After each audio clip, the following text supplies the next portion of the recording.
In this video, we are going to create an item creation page. Okay, as you can see, there's create, but there's no item. So what we are going to do, since we already got some sort of a boilerplate from this module, we are going to try to attack the UI and the API at the same time. So without wasting time, let's quickly jump straight into it.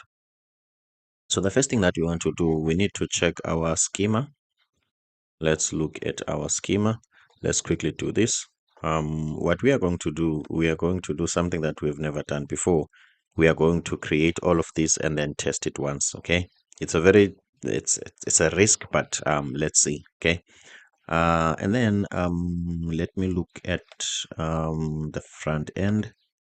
Okay, sorry, I want to look at my Prisma schema. I want to check at my item. What are the fields that I have? It's name, description, and price. I think I can memorize this: name, description, and price. Let's go to Leap and let's create a schema.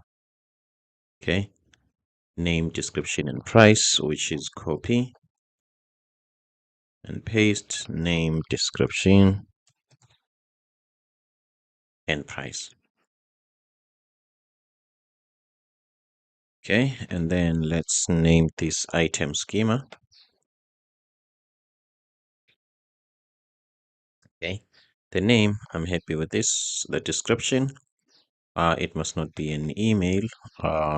It must be a string. Okay, it must be a string.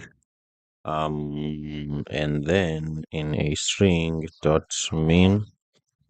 Okay, at least the string must have a minimum of, let's say, 4 characters for now, just for the sake of simplicity. And then let's just copy this as it is, minimum of 4. Okay, let's copy this as it is. So we've got this, and the price, it's supposed to be a number. Z dot, let's see, dot number. Okay, and that is it. Let's see, do we have a Z dot? It doesn't have to be a decimal, okay? But let's see, maybe we have a float or a decimal, a number with decimal point, or yeah, decimal point or a comma. So let's look at this. Do we have it? If not, then let's check for a float. Z dot float. Okay. Float 32. I'm not sure about this. I thought there will be float only, but for now, let's just put number here. Okay. And then we want to create a type out of this. So we are going to just copy everything from here and then paste it here. And then we just change this. Paste this here and paste this here. This then means that we've got our validation schemas, and then we are going to go to the UI and then go to the root of the app in client, and then in page, we are going to copy this as it is, and we are going to, let's see, we are going to create item here. And then inside item, we are going to add a folder create. And then from then we are going to have a page.tsx. Is that page.tsx? Yes, I'm happy with this. Let's just paste this as it is. And then what we want to do, let's quickly make some changes. Let's start with the type. Here we're going to have item.schema. And then here we are going to have item.schema. Done with this one. And then the form mutation, we want item.schema here. And then in terms of the API, we are going to have item create. Okay, As you can see, this API route now is different from the previous one from client. We are going to change client to conform to this as well.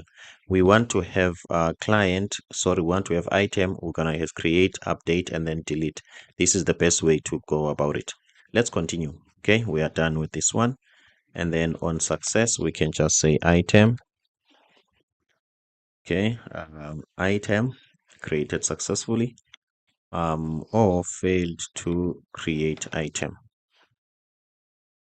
Okay, happy with that. And then we've got client here as a schema, client schema, and then mutate in terms of data. Why this looks like it's because it's accepting item mutation. Let me read name, email, and password. Argument of name, email, string, form mutation. Let me go here. Let's see, do we have anything that has got something to do with client schema? Client schema, I think here is it. Okay, my apologies about that. Item schema, okay. Now this is supposed to work fine, okay. Let's continue, guys, and see for mutation data. I'm happy with that. Let's go to the name. We've got the name. Now here we want a description. Description, and here we want description. And then errors dot description. And then here dot description. Okay.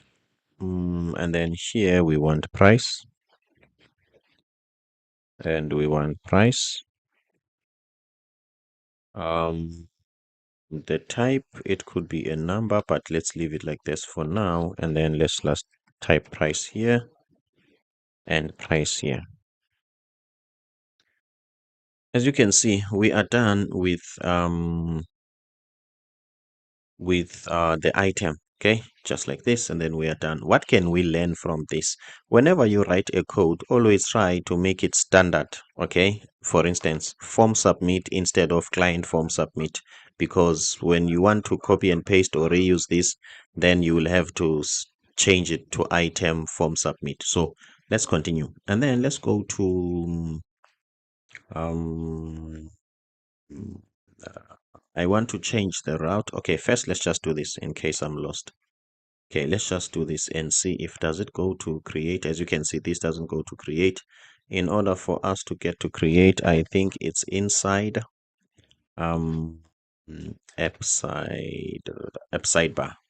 And then let's go to items. Okay, this is line create, and here we can just copy this as it is and just change one thing. Okay. Let's copy and paste this. And then we can just change item here. Let's go back and test. Now it's compiling. Suppose we have forgotten to change the header on item. Where is the header? Create item. Okay. Okay, let's go back. Suppose everything works well. As you can see, create item. Let's just check. As you can see, minimum input invalid. Can we put a decimal point here? Yes. Can we put numbers? Let's just check. This is still an invalid input. What if it's a number? Okay, looks like there's something missing there. Okay, this one. Okay, let's just go back and check here. We are on price. Let's go to the input price. Okay, this is a price. This is a price. Everything is fine here. Let's go back to validation schema. What can we do on the validation schema? What can we do? Let's just log some errors. Okay, where is our zod? Where is our zod? Let me think. Okay, let's go back to the schema. Let's go back to the zod schema. on lib. Okay, let me just close this way. Is my lib here? Is lib, and then schemas. Let's check. Okay, item schema. The name must be a string, minimum 4. I'm happy with that. Description z description. Okay, and price the number. Okay, my apologies about that. And then let's see if we can put a message here. We just want to test let's say number only. I want to see if this will be there. Okay, am I happy with this price? Yes. Okay, fine. And then let's try to log in the errors from React hook form. Okay, let's see. There is no item here, is it? Okay, where is the errors from React hook form? Let's console log these errors.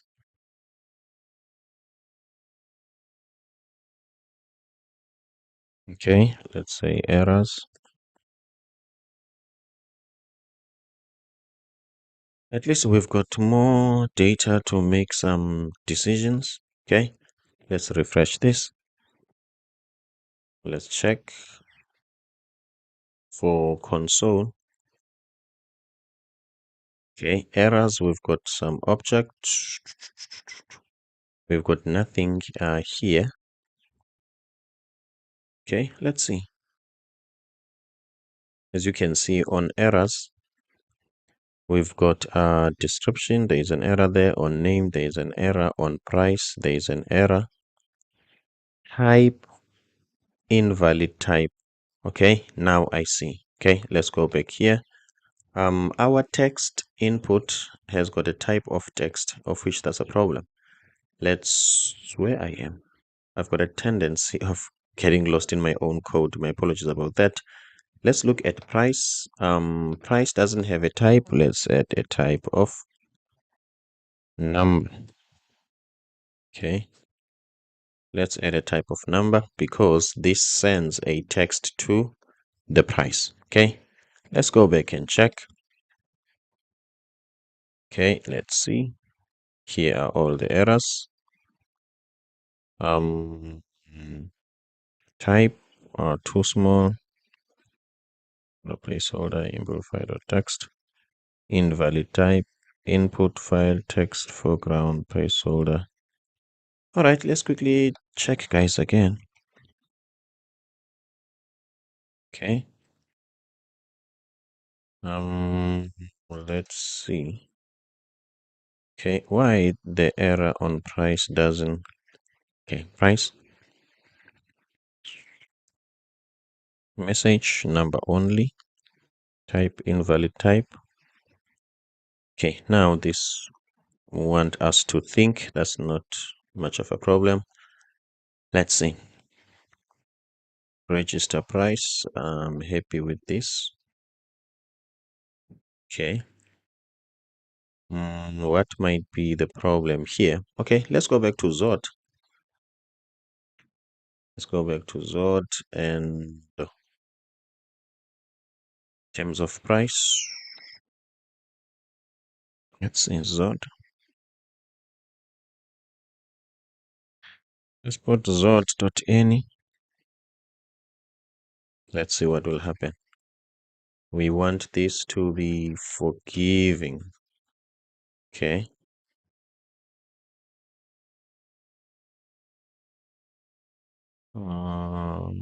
It's not defined. Okay, that's not much of a problem. Let's just go back and see.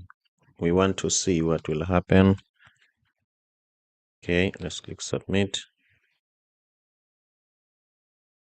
Is there an error or what?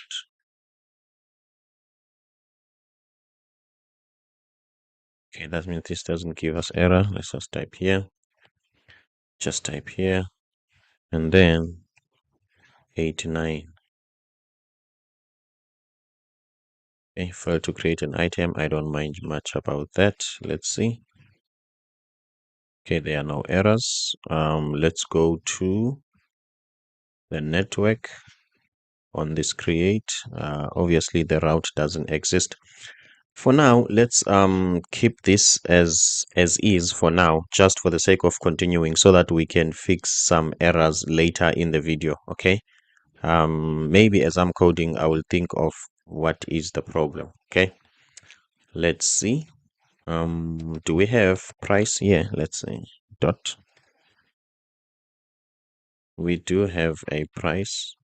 It's an optional. That means it can be there and it cannot be there. Okay, this is the reason. It looks like it's optional.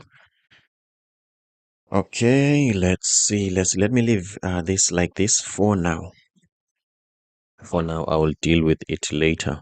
Okay, and then I am able to hit the API, but the API does not exist. That's not much of a problem. Let's go to the API endpoint. Create. Let's go to the API endpoint. Where is my API? Okay, here's my API, and then inside root, I want to create item, and then inside item, I want a create folder. Then inside a create folder, I want a route.ts file. Okay. All right, and then I want to go to my client and copy everything. Okay. Okay. Let me test if I can reach this file by just sending this data, so that I can see I want to see the error that it will throw. Okay, maybe it's going to be a Zod validation error. Let's see. Okay, as you can see, this is a Zod validation error. I'm happy with this. That means this UI can communicate with the API. Okay, and then we just need to make some adjustment. Let's get into it. Okay, I'm happy with the token validation. Everything works well here. And then this, everything works well here. Request host body, everything works well here. But in terms of the schema, we want item schema dot pass. And then in terms of create await, not client, let's say item. Okay, item. I think we are done. Where are the messages that talks about client? No messages that talk about client here. Okay, I'm happy with this. Item.create. Let's quickly check, guys. Okay. Let's check here. Save. Not save. Okay. Server error. Let's go back here and check. What is validated data? Name, description, and price. Let's check what is the problem. Argument price, invalid value provided, expected float provided a string. Okay. Let's see. Price is coming back to us again. Okay, this sends price. This sends price as a string. Not a problem. Let's do this. We can go to the headers.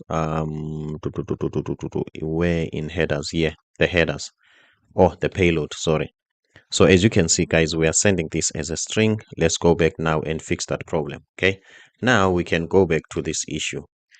Now, we just need to make sure that these are exactly like this. First of all, our schema here has to be a number, okay? Z.number, I'm happy with this. Let's go to our UI. Let's go to our UI. Let's see. This is our UI and we are here on item page. Let's just make sure that this, as much as it's a number, this type it's a number, but when it sends this data in React hook form, it sends a string. So we need on React hook form, we need to convert this to a number. How do we do that? We spread this register and then we pass this price. There is also a second argument which value as number true, meaning that now everything is supposed to work well. If you've got any confusion or any bugs, please shoot a comment below and be very specific on what errors or what bugs are you getting. So let's just continue and make a test. I did a test and it worked, as you can see. So let's just refresh here, guys. My apologies about the delays.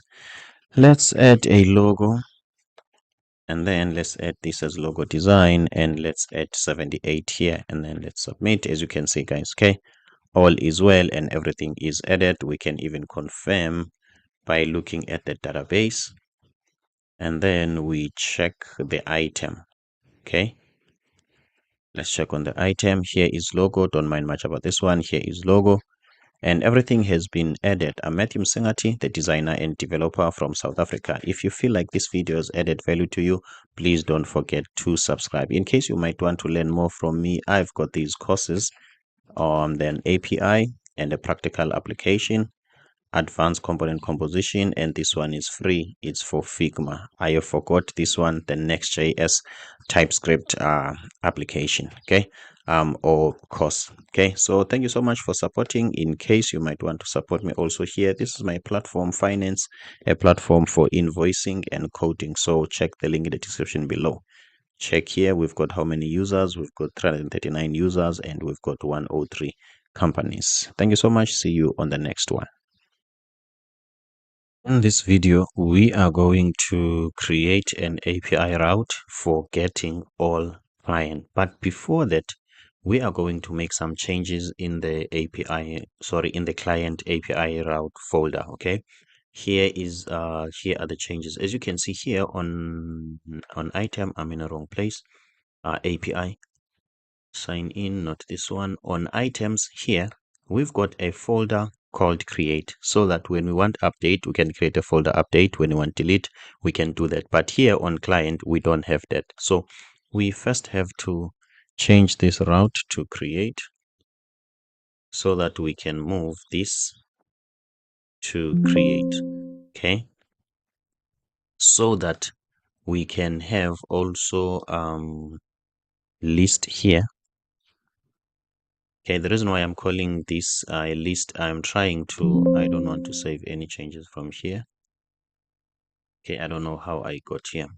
So the reason why I'm calling this list, I want to be consistent with the UI. Okay, so as you can see, we've got create and we've got list. Before we forget, we must go to the API and go to client and look for mutation. Okay, as you can see here on API client, we need to route to create. Okay, so let's just double check if everything worked well. Inside client, we've got create, and in the create, we've got this. Cool. Okay, now inside client, let's go to list and let's create a route there. .ts, and then let's go to route.create. Let's just copy everything and let's go to list. First of all, this is not a post, this is a get, because it's going to give us data.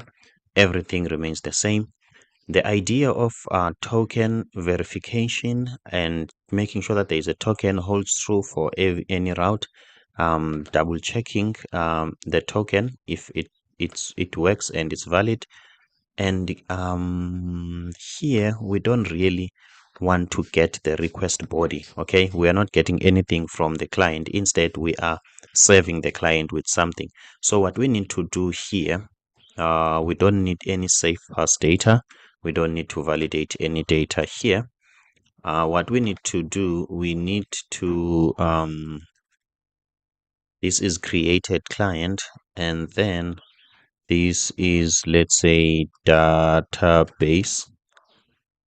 Okay, here we can type database client, or we can type database items. Okay, let's say database, let's say record, since we've got items as a key here, so this might be misleading. Then let me explain something. Maybe somebody might ask why it looks like as you are coding, you are being more general and generic. Okay, you will see this when I'm copying and pasting this code on items. Okay, this database record will remain true for anything. I'm not going to change it because these are just database records. So when I'm coding, I'm trying to be as generic as possible, more especially in modules that has got a potential of being template. Okay, you will see when I'm creating a module for list in items. Okay, as soon as I change this into client record, I will have to change it when I copy and paste. Okay, let's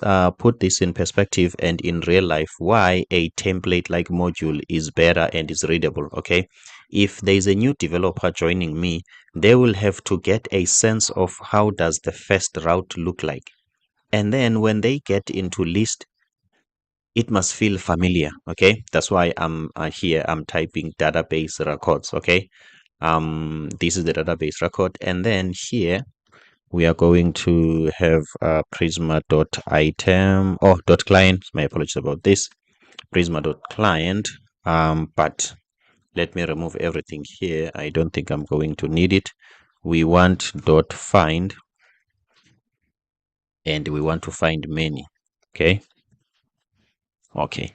Now that we are trying to find many, we need to some sort of what can I say, order this data.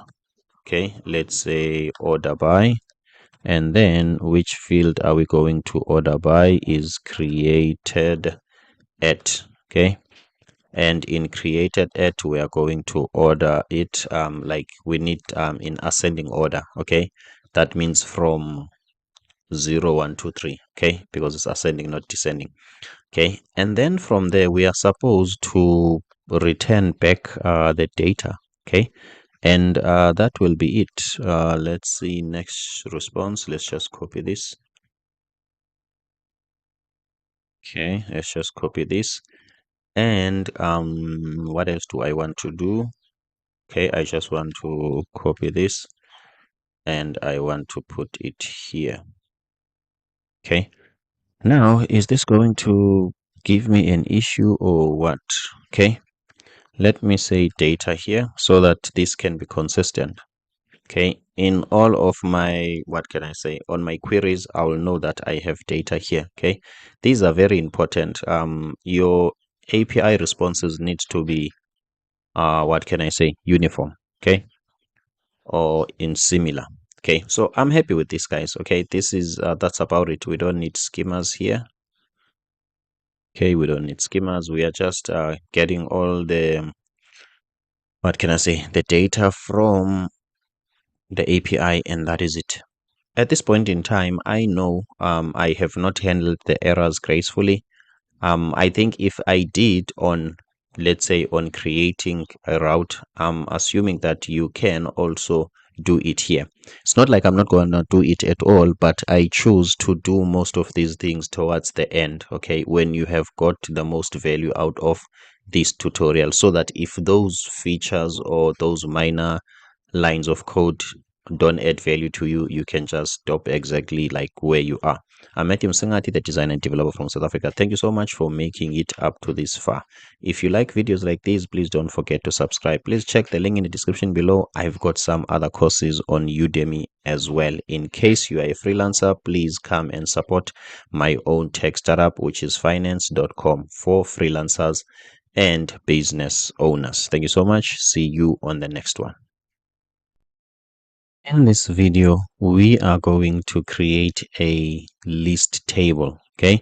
And we are going to do that using our Shartsian table. But before that, let's just go here and click on, we are already on create, let's say click on, sorry, on create a client. And then let's go and check list here. Okay, as you can see, this is not found. This means that we need to create this. Okay, let's check it.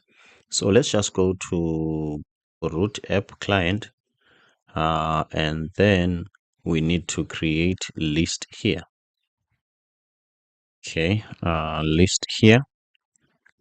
Let's just use this folder. Yes, list, and then let's just create page.tsx inside. Let me try to zoom my workspace, okay, so that it can be visible in case you are watching it from a mobile. And then let's just click here, page.tsx. Okay, I'm happy with this. And then let's try to be as quick as possible. Let's just go to the create page, copy everything. Okay. Paste here. Okay, my apologies about that. I forgot to paste. Control A, Control C, and then go back to list here. Control V. Okay, what we want to do, we want to only take the last div or the parent container of everything here, since it has got center, screen, and. Okay, so let's just create a div here, which is items. Okay, so that we can see this route here.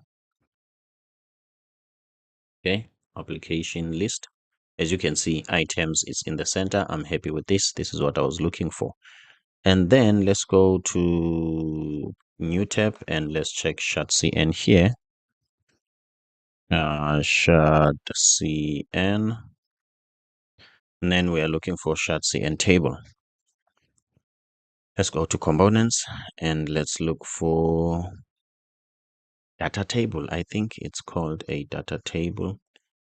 Let's see, is there anything called data table? Yes. Okay. Must we use a data table or a table? I think data table will work. Okay. I think data table will work. So let's install data table. Okay. Let's see, basic table, row action, pagination, sorting. Okay. First of all, let's edit.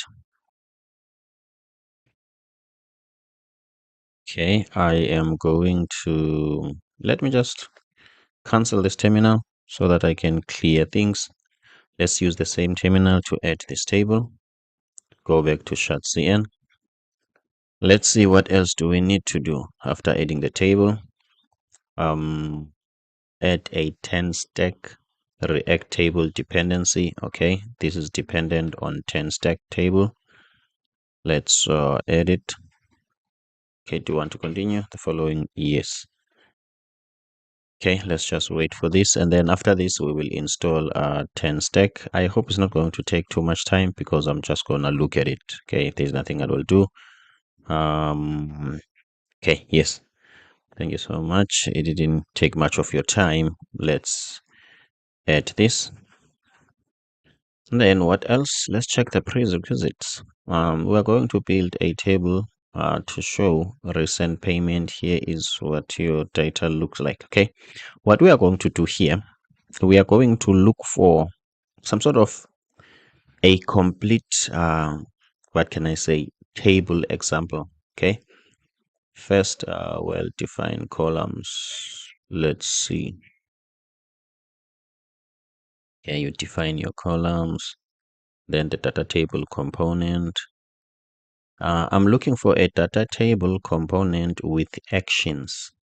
Okay, with actions. If I can get that, I will be happy. Okay, like with an action in it. Let's see. Or pagination, adding pagination controls, sorting, making header cells sorted, filtering, visibility. Okay, guys, without wasting row action, I think this is what I want. Okay, this is the row action. Okay, so I'm thinking, okay, my apologies about that. Let's just follow this step by step. Okay, and then copy and paste as it suggests. Okay, done with the installation. We are going to build a table to show recent payment. Here is what our data looks like. Okay, let's see. First of all, let's just follow this as it is. Page structure. Okay, let's follow this as it is. Let's we need payments, app payments, and then we are going to have these, and then we're going to have this. Okay, I think this is under list. So under list, I need column.tsx and data table.tsx. Let's just follow this. Okay, npm run dev. Okay, Let's see what we can do. We want to be on client and we want to be on list. So the first thing that we want to create a file. Let me just copy and paste. You never know what might happen. Okay. We want this file first, column.tsx.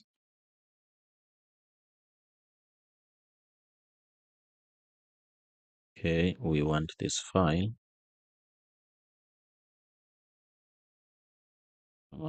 Columns.tsx. And then we want what else? Data table.tsx.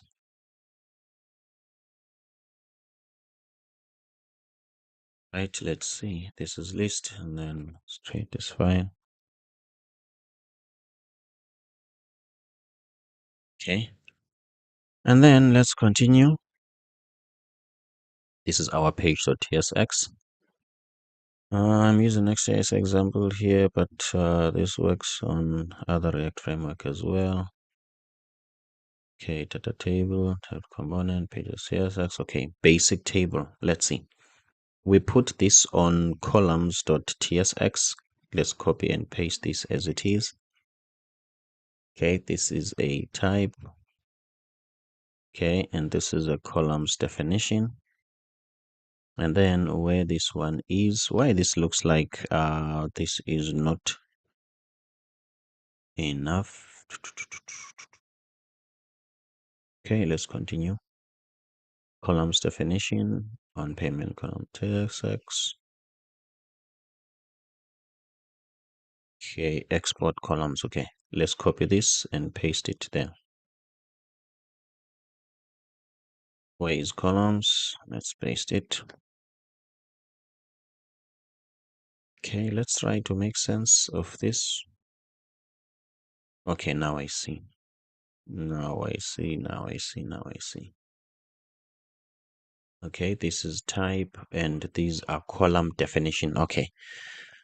At this point in time, we are defining things. Okay, so this is a declaration section. We are just defining things. As you can see, we've got a type here. We are going to change this and modify this on to our own liking. And then we've got definition of columns. Columns are more like, you know, with Excel rows and columns. These are the columns. As you can see here, we've got status, email, and amount. We are just defining these. No JSX, no table at the moment. So let's continue. Then here is the table. Let's copy this. Okay, as you can see, we are importing the column def, okay, and all other things from 10 stack React table and all other things, as you can see. So this is where we are going to be for the most part, okay. And then what we want to do, we are done with this, okay, and then here we are rendering the table. So let's copy and paste this on the table. Let's see. Let's go to data table. Let's copy and paste this here. And then let's render the table. Fortunately for us, our page.tsx is empty, so we can copy this as it is. Okay. And then let's paste it where? Here. Nope, I'm in the wrong place. Where is this list? Okay. Client and then list and then page.tsx. Okay. I think I did some copy and paste here, né? Right? I remember. I don't think we need all of these. Okay, we don't need any of this. Okay, we don't, as in nothing. We only need this. Okay, let's put this here. Sorry. I can do what? Let me highlight everything and paste it. Okay, I'm not going to die. And then from there, let me just repeat myself. Flex. Okay, and then justify. Center. Items. Center. Width full. And let's check the height of full as well. Okay, now let's check if we are going to see our okay, I didn't run this. Let's check if we are going to see our table. Okay, this is running and it's compiling client. Let's just wait here and see. Okay, my apologies about this delay. Okay. Let's just wait for this. I don't know why it's delaying. Okay. Okay, let me go back and check. If it still does these things, compiling client, let me just pause it to save your time, because now I'm just watching it and it's not continuing. Okay, I will see you now as soon as it shows something. All right, thank you so much for your patience. As you can see, this is what can I say? This is the table. Okay, I'm happy with this. So what we want to do, let's make some adjustments, okay, according to our own data. Okay, let's go to client. Let's see, let's go to client. Do we have a schema here that will give us what we want, the name, the email, and the phone? I think we have it. Okay. I think we have it. So let's just copy this schema, because we already have the schema. Let's go to column definition. Okay.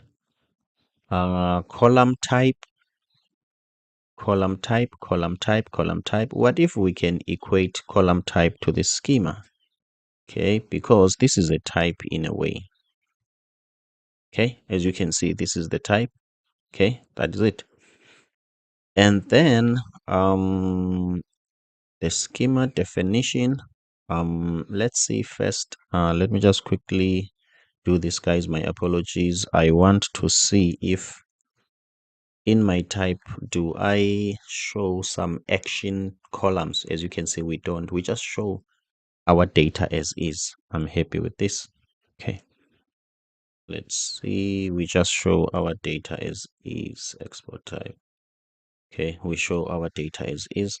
And then we take this schema and put it here. Okay, let me start by explaining now, okay, because I'm all about concept and understanding. If you don't understand, I am not happy, because when you understand, you can answer interview question. If you just follow me, then you won't be able to answer interview question. So this tutorial will not serve the purpose. We need a type. A type is just a structure to let any component, not just in case of the table, to let any component or whatever reason or whatever ideal situation, to let that module know that this is what we are dealing with, the email, the phone, and the password. This is only TypeScript. Now that you are defining the columns, okay, this is saying that whatever that you do, it's going to be an array, okay, of this column definition, okay? Okay, this is column def. It's a generic type, okay? It's a type that consumes another type. It can, excuse me, it cannot work on its own. You need to feed it a type so that it can convert that type to an array, some sort of a group of objects of that type. Let's make an example. This is a column definition. It's a generic type. It will consume client schema. As you can see, this is a type. Now, this is telling you that you are going to have a series of these, okay? Like this and this and this. Okay, at the moment, as you can see, we have not defined the columns according to this. Okay, so the next step is to do that. We've got name, email, and phone. The first one is going to be name. The second one is going to be email. Email was already there. The third one is going to be phone. Okay, cool. Now that these keys are the keys to access the data, okay, that we will receive. I will tell you when we are receiving the data, but the structure of the data will be like this. It's going to be an array of this, okay? Now let's continue. We will use these keys to access that actual data, but we have some labels, okay? We have the label status, email, and whatever. These labels, we can just declare them, okay? Let's say, for instance, let me just make an example. When I was new into this table, I used not to understand the difference between this name and this label. So I'm going to type here client name just to make things different so that you can differentiate between this accessor key and the label. Okay. Here, I'm just going to type client email. Okay. So that you can see here, I'm going to, let's just type here sorry for this is what I want. So let's type here client cell, okay, as a cell number. Okay, the reason why I'm making this unique, I want you to see the difference. Let's go back here and check. As you can see here, you can write whatever you want. Okay, client email, client cell, and client name. Now all of a sudden these are disappearing. Client name and client cell, they are disappearing. Okay, they have to disappear because we are tampering with the data, the names that this is expecting. For instance, name can be there. Okay, let's check, is in this schema name there? Yes, but in the data, where is that data? I think where is that data? Where is that data? Okay, the idea of the data comes from this table. Where is, I'm just showing you here so that you can follow me. Data table, yes. Where is the data? We're getting it from where? Here is it. It's being defined somewhere, I would like to assume. Let me check the table. My apologies about this. T data, here is the data. Okay, let's see, where is it getting the data? It's mapping from table. Where is this table coming from? React table data column. Where is this data imported from? Data table. Let's see. Okay, here is the data. Okay, don't mind much about this, but what I'm trying to say is we are tampering with the way in which the data which was here is set up. Okay, when I've got time, as we continue, I will locate where the data is. This is the data that I'm looking for. Where is this email coming from? For instance, this email at example. Okay, this is what I am talking about. Maybe we can just try to quickly find it like this. Sorry, find in files. Okay, as you can see, here is it. Okay, here is this data. It's defined here. Okay, email, amount, password, and it's only one row, as you can see. So in this data, we don't have the name here, as you can see. That's why the name is not there. We have the email. That's why the email is showing. The status and other things, it's not there. So I hope now you get what I mean. Okay, so let's go back to the meta at hand. We want to be in column. So I was just trying to say these are the visible aspect of the table, like rename them anyhow. Okay, now that we are done with setting up the structure and the type, okay, now we need to go exactly to this data. Okay, so this data is on this list page.tsx. I don't know why I didn't see it before. Okay, but anyway, so let's change. Do we have an ID? Okay, let me think.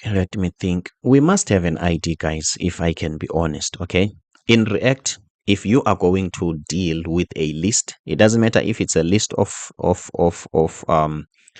items, it's a list, an HTML list, it's a list of table rows. Okay, as soon as you are going to work with a list, you always need a unique key identifier. If you don't understand this, just memorize it for now, but you will see when it's working. Okay, React is very high on identifying each and every item uniquely on a list. Okay, so this means that if we can go back to our schema here, this schema is missing something. This schema was created with the purpose of sending data to the API or to the backend, not for displaying the returned data, because the returned data has an ID. So let's just quickly check on our schema. We want to check how is the ID written there. Okay, is it what ID or is just ID? Okay, I forgot about that. Let's see, Prisma schema. Let's check on client. Okay, so as you can see, it's just ID. Okay, and it's an int. Okay, no worries. Let's go back to column.ts. Now we need to work on our TypeScript skills. Okay, we want to add something here. Okay, let me first do this and let me put end and check and say string. Okay, let me do this. My apologies about this. I'm not a big fan of memorizing things. Let's say ID number. Okay. Uh, let's see. First number only referred to a type, but is being used as a value. Okay, cool. I don't mind much about that.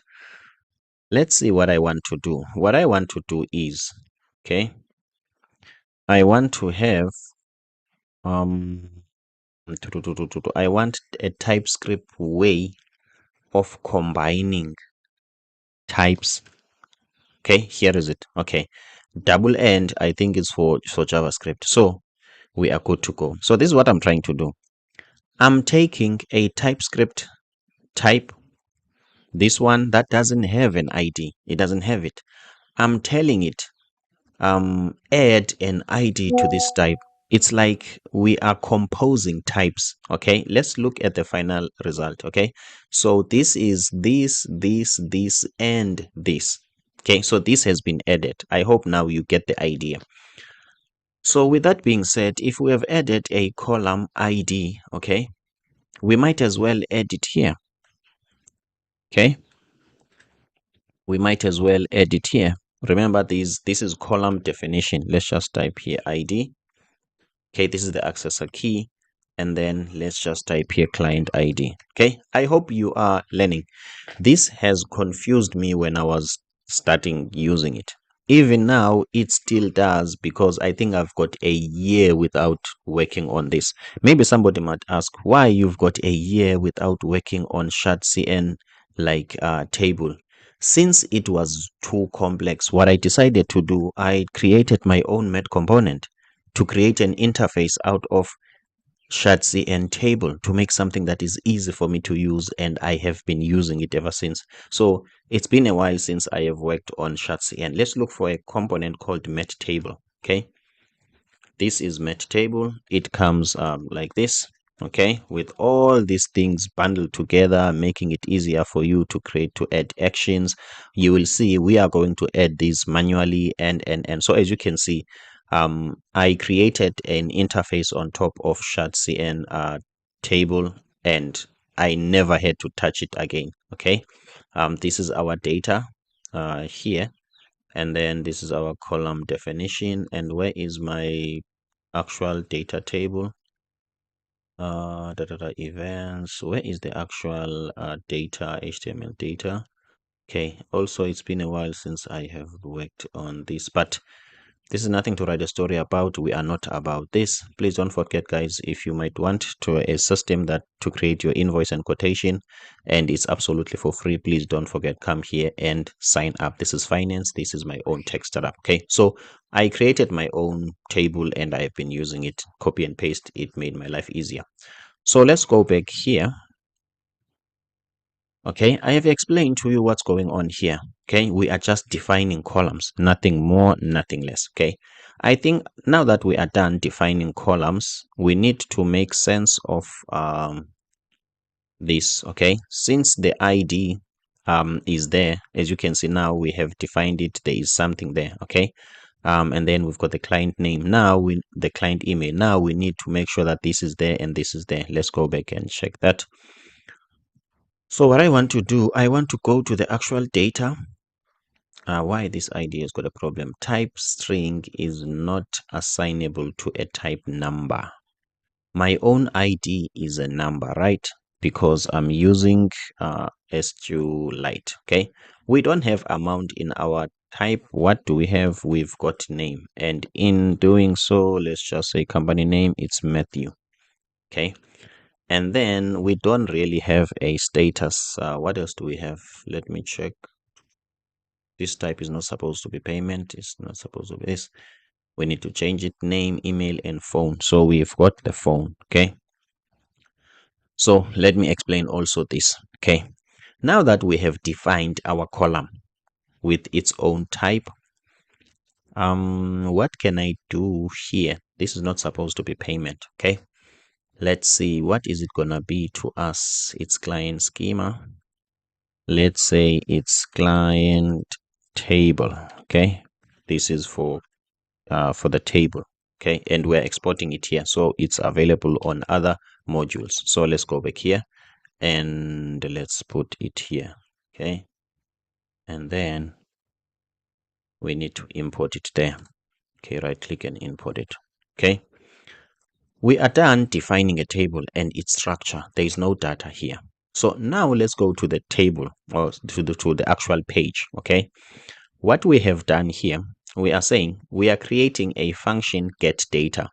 Why shardcn is creating this function get data?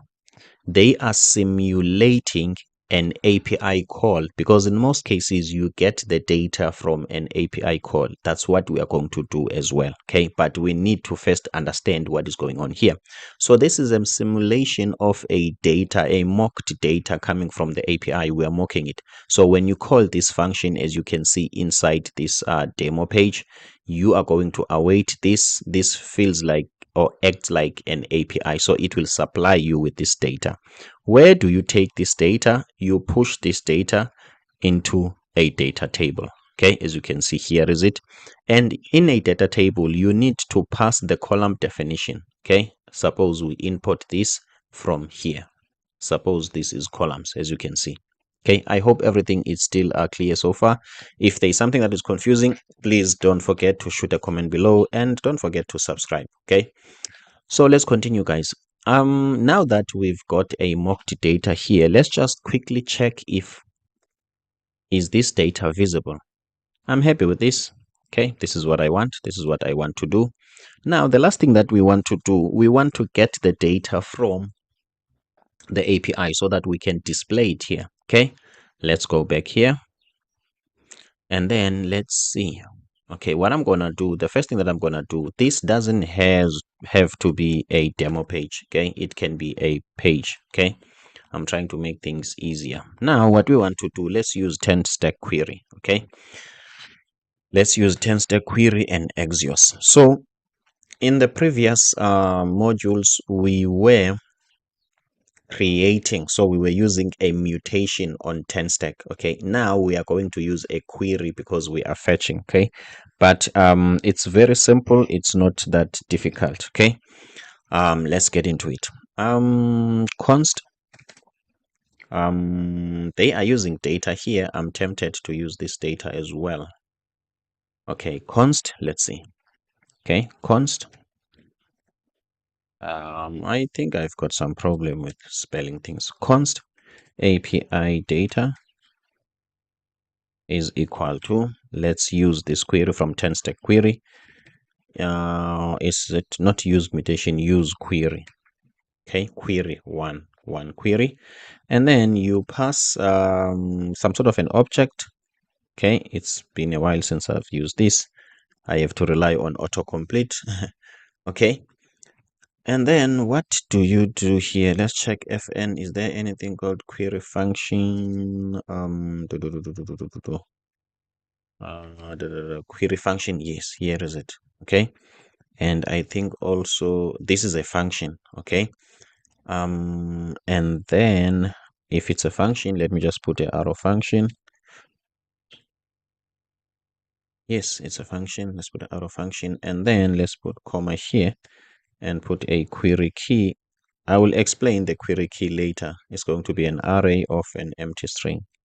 Array of an empty string. Okay, cool beans. If you've managed to reach this stage, I'm proud of you. Okay, you are a star. You are getting there. You are going to become the best of the best. We are also learning. Okay, so let's continue, guys. Okay, so as you can see here, I have just use query, and then I will take all of this and put it here. The first thing that this will do when it comes back, let's put this here and put dot data. You see, it has got data. Okay, so what we are going to do, since we want to be consistent with how shardcn did things, we have to, because it's important that I explain this in such a way that as a beginner it's easy for you to understand. Okay, so for now, let's not do it the shardcn way. Okay, the only thing that you need to know is that the data that comes here is the one that will be here. Okay, dot data. This is the data that will come here. This will complain, I think, is because of TypeScript. Okay, this function is not aware of what data is coming back, how things work, and so it's not typed. Okay, so let this slide for now. It will sort itself. Okay, I have learned that if you ignore problems, they solve themselves. I'm not sure if it's true. If you know that, please shoot a comment below. Okay, so let's type. This is a generic, this is not a generic type, it's a generic method or a generic function. This means that you can type it as you use it. Okay, so what do I mean by that? Let's take a type here, which is client table. Okay, I think let's take this type as it is. Okay, let's take this type as it is. Okay, in a way, we are not going to use this now. Okay, let's take this type as it is and put it here. Okay, we are saying here, we are expecting back an array of this type. Okay, it's going to be, the first group is going to be name, email, phone, and ID, first group. And then the second group, name, email, phone, and ID. The third group, name, email, and ID. That's what we're expecting here. So let's see now that we have typed this, why this is complaining. This is telling us that I'm thinking for now, without reading this, void is not assignable. This doesn't return anything. It returns nothing. So if this is saying this function will receive some sort of a data, okay, which is of this structure, this is void, guys. Okay, so this is not going to work. Okay, meaning that TypeScript is going to complain. Okay, let's just go back here and see what is this complaining about.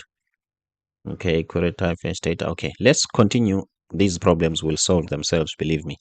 Now that we are here, we need to make this method an async. Okay, let's make this method an async because we are going to use Axios. So let's return Axios, okay, dot get. Okay, and we are getting from where we are dealing with clients. I think we've got a folder called client and then list. Okay, how are we going to check that? Let's look at the page client create. Okay, as you can see, I forgot API, so I want to copy only this. Okay, and then and just paste it here. Okay, let's see. API, I'm happy. Client, I'm happy. List, I'm happy. Okay, so as you can see, now we don't have some errors here. Okay, because this function is happy that this is returning something. But when it's returning void, it's not happy. Okay, because it knows that void and something, they are two different things. Okay, cool. Let's now check this Axios. In case you didn't know, we can also, I think this has been inferred. It's going to be any or this group of data. Okay, cool. 10-stack query, it's a very intelligent piece of code. Okay, because in Axios, this is also a generic type. Okay, you can tell this that this will return an integer, let's say. Okay, let's see this get. Let's see this. Oh, this is int. Okay, let me just use string instead. Okay, you can tell that this is going to return a string. Okay, as you can see, because of now this is returning a string, we've got some issues because this data type and this one is not the same. So I was just explaining to you that what can I say? 10-stack, it's a very intelligent application. So sometimes it infers a lot of typing for consistency. Okay, that means we don't have to explicitly type things here. Okay, it's happy. It knows that whatever you return here is going to be this type. Okay, cool. And then what we want to do first before we get into the table, in fact, let's be chance takers. Okay, let's be chance takers. Let's just click save and see. So how is this going to be executed? We don't use this. As I told you, we don't need it. We've got this one. How is this going to work so far? The program is going to hit this. and then it's going to call this API data. Okay, use this hook. Okay, it's gonna use this hook. Is this a client? This is supposed to be a client module. Okay, this is going to be a client module. We must put our use client. Let me just quickly explain why this has to be a use client. Okay, Next.js has got two ways of rendering. It renders data on the server, it renders data on the client. If you don't put use client, it assumes that this is running on a server. Method like hooks, they don't work on a server. Treat of a server like a computer box. It doesn't have an interface, there's no input, there's no form, there's no scroll, there's no loader. And treat a server as a Facebook page. There is interaction there. Okay, so I think I'm not going to explain much about this, but I was giving you an idea why must we do this. So it's going to hit this part, and then it's going to hit this part. It's going to use this use query. It's going to fetch data on the API using Axios, and it's going to return it to 10-stack query. 10-stack query will take it, and it will help us with supplying this data here. Okay, this 10-stack query doesn't only give us only the data. There is a lot of things that it can give us. Let's type here is it loading, is it error, or you will see when we are using these practically. Let me just quickly check, are we still recording, because sometimes I forget. Okay, thank you so much, we are recording. So let's be chance takers. Okay, why are we going to be chance takers? I like to learn from mistake, meaning that if I can show you based on what we have done, this is what will happen, or this is what will show, I think you can learn. Imagine me typing everything and then just running it. I think I will deny you an opportunity for incremental learning. Okay, so based on what we did, let's be chance takers. If we've got errors, we will solve them as we go. Okay, let's click here. Let's see 6 issues. Interesting. Page is an async client, only on server can be async. At the moment, this error is often caused by accidentally adding use client to a module that was originally written for server. Let's go back and check. Okay, export async. I don't want this page to be async, if I can be honest. I don't want this page to be async. Okay, no, it doesn't have to, because this is a client page. First of all, let's fix this. It doesn't have to be async. As you might have seen in all our pages like this one, it was not an async. Okay, as you can see. Where did I copy this page? Oh, I copied it from ShardCN. Okay, now I see. Okay, it doesn't have to be async. Okay, am I on the right place? Yes. Okay, it doesn't have to be async. Let's go back and save. Let's see how many errors we've taken down.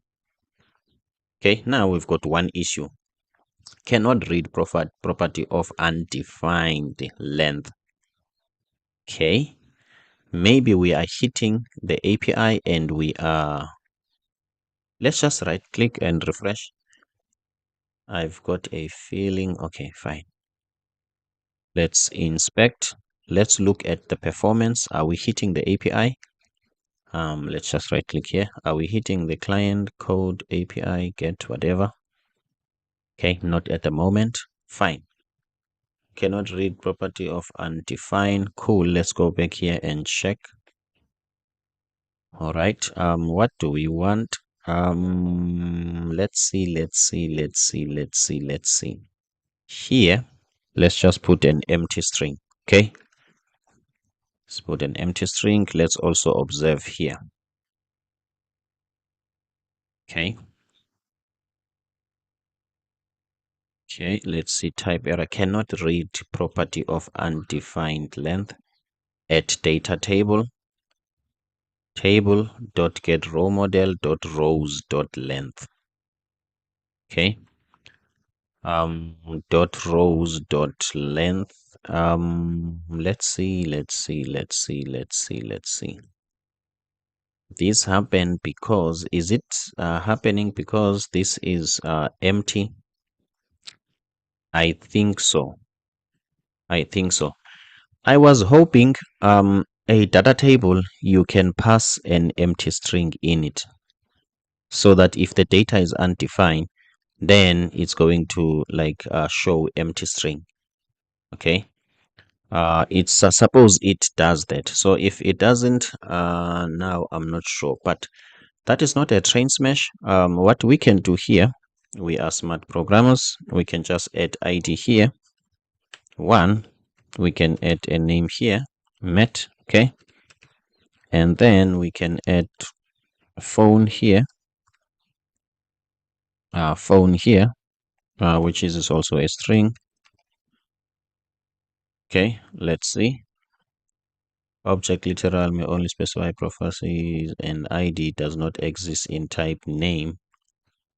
Okay, email, string, phone. Okay, so as you can see, id is not here.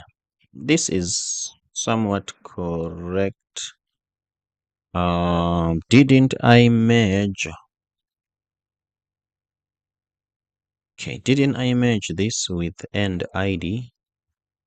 And now why it's not there? Let's see.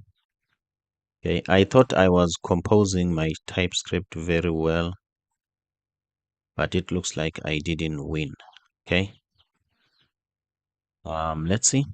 Object literal is unknown, and id does not exist in type name, string, email, and phone. Okay, let me just remove it for now. It's fine.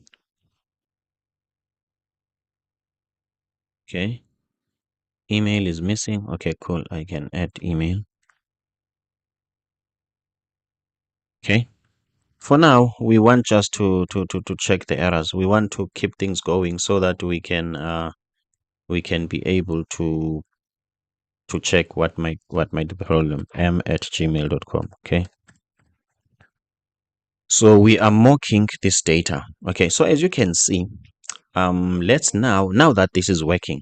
Okay. Now that this is working, everything is working fine. Let's just check on here. Let's just check on the response.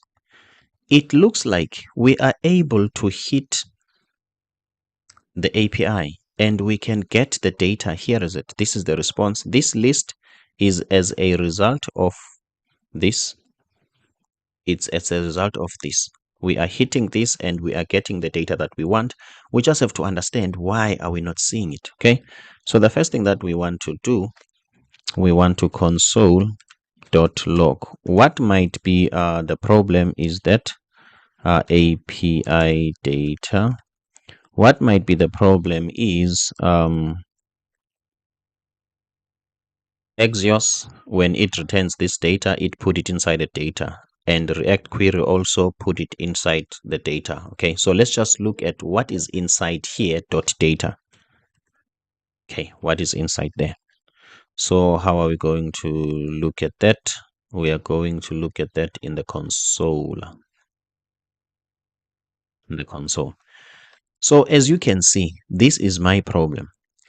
Inside the .data, we still have a structure of data. Okay, we don't want this. Okay, we still have a structure of data. We want this data as is. Okay, so how are we going? Or for now, for making things easier so that we cannot jump back and forth between a lot of things, let's just put data.data. But we can go back to the API and remove this data. Okay, check this. Okay, check this. Suppose now we've got the actual data. Okay, not data.data.data. Remember I said okay, the data is not there. Let's just go back. My apologies about this, but we are having an issue with a lot of data. API data, let's check what is console logged by API.data. Here is it. We've got this object. Okay, and inside this object we have data here, and inside this data we have another data. Okay, our main problem is this double data. Okay, this double data thing, we need to somewhat fix it. Okay, so let's go back here. So what we want to do now, let's first try this. Okay, remember I said even Axios might be taking us for a spin. Okay, let's return this. Okay, as you can see, so we are awaiting Axios. Once Axios is done, we are returning the dot data. Okay, this is my first attempt in trying to minimize those data dot data dot data. This is a common problem. Okay, let's go back here and check. Now it looks like this is different from this one, or is it still the same thing? Let's check.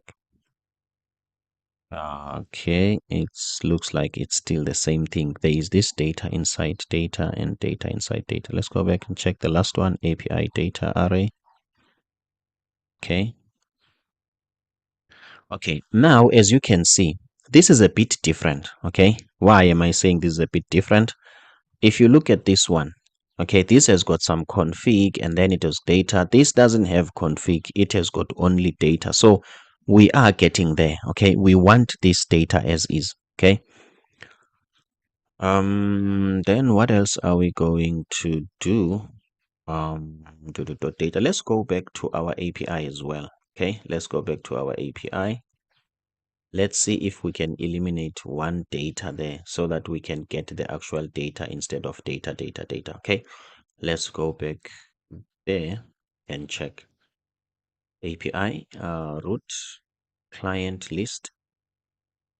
Okay, as you can see, we have pushed this under data. Okay, maybe we just need to pass this as database record so that it can return the actual data. Okay, let's go back. Let's first check on the network what is being returned. As you can see now, but still this is under database record. Let's see. Okay, my apologies about this, guys, but we are getting there. Please, what can I say? Be patient with me. We are almost there. It's just some small things. Let's check console. Now we've got data records. Okay, I don't want this. Under this API data, I want an array of records. Okay, let's go back to our API and try this. What if maybe we can spread this 1, 2, 3? Okay, so that this could be raw data. Okay, we are spreading it. Okay, we want it to be that that raw data. Will that work? Let me just check. Okay, now I'm just not sure. Okay, now I'm just a bit not sure, but it looks like it works. Check here. Okay, it looks like it works. Okay, let's check this API data. And then is this an API type? I don't like this. Okay, I don't like this. Okay, let's go back to here, guys. My apologies about this. We are almost there. Okay, what if I can bang? Let's go back to where we were. What if here, when I get the data back on the list, I can just bang here and then this data, and let's see what will be there. Hope it's not gonna be undefined. Yes, here is it, guys. Okay, as you can see now, here is that actual array. You see inside there, here is that actual array. So what I've just forgotten is how do you pass this as is? Okay, this is my mistake. So in the API, we need to strip this so that we can pass the actual, where is the list route? Was this the route that I want? Okay, nope. Let's go to API and then route list. Okay, what I've just forgotten is how do I take this record? Maybe, maybe, maybe I can put in, let me see. Maybe I can put an array here and then let's look at this. I don't think it's gonna work, and then spread it. Oh my god. Okay, let's leave it like this, guys, as long as it works. Okay, as long as it works. So we know that we need to put we will fix the TypeScript later. We know that we need to put this in order to work. Okay, this 10-step query gives us this data. Okay, but because our API has got also this, okay, this field, as much as in our typing, okay, this is not there, but for now ignore this error. We are going to fix it in the next video. So I am convinced now, if we can take this as it is, this, and put it in a table. Where is the table? Here. Suppose we get that actual data. Okay, it's going to show some errors. Yes, not a problem. Let's go back and see, guys. Okay, as you can see, we have won. Okay, as you can see, we have won. Let's test if we have really won. Let's create another client. Let's type here student, the email, and the password. Okay, I don't think in our backend, okay, there is a constraint that says this must always be unique. Okay, so let's add this. If it's added successfully, let's go back here. Observe something. We are going to fix it on the next video. And whatever that I'm going to tell you, it has got something to do with this query key. Where is that query key? This. Okay, let's go back here. Please observe in terms of list. Okay, property database record undefined. Let's just revisit this. Okay, no worries. This was not the error that I was going to show you. So for now, let's just do this, do this for now, and let's remove this here. Okay, I just wanted to show you something else, not this one. This is what I wanted to show you. Let's go back here, and then let's redo.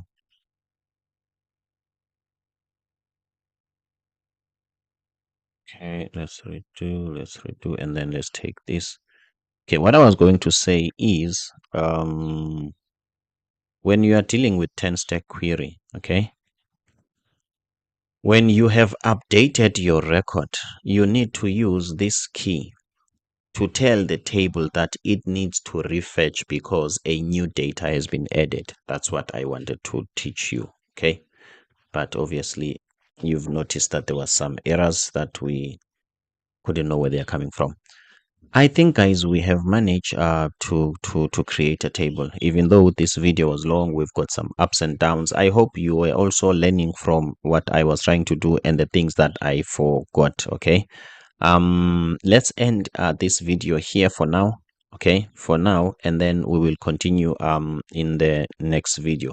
Thank you so much for watching this video. Please don't forget, I've got some courses here, okay, to help you become a better developer, and you can please come and join my own tech startup for creating code and invoices. Check the link in the description below. Thank you so much. See you on the next one. In this video, we want to add an action column. If maybe we are here in this row, we might want to click an action where we might see a list of options. The list of options that we're going to have is going to be edit and delete. So let's first check the code. Okay. Last time when we were working on this, we had some issues. Okay. As you can see, we had to access this data.data, which what can I say? This in terms of TypeScript is not available. So the best way to fix this is to just remove these so that we can get the actual data. And then what we want to do, let's just click save for now. And what we want to do, we want to go to our API route. Let's check, is it this one?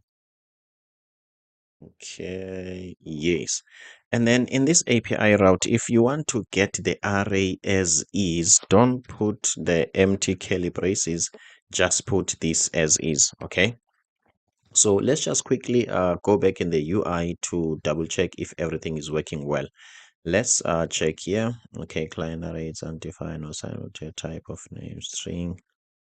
Okay, let's just do this here. this, if this is undefined, and then we are going to put an empty array. Okay, so as you can see here, if this is undefined, then we put an empty array. So it looks like we don't have much errors now. Okay, let's continue. Let's just check the UI now if everything works well. Refresh. Okay, as you can see, everything works well and I'm happy with this. Okay, so what else do we want to do? We want to add the action column. Okay, so what we are going to do here, whatever that we want to add in terms of the column, we need to come here to column definition. Okay, column definition. So what is an action column? Okay, an action column is a column that is not part of your data that is coming from the API. It's just an additional, what can I say? It's just an additional column. So we can just come here on CN and we will see how everything it has been has been what declared. Okay, let's look at this. Okay, updating column definition. Let's see.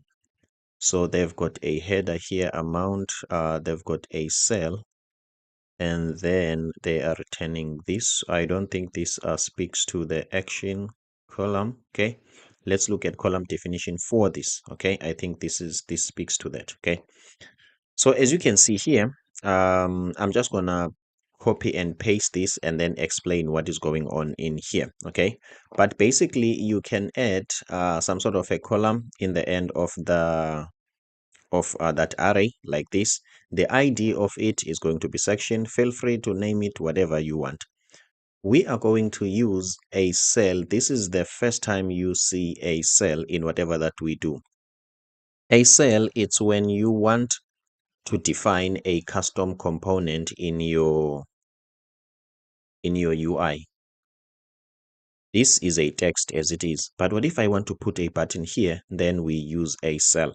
Maybe let me demonstrate this before I copy and paste this complicated code so that you can have a picture of what this does. Okay, so let's just go here and then let's just add this, and then let's add an ID, and then this ID, the name of this will be button. My apologies about that. And then let's say we want to add our own component here. Okay, so what we will do, we will have to, my apologies, we will have to define a cell and then put an arrow function in this cell. Okay, and then we will have to return, and then let's just use a CN button. Okay, from UI button, and then let's return it as a component. Let me finish about this. I think let's say add. Okay, so here I'm just showing you how to add a custom component, okay, under this action button. Obviously now we've just, let me just say action instead, okay, because this is going to be an action column. Okay, so that you can first see what's going on in here. As you can see, the only thing that I don't see here is this action. Okay, this action, what can I say? This action column here, it's not labeled. Okay, that is not much of a problem. I was just showing you that you can add components here. That's what we are going to do, but unfortunately for us, CN component has got a very complex structure. Okay, they've got a very complex structure, a lot of children, so I'm not a big fan of their interface. I'm a big fan of their engineering and their architecture, but the interface is quite something. So what we can do, we can just copy this as is. I think it ends where? Apologies about this. Let's just check. This opens here, and where it ends, I think it ends here, the very last one. Okay. So let's copy and paste this here. Here. Okay. Let's see. Okay, it ends here. So let's copy and paste this here. Okay, as you can see, everything works well. We just have to install this component. Okay, the drop down menu. So let's go back here and see where is it in terms of import. So here is this. Okay, we are importing this from here, so we can go to CN. We are already here. We can just go to CN in a different CN. We can go to shard.cn in a different tab, and then let's look for under D a drop down menu or something. Base, let's look for a drop down. I wish you can help me. Here is it. Okay, so we just need to add this. Okay, so let's go to a installation. As you can see, let's just copy this, come back here. I'm going to open a new terminal. Why not? And then I'm just going to press right click on Windows so that we can install this. Okay. And then from there, we're not going to install these one by one. We are going to copy and paste this code from here. Okay, here is the import, as you can see, importing it from here. It looks like this also make use of a button, so we might as well import all of these here. Okay, let's copy and paste this. This is still busy. That's not much of a problem. Let's import all of these from here. Okay, as you can see, now we okay, I've already imported a button. Okay, it looks like there is no red and errors and whatever. Okay, what about this? More horizontal. Cannot find the name. Let's check. What is this? Let's just check here. Oh, okay, this is an icon. Okay, so let's just import this icon. Okay, so let's go and check here and see how things are now. As you can see, we've got our own drop down menu, as you can see. Okay, happy with this. I'm not sure why we don't have the name here. Okay, why this column is not there. I wonder why. Let's just quickly go check to column definition. Let's check here. We've got this and the ID. Okay, now I see. Now I see. Now I see. Now I see. Let's change this to accessor. No, to header. Okay, I don't think we have a header here. Let's check first if it's going to give us a header. Yes. Okay, we were supposed to put this on a header, which is action. Okay, my apologies, my mistake. Action, and then the comma is supposed to be here, and then now we're supposed to be good to go. As you can see, here is the action. Okay, I'm happy with this. So in our case, what we want to do in terms of the drop down, let's just only add one drop down menu. Okay, let's see, this is a drop down trigger, this is a button, and this is open menu. Let's see, what is that? Where is open menu? Okay, I'm looking for copy payment ID. That's what I'm looking for. Where is that copy payment ID? Here is it. Where does this start? This starts from here and end from here. Okay, this is the content. What else? Drop down trigger. Where does it start? It starts here. So this is a drop down menu. Okay, let's see. I think I want to work mostly on the drop down items. Okay, let's delete this. Okay, I think I want to work most on the drop down items. Let's see how they are here. There is some sort of separators. Okay, let me remove the view payment, the view customer, and only leave this one. Okay, let's do that. And view customer, I don't want the separator. Okay, let's see, these were drop down separator and drop down menu icon. I don't want this. Let's see what's going on here. Menu item, I want this. I'm not sure if I want this label.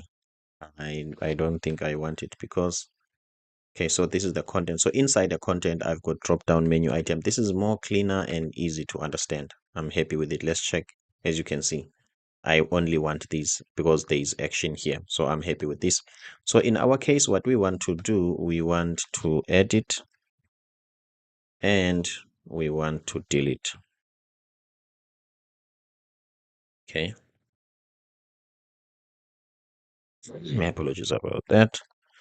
we want to edit and we want to delete. Let's quickly check if that is the case. Okay, edit and delete. I'm happy with it. So when we click here, nothing happens. Okay, the most important thing here, don't mind much about these things. Okay, we are going to fix it now. The most important thing about this to understand is to know where you are. This is very important. Okay, we are in a column. Sorry.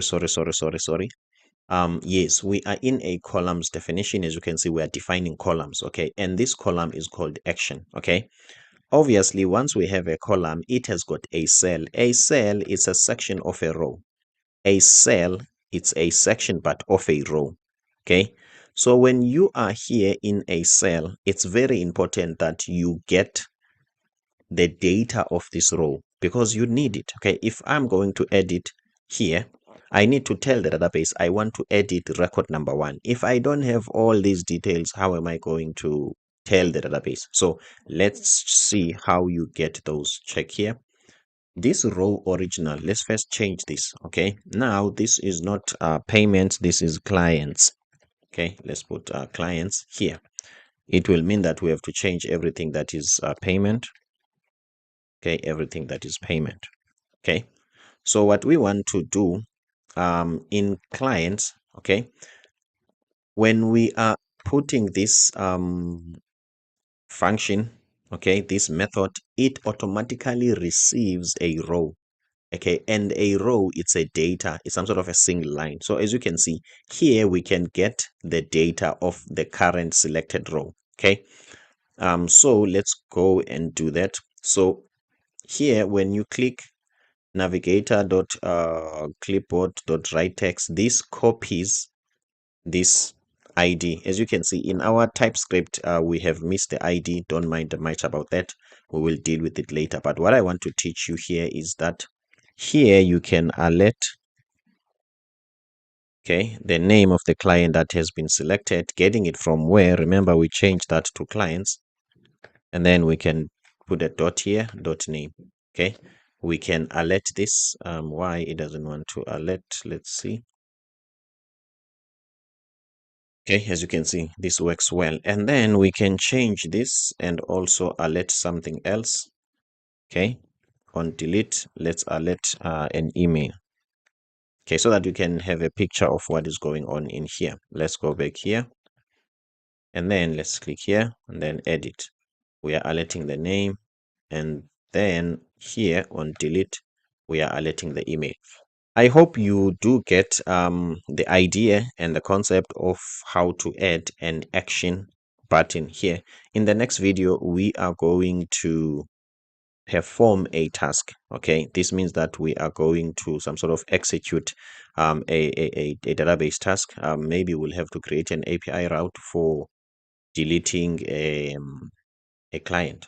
Okay, when you click here, it needs to delete the client. I'm Matthew Msingati, the designer and developer from South Africa. If this is helpful, please don't forget I've got Finance here, a very cool invoice creation application, which is absolutely for free. You can come here and register. You can do a lot of things here. If you might want to support me, I've got these cool courses, 4 of them, 1, 2, 3, 4. They are all React or Next.js courses. And also we've got a free one, which is Figma. I'm a designer as well. In one of the videos, I'll show you my designing channel. See you on the next one. In this video, we are going to add a dialog or a pop-up to edit the client detail. This is what I mean. As you can see, when we click here, we click edit, there is an alert. So we don't want an alert. We want something like a modal, something that will appear at the top of the whole screen and present us with a section to edit the data. Okay, so what are we going to use for that? We are going to use our ShardCN. Okay, as you can see here in ShardCN, we've got a dialog model. In case you might want to get here, you can just go to components and then look for dialog somewhere here. Let's see, here is it. Okay, and then we're going to click this and install it. So let's just go down here and then let's install this. Let's just copy. And then what we're going to do, we are going to do this. Okay. and then we are going to open another dialog. Okay, let's see, another terminal, and then we are going to paste this. As you can see, npx shadcn add latest add dialog. So we want to add a dialog here. So when the dialog has been added, what we need to do, let's look for a simple dialog template that doesn't have a lot of things. Okay, so let's go back here a little bit. Whatever that we do here in the form, okay, we do it in the columns, okay, not in this table. Okay, so the table is some sort of a presenter of a data, but you cannot manipulate data from the table. Okay, I hope you get that one. So what we want to do, we want to import all of this, okay, in the columns definition. Let's just minimize this. Here is our columns. So what we want to do, we want to import all of this, assuming that this is done. Yes. And then we want, what can I say? We want this, okay? This is what we want. We want this dialog, okay? So what we can do here, we can copy this as it is, okay? Let's see. We can copy this as it is, and then put it where here is a trigger. We can copy this as it is and then put it where there is edit, okay? You see where we see edit, we can put this as it is and there is no error. Let's click save, okay? And then let's go back here, and then where there is edit, suppose now there is open. Where is this open coming from? As you can see, from this trigger, okay? From this trigger, here is this open, okay? So when we click here, suppose this dialog box pop-ups, okay? It pops up here and it shows, but that is not going to happen exactly as we wish. As you can see, there's a misbehavior. This shows up and sometimes it doesn't show. One might feel like, okay, on the item menu we've got an on click event and there is a clash. So let's see if this problem is going to be solved like permanently. Okay, let's see. Click open. As much as we are doing this, we still have some challenges here. Okay, this doesn't do what we want. Okay, as you can see, it's misbehaving. The reason is, okay, we have put what can I say, the dialog, okay, inside a drop down menu. A drop down menu, as you can see, it's some sort of a component on its own. It has got its own states, okay, or some sort of triggers and events and everything. So when you click here, it needs to close, okay? So if the dialog is inside another component that is able to close itself, or it can trigger some re-renders, then the dialog is limited, okay? It's some sort of, let's say it's controlled, because it only appears while this is still on. Once it closes, then it has to disappear. So this is not the ideal way to do it. So what we are going to do, we are going to take this dialog out of here, okay? We are going to take this dialog out of here and save, and let's click that edit again here. Let's add that edit again here, okay, and click save. Let's see if there is something. I'm happy with this. Okay, obviously nothing happens because we've deleted everything. So what we want to do here, we want to some sort of wrap this with a React fragment. Okay, let me just show you what will happen if we don't. The return of React always wants one element, not two element. Okay, this is a dialog and this one, this complains. Okay, but if we can add a React fragment here, as you can see, this will act as one element. As you can see, this is like one element. If we can add another element here, still this will behave as one element, okay, under one thing. Okay, so I hope you get that one. Then we need a mechanism to switch this on. Okay, let's look at a prop which is called open, and let's assign true. Okay, and let's see what will happen. As you can see, when we assign true to this, this shows up. Okay, since we cannot close it because this is always true. Okay, so what we need to do now, we are happy with this. I don't think we need this trigger. What we need to do, we need to control this dynamically. So how are we going to do that? Let's go to that edit. Let's copy this because we're going to need it. Let's paste it here. What we are going to do, let's create uh, a method here that will be called here. Let's go and create a method somewhere, somewhere here. Okay, I'm in the columns. Let's see, const, edit client. Okay, const edit client is equal to a arrow function. My apologies about this. This is equal to an arrow function. And then let's do what? Okay, inside here we need to set this to true, this one. So this is a boolean. So what we are going to do, we need to have, let's see, are we going to be able to have a state here? Is this a React component? No. So if this is not a React component, how are we going to have a state? Okay, let's see. Suppose we have a React component here. Suppose we can have a JSX without a React component. I just need to make sure I'm in the right place. My apologies about that, guys. This is a component. Okay, this is a component because it's a method and it returns this.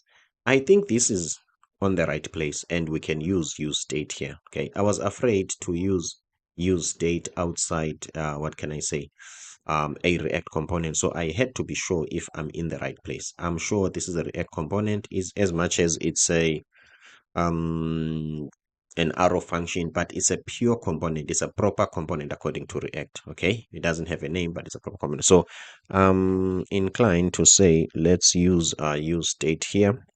Let's see, const, okay, array equal to use state. Okay, use state. Okay, so this is a hook.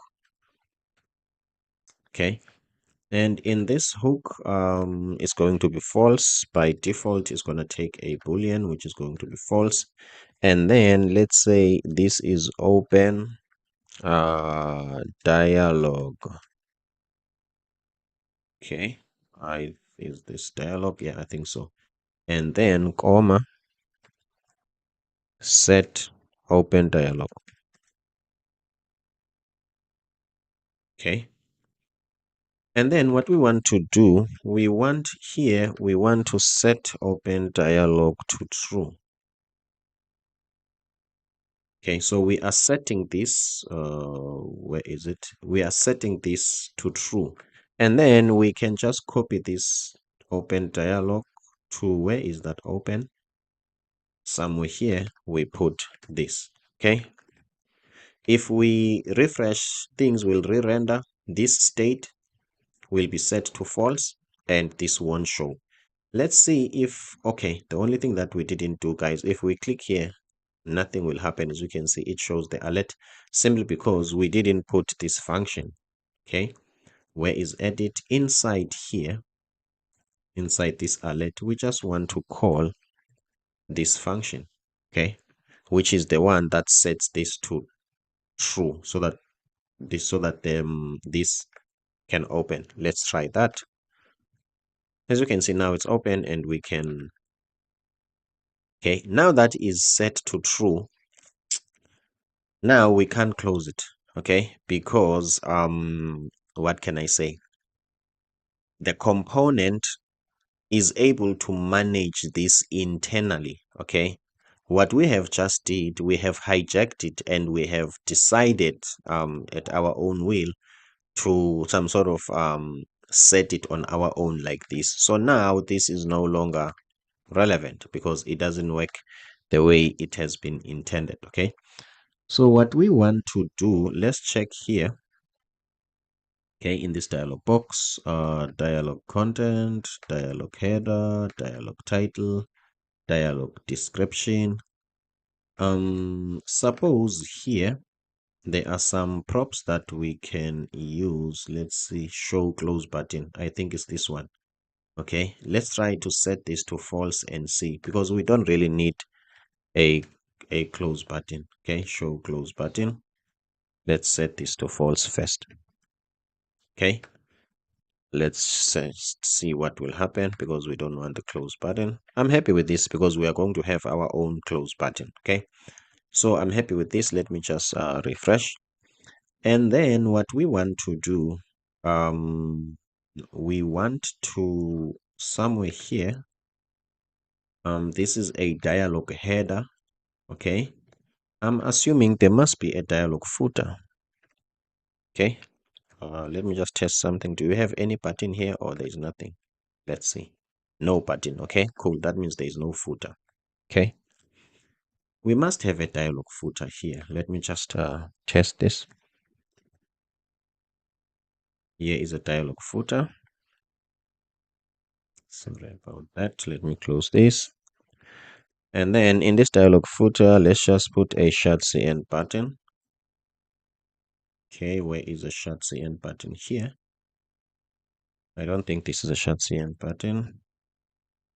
Sorry. Let's just type here close, and let's just make sure this is a short cn button. Sorry about that. I'm pressing the wrong thing. I didn't want to do that. I'm not sure what is this. Yes, this is what I want. I want to check this. If is this important from Shadcn UI. Okay, fine. I'm happy. Imported from Shadcn UI. So first of all, let's just see what happened now. I don't want to type a lot of code and you don't have a visual image, like a mental picture of what is going on. As you can see, we've got a Shadcn image, but it's not working. A Shadcn button, but it's not working. What do we want this button to do? We want it to close. So how do we do that? Where is the button? Where is the short CN button? Where is the footer? Where I am? Looks like I'm a bit lost now. Okay, now on click, we want to pass. I don't think this is doing the right thing. Okay, on click here. Okay, on click, this is what we want. We want to set what? Set open dialog to false. Okay, let's click save. Let's just go back and test, guys. Very important that we test. I'm happy with this. This is exactly what we want. Okay, this is exactly what we want. Now we need a form here. Okay, so and this form will be edit user. Okay, edit user. That's what we want first. And here we want a form. Do you have an idea of where we can get a form? I think I've got an idea. We can get a form here. Okay, this is the exact form that we want. Nothing more, nothing less. Okay, exactly this. So let's go to the create aspect of this. And then what we want to do, let's go to the JSX. Let's go to the JSX. Here is a form. Okay, we just want only the form without any other thing. We just want only the form. And then let's just go back. Okay, is this is still create? Okay, this is where we want to be. Instead of having this, we want to have the form. Okay, the form will need an input from Shadcn. I'm gonna press Control Space. As you can see, input from Shadcn. The form will tell us that we don't have React hook form things. Okay, that's not much of a problem. Let's go to create. Let's just import all React hook form things. Okay, where are they? Here are they. Okay, these are for the client form. Okay, so let's go back to the list. Let's see, where do I want to be? I'm in the Was this the right place to be? I'm lost in my own code. Let me just go back.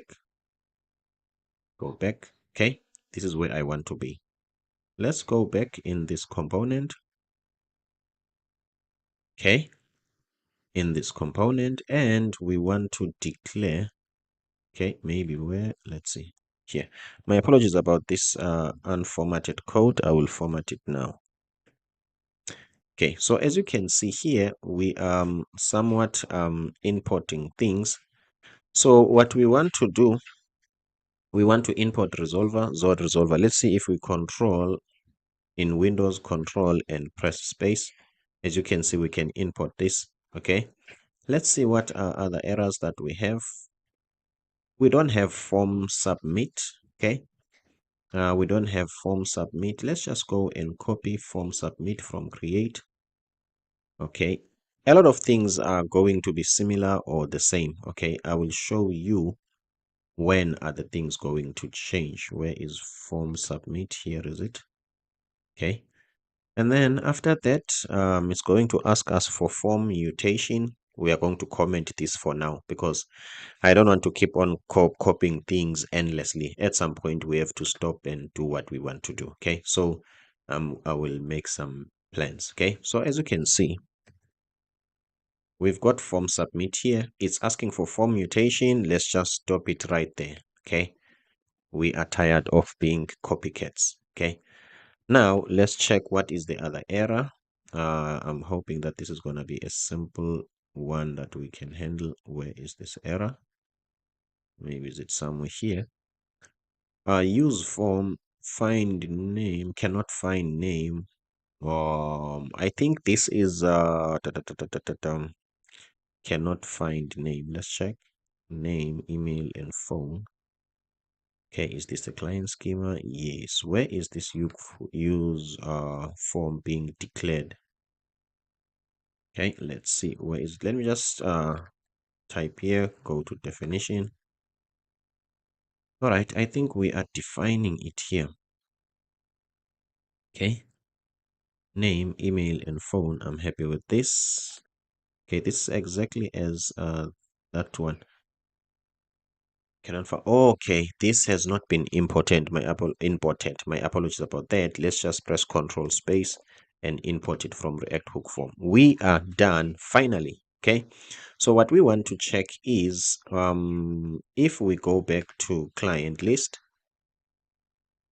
Okay, do we have a form when we click here? And boom, we have a form. Okay, does this form work? Let's check. The form works as intended. Okay, I'm happy with this. But now in closing, what we want to do isn't it true that when this form loads, it needs to have this data pre-populated so that we can edit it. This is the last thing that we are going to do before the end of this video.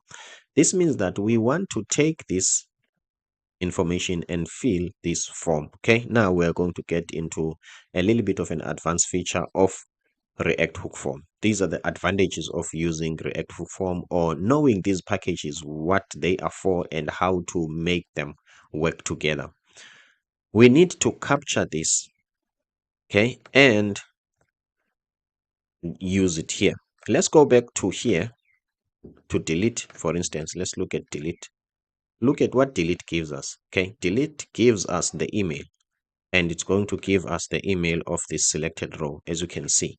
Let's go and check there. What have we done? Where are we getting this information? Okay, let's go back here, guys. So as you can see, we've got client. Where is client come from? Client is coming from row.original. Okay, what does this mean? It means that if you are in this column here, you've got the information about every row from row original. So this means that this client, it has got the name, email, and phone. And that is exactly what we want here. Name, email, and phone. So now let us be clever. Let's send that data to React Hook form. I hope you get that one. So how are we going to send that data to React Hook form? Let's check. Let's copy this client first. Let's go to where we are clicking, we are setting edit client. As you can see, when we are calling edit client, we are doing nothing. What if maybe we can pass this? Okay, let's see. Expected zero argument, of course. Let's go and receive it. So we are going to pass this data to this method. Let's go to that method and receive this data, okay, of this data type.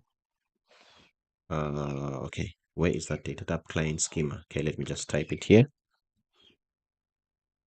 Client schema, where is it? Everything works well. So meaning that whenever we click here, we receive the data for a specific row. This is interesting. Okay, so what we want to do now, we want to display this data in this form. How are we going to do that? So that it can be pre-populated. Okay, let's look at this and see. So here we are only setting the dialog. Okay, let's go to a use form from React hook form. Where is it? Okay, where is it? Where is it? Here is it. Okay, I think my code is not properly formatted. Let me format it. No wonder I am lost. My apologies about this, guys. Let me just take this time to introduce you to my own platform, which is Finance. In case you are an entrepreneur, a business owner, a freelancer, please don't forget I've got finance.com where you can sign in and create codes and invoices. As you can see, we've got 340 users and 103 registered companies. Do you want to see the registered companies? 103 registered companies. You can go to Marketplace. As you can see, here is Marketplace. Okay, Marketplace is a page where you can see all the companies that are registered here. You can look at their own details and you can request a quotation if you want to. As you can see here, we've got 94 registered companies on Marketplace, and you're asking yourself, what about the 103 that we saw on the previous page? Simply because some companies, they don't qualify to be here because of maybe the information is not enough.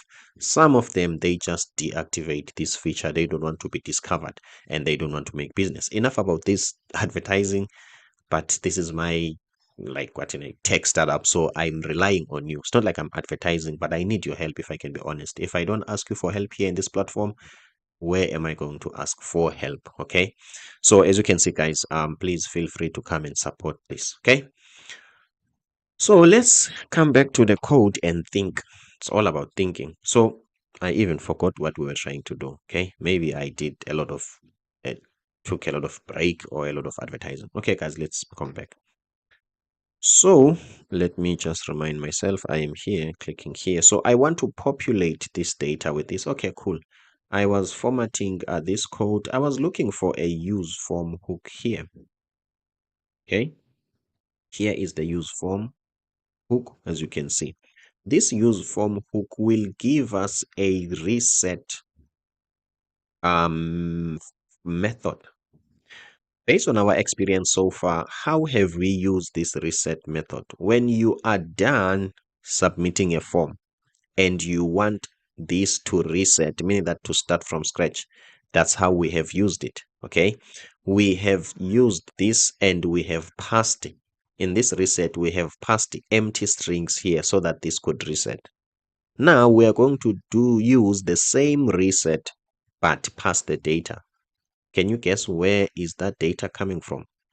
It will be coming from the client that we have passed. First, let's copy this reset and use it in the ideal module. Okay, where is the ideal module? We are receiving client right above here. So I'm tempted to say, let's take this, because now we are going to use reset before we declare it. So let's put this under this one so that this could be declared before we use it here. So we are going to reset this. Okay, and then when we're resetting it, let's assign name. Check here, guys. Okay, name, let's just type here reset. Reset by me.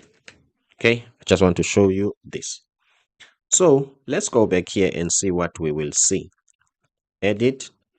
As you can see, guys, reset by me. Okay, this is interesting. What if we can set the email Okay.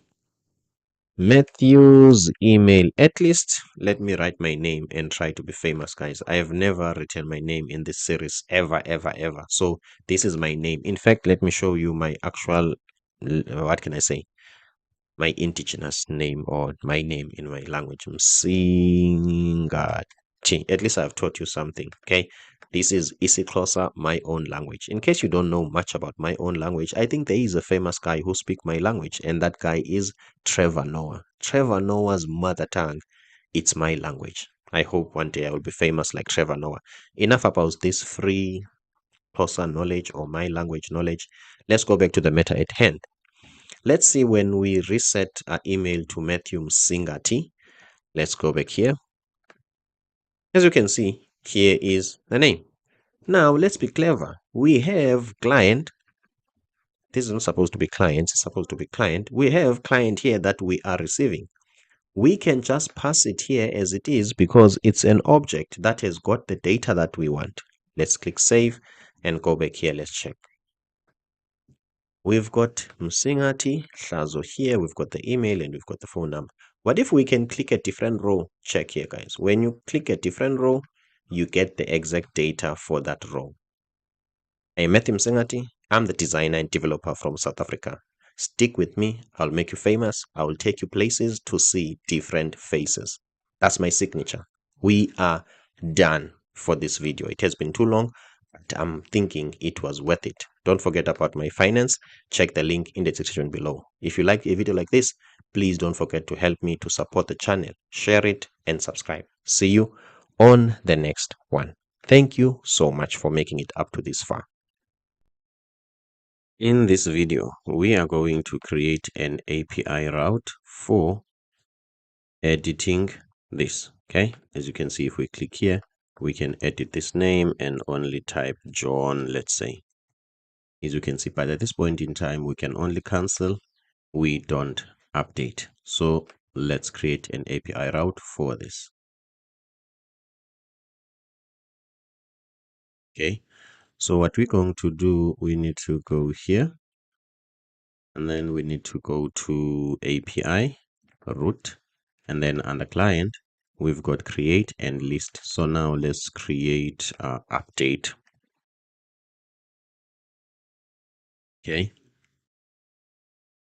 Inside this update, we want to pass some sort of, let's say, a key or a value. Okay. There are two ways to go about this, sending data to the API. I think the first one, we have seen it, is sending it through a request body. It was post.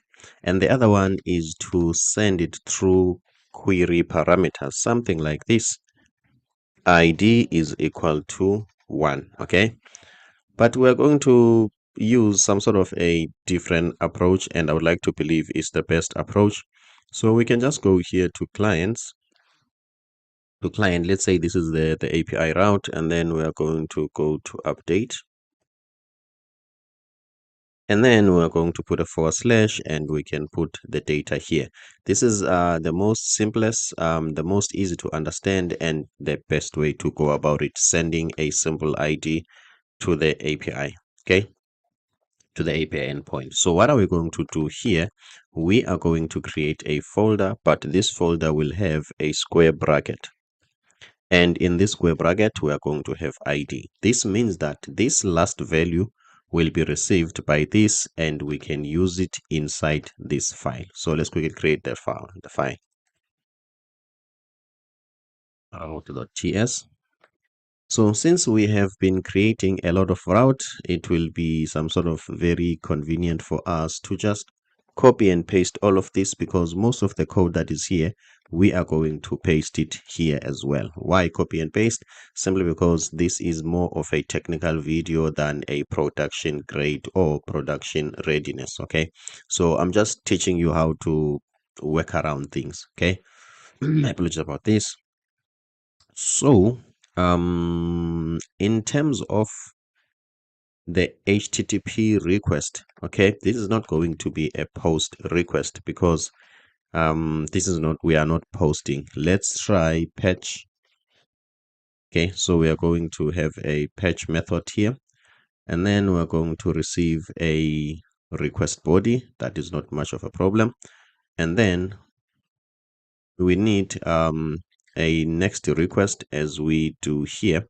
And then we can pass here some other, what can I say, parameters. Okay, we can pass here some other parameters. Let's quickly do this for the sake of testing, because I don't like typing and then running things at once. That doesn't create an environment where you can learn step by step. I like incremental learning. So what we can do here, let's do this. Let's just type here params. Okay, I think we should type this. Okay, it's declared but the value is never read. I don't really mind much about that. So what we are going to do, how are we going to test it? This will mean that if we want to test this, we need to create what can I say, we need to create a front end, okay, that will call this module. Okay, so let me change my plan. Let's create the endpoint and the front end, okay, for this. So meaning that we're going to do two things at once. Initially I was going to create an endpoint and then come here and finish up this one. So since now we are going to create both of these, my apologies about this, let's just leave this as it is, because we will have to test it with the front end. So let's quickly jump to the front end. My apologies about this inconvenience, but we are learning. So let's go to client and let's go to list and then page. So I'm going to be a little bit quicker here. Okay, I'm going to be a little bit quicker here. So let's see what we want to do. We are going to need a query. Are we on page? Yes, of which here this is a ready-made data table. So things don't really happen here, if I can be honest. They happen here. Okay, everything happened in the columns definition. Okay, let me just save this. Okay, so we will need a query, okay, a 10-stack query method that will enable us to, what can I say, to save the data. So where are we going to put that query? Let's see. Okay, since this is a hook, we must be inside a React hook. Okay, let me just check the practicality of what I'm doing. So we are going to have a use query here, and this use query is going to be used by what? Let's see. It's going to be used somewhere in here. Okay, it's going to be used somewhere in here. We are going to pass the method here. Okay, yeah, I think everything's going to work, guys. Okay, let's continue. So const const update. Okay, let's say update. Okay, let me just put this for now. Let me just destructure is equal to, this is not going to be use query, it's going to be use mutation, because we are sending data from the database. My apologies about that. If this is going to be use mutation, all right, let me just do this. Okay, let me just do this, use mutation. I'm happy with this. I think there is something called a function here. What is that mutation function again? We are passing a mutation function and a query key, mutation key. Okay, let's just put this mutation key. Okay, let's just put this for now. And where is that function? What is that field? Mutation function, here is it, guys. Okay, let's do this. Okay, this is going to be an arrow function. Let's put a comma here. Okay, and then we need to return something here. That's not much of a problem. Let's use Axios. Okay, Axios. Let's import it. Import Axios from Axios.post. In fact, we are going to return this, and we need to await it, and we will set this to async soon. Dot post, not post patch, and then let's pass data. For now, let's just pass an empty data, or let's just receive data here, and then we are going to pass this data as it is. And then we want a URL here. I think our URL is going to / API / client suppose / update. Okay. And then / the ID. Okay. So for now, we are not sure of the ID. Okay. Let's just put one for now. We will change this. Okay. So the reason why there is this error in this await, we need to some sort of this must be an async function. Okay, as you can see, this error is gone. And what about here? Argument of type void is an assignable the parameter of type string. Let's see, argument of type void of type string. All right, let me return this as it is. Okay, I am passing the data here, and then oh, my apologies about this.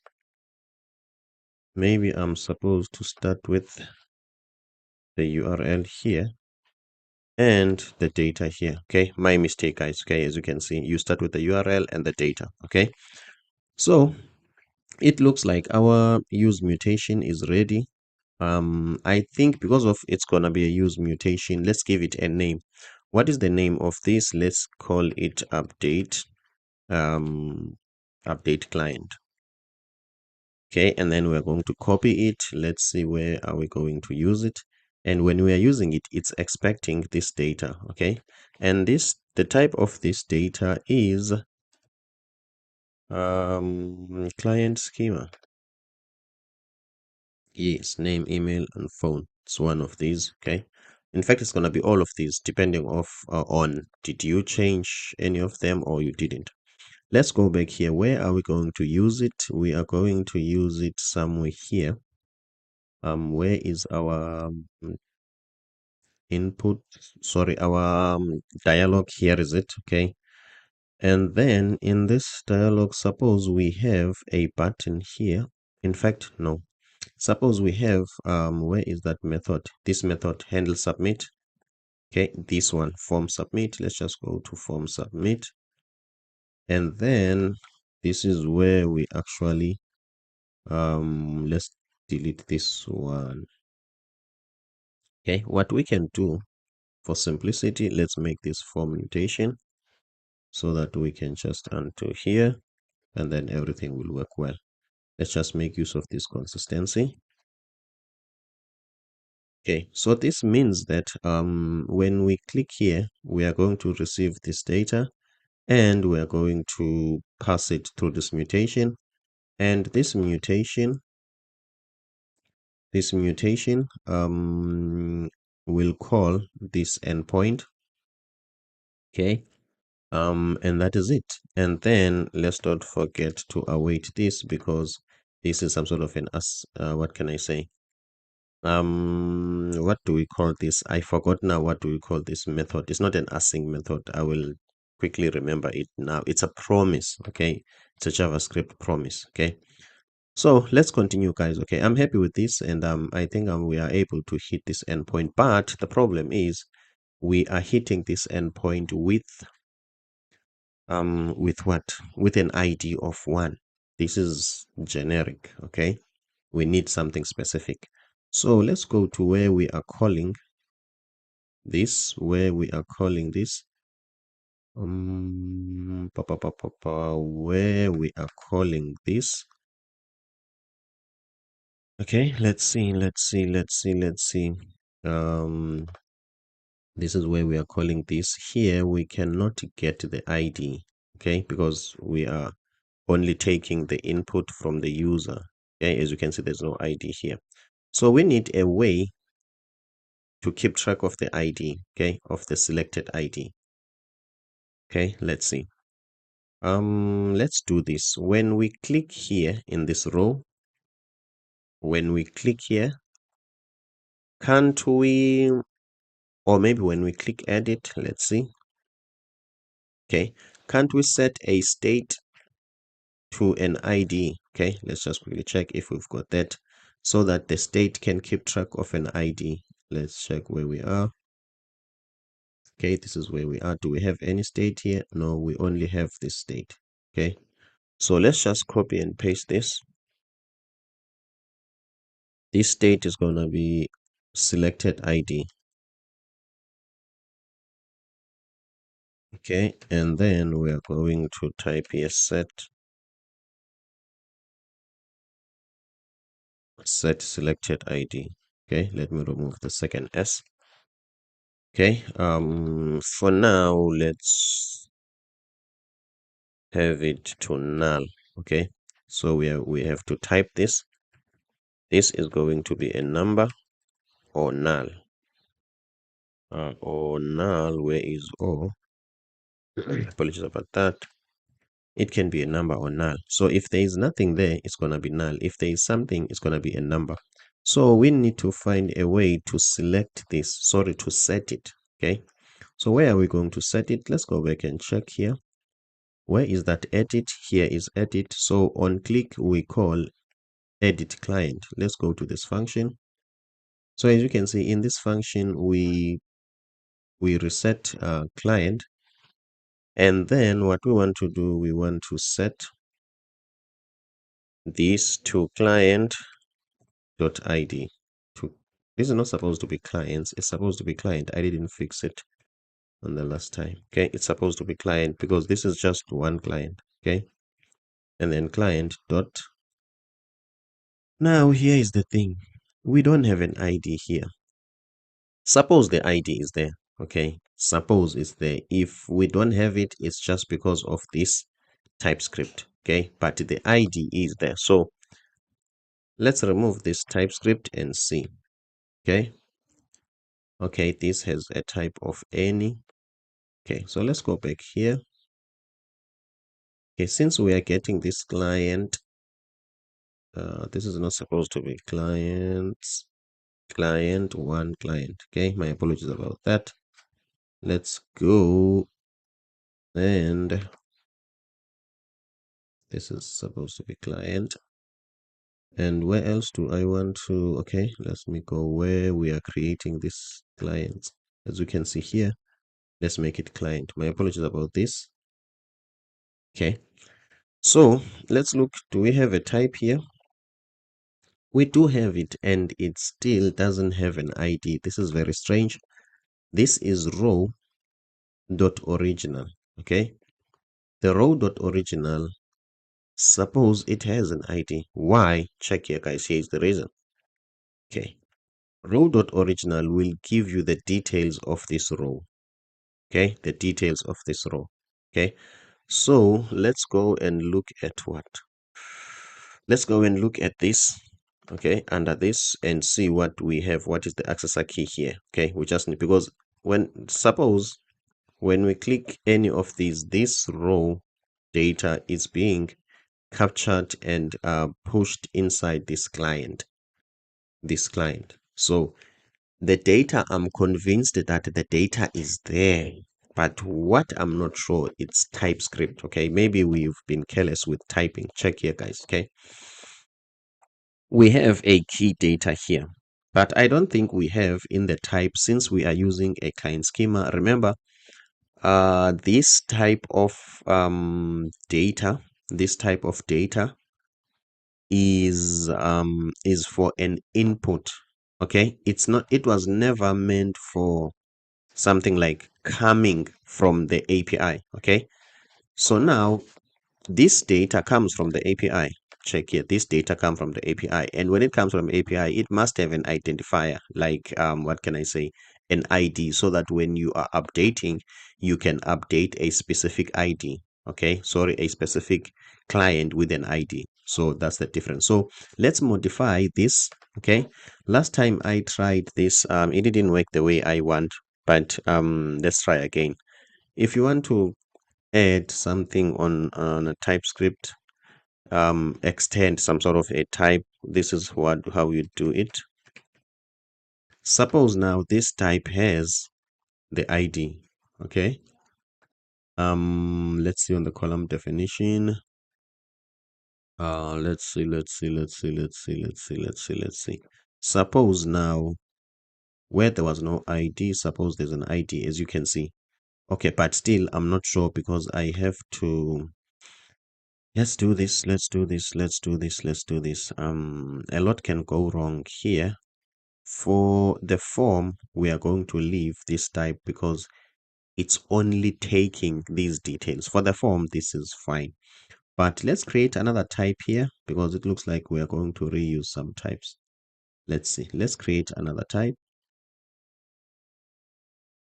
And let's call this type client with ID. Okay, this is a type. And then we are going to use client with ID here because we want a type of client with ID. Okay, I think I did something wrong somewhere. Okay, I think it's here. Client with ID. I think it's here. I need to close this. Yes. Okay. As you can see, this is the type. So this is the type with this. Okay. So let's go back here on the function. On the function, where is that function? The one that we need to type. Let's type it with client with ID. Then, as you can see, ID is there. Okay. I hope you are following. In case you don't really follow me exactly, let me just quickly do a summary for you to help you understand whatever that we're doing. At first, we have used a type which doesn't have the ID. Why it doesn't have the ID? When you are creating, okay, which is this type was meant for creating.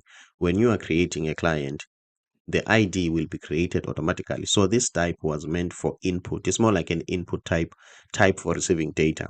Now we are dealing with update. We need to be aware of the ID. Okay. So what we are doing here, since we are in the React hook form, in a form, the form needs only this type.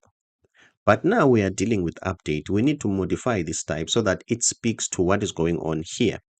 This data here has the ID, as you can see. So that's what we did here. We created a new type with an ID and we've added an ID here. So when we are receiving the data from, let's see, where is that function? That function, I think it's edit client. Okay, when we are receiving this client now, we want to receive it because that's what we get from here. We want to receive it with an ID. That's why we are typing it like this. And the selected ID is client.id. Okay, so what we need to do here, first we need to be sure if this client ID we are getting it. Okay, so when we click here, let's try to display it somewhere. Okay, let's do that. How are we going to do that? First, let's go to the set client ID, selected client ID. Here is it. Let's just display it as it is. Where is the form? Here is the form. Let's just display it as it is. P here. And then let's just display it as it is, just to confirm if we will get one here. As you can see, guys, here is one. I'm happy with this. And then here is two. That means we are able to get this ID. Okay, so what we want to do, we want to take this ID, and then where is our form submission? This is one of the reason why I say make your code more like uniform. So check here, where is edit here, find. Okay, so I'm just going to type here form submit. Okay, as you can see, here's form submit, and I go to definition. What if I'm in a different page? I will do the same thing because these form submission thing, they are always the same. This makes the other developers' life easy because things are consistent. So we want to be here. So when we submit, we want this form data mutation. Okay, and here instead of this one, we want to, let's use something like this. I think this is called string template. And then we want to add some sort of this, so that we can add JavaScript here. So as you can see now, whenever we select this client, this will be sent. Okay, and whenever we select this client, this will be sent, which is here. Okay, so we are done with the front end. Okay, now let's first check even if there will be errors. Let's first check, does our front end send the updated data to the back end? Okay, let's look at the network. Okay, so let's go here and let's just update this and remove the same name, and let's click submit. As you can see, it's sending. Okay, it doesn't matter if there's an error or whatever. Of course, I'm expecting it to be an error, but it does really send. Okay, and as you can see here, there is one because this endpoint ends with one. As you can see, client update and then one. Okay, so let's just check in the back end, does this what can I say? As you can see, we are hitting this. Okay, we are hitting this. Okay, but we are having an error. I don't have much problem with that. I don't have much problem with that. As you can see, the error is on create Prisma. I'm happy as long as we can hit that endpoint. Okay, as long as we can hit that endpoint. And then let's just go here. Let's just go here and look at in that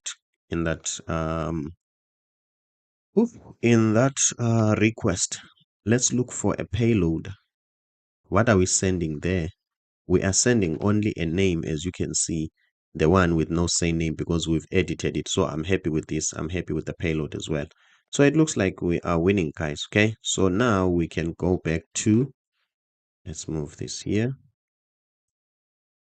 to the update endpoint. Okay, to the update endpoint, the one that we started and we didn't finish. Now we are coming back to finish it. Let's go to update.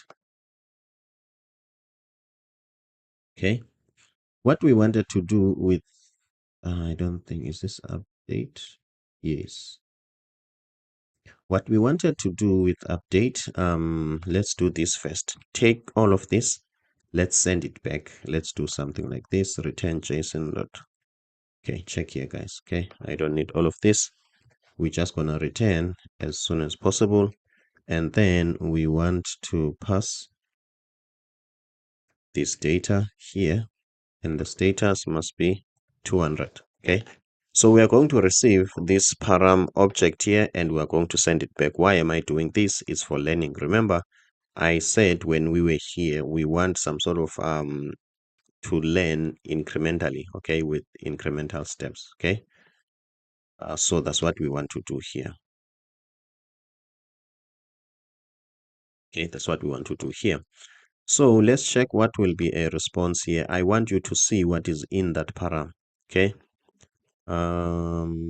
this means that I need to do this, then I need to edit, and then I need to send this, and then I need to go to network.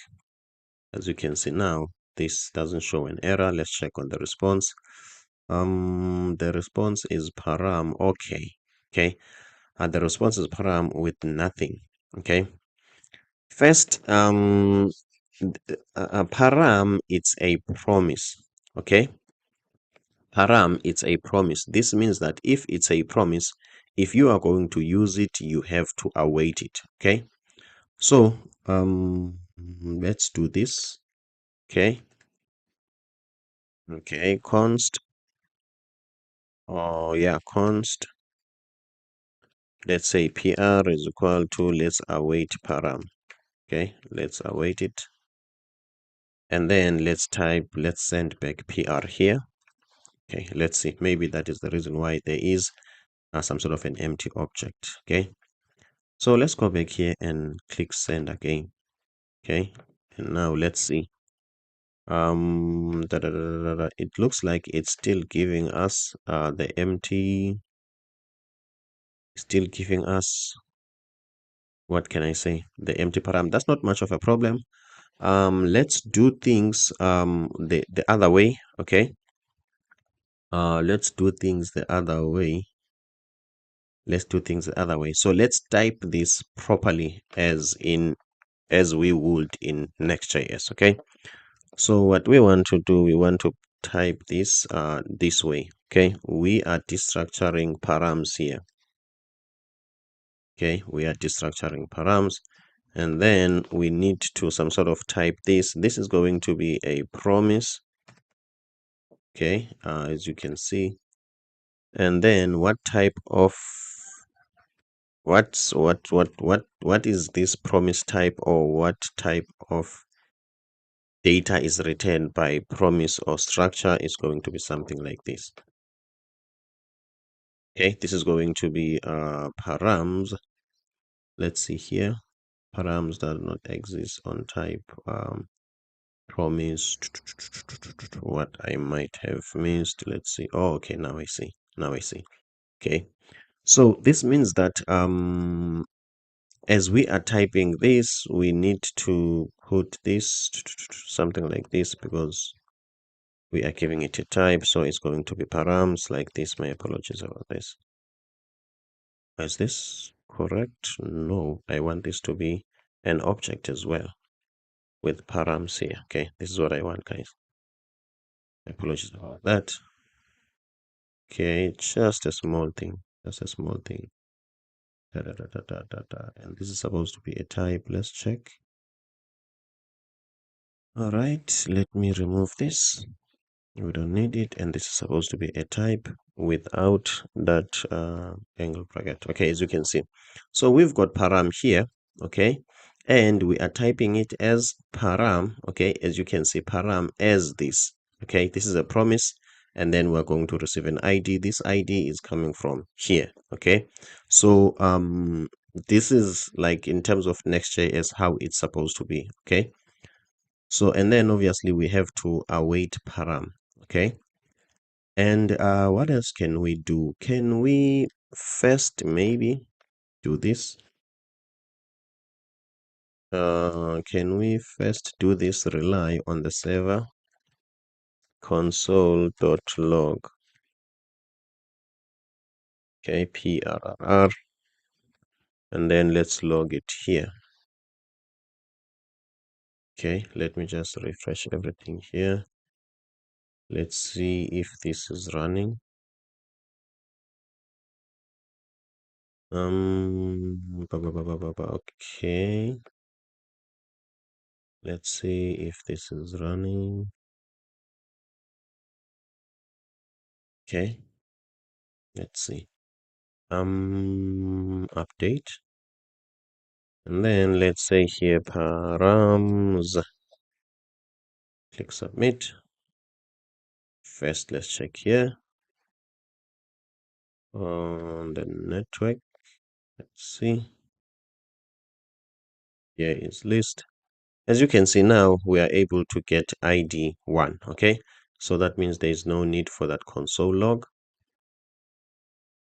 Okay, and then there's no need for this console log, because here we are able to get 1. Okay, so let's see. Can we also convert this? Let's say, okay, this is going to be an object, okay, with param. So that means if we want to get an ID here, we have to put dot and ID. So this is not the actual integer. Okay, that's what I want to do. Let me minimize this. My apologies about that. So what we want to do now, we want to get the ID from here. Okay, we want to get the ID from here. So let's do this, guys. Okay, const const client ID. Okay, what if we can just make it an ID? Is this a best programming practice?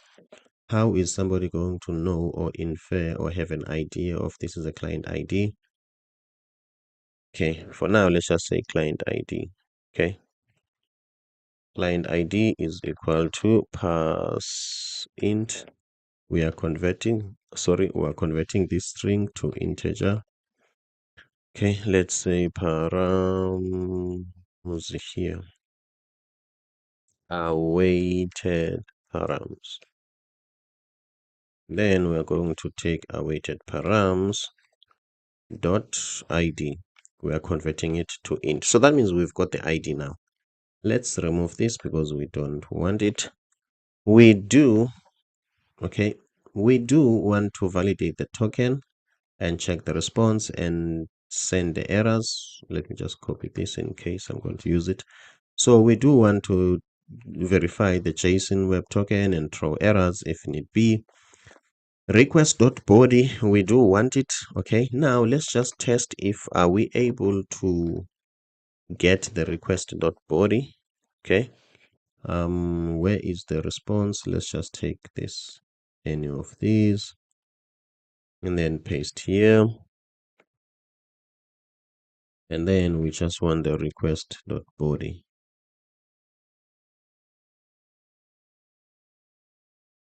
Okay, and then from then let's say the status is 200. That means all is well. Okay, let's click save. So what we are going to do, we're just going to come here and inspect. Okay, why there is no inspect? Okay, here is inspect. And then what we want to do in terms of param, let's just type inspect. And then let's go to the network and then let's click update. What comes back is the data that we have sent. Here is inspect emails. That means we are able to receive the data. I'm happy with this. And then let's continue now. Validate data.savePass. After we get this data from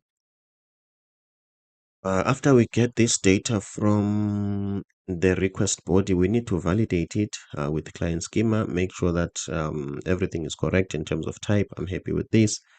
After that, we need to update client. Let's say instead of created client, updated client. Okay, await prisma.client. We don't want to create at this time. We want to update. Okay, we want to update. Obviously, there will be an error because you can update without specifying which record do you want to update. So let's just click here and add a field, which is where.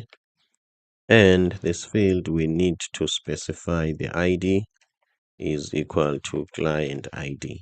Okay, where client ID is equal to client ID. And that is it. Okay, and then let's return the updated client. Okay, let's return the updated client. Maybe the updated client might return this data with the password. Okay, we will deal with that later. So let's go back here and check. Okay, let's just go back here and check where is the network tab, and let's send. Looks like everything went well. And then as you can see, this is returning back to us. Let me open this. It's giving us the ID, the name now, it's inspect, the email, the phone, and the created it. I'm happy that it's not showing us the password. Okay. So as you can see, guys, now we are done with editing. Obviously, this was a long one, and whatever that we did here is going to make things easier for us when we are in the item as well, because the modules are going to be almost the same. I'm Matthew Msangati, the designer and developer from South Africa. Don't forget, we've got a cool application here. This is somewhat wrong because that was my dashboard. So thanks that it has kicked me out because you were not supposed to see that one. So let me just show you this finance.com. You can come here and sign up.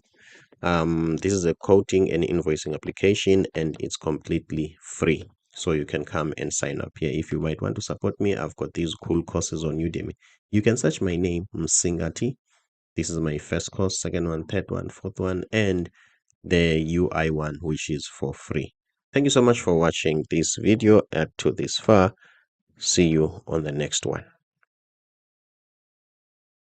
In this video, we are going to create a delete functionality. As you can see here, we can edit, and what we want to do, we want to delete as well. Okay. But the first thing we want to do, we want to dive deep into 10-stack query and how awesome is it. For instance, let me just show you here. Let's edit this to 10. Okay. And then what we want to do, we want to check what will happen to the table or the data in the table after we have saved or edited it. Let's see.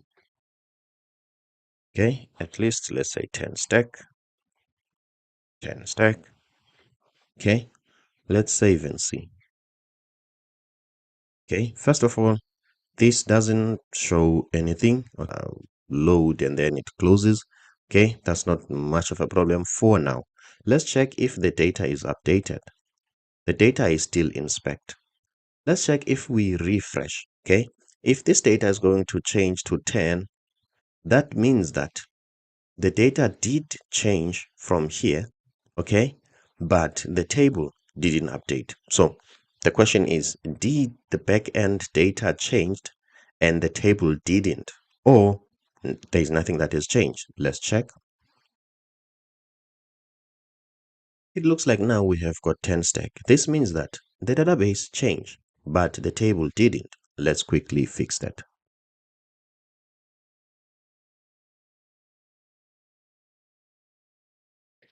Okay, so what we want to do, we want to make use of query keys. Okay, let's check. This is the API route. Let's come here. Okay, let's check where we are updating. Okay, where is form data here? Okay, or form mutation. Yes, okay, form data mutation. Let's see, here is it. When we are done mutation, what do we do? Let's check use mutation. We mutate, and we don't have a query key. Okay, what is a query key? A query key is some sort of a unique identifier to identify this mutation. What is a mutation? It's some sort of a function that changes the state of a database. Okay, so let's label this query key as update client. This could be anything, guys. Okay, could be anything. So what we want to do, when this mutation changes the state of a database, there's also a query that we need to update so that it could refresh automatically. And let's look at how do we get the details of the data table. Let's check where do we get the details of the data table. Let me save this. This might not be here. Okay, it might be in a page. It doesn't matter where it is, guys. We just have to look for it and find it, and then tell it to be in sync with the mutation. So let's go back. Let's go back to, okay, my apologies about this. Let's go back to client, and client, is it create? Where do I display a list? I display a list here. Here is the page. As you can see, okay, when I'm getting the data from the list, I don't have a query key. Let's add a query key here also. Okay, the one, it was create client. I think it was update client, my apologies. And then this one, let's name it get clients. Okay, it's been a while since I've worked with 10 stack, so I might have forgotten other things. Okay, even as to when do we refresh this. Okay, my apologies about this. So I might have even forgotten about when do we refresh this, but this is something that at least I did before. Okay, so what we did, we've added a key to our mutation. I'm happy with that. which we don't necessarily, which I was wrong. We are not here to necessarily link that. No, we are here to get, okay, to get the query key of this guy, the guy that fetches. What do we want to do with it? We want, when we are done with the update mutation, we want to refresh this, okay? So my apologies about the logic or what I said before, taking that query key from update and coming it with it here. No, we are here to take this one. Then go to the update mutation. We need to go to the update mutation. I think it's this one. And then we need to check the success of this mutation. Okay, where is that? Let me just first structure my code. Okay, let's go up here and check. So let's check the success of this mutation. If there is such a thing, if there is nothing like that, then we're going to create it. As you can see, it looks like there is nothing here, okay, of this sort. Let's say here is a mutation. Okay, it starts here and it ends here. And then there is a mutation key. Let's add something else here. Let's type here on success. Okay, on success, as you can see, let's this takes what can I say? It's an arrow function, or it's a function, let's say. It's a function. So if everything is successful, then we need to refresh this data. So how could we do that? Do we have a query client here? Let me just type here query client. Query client. Okay, from 10 stack, as you can see, we don't have it. Let's just import it, and then let's click dot here and see, are we going to get invalidate query? What is this query client? We just need my apologies about this. I didn't mean to do this. I want to see, where am I importing this? Where am I importing this query client? Let's see. Where are my imports? Okay, from 10 stack query client. What is this? Import from query client. In 10 stack query, do we create a new query client? I forgot about that. Let me just quickly remind myself. I'm just gonna type here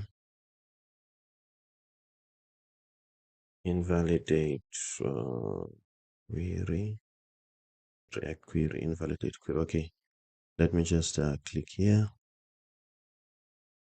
Okay, use query client hook. Let me just see. Const, okay, is equal to use query client. It looks like you don't just import it, but you use this hook. Okay, here is the query client. You define it and you use the hook. Okay, as you can see, query client dot invalidate query. My apologies about that. I just forgot the syntax. Okay, so let's continue. Okay, so you don't just import it straight, this was wrong. Okay, you just use a hook that will supply you with the query client. So meaning that we need to be in a React component, which is this one. Okay, so let's just const.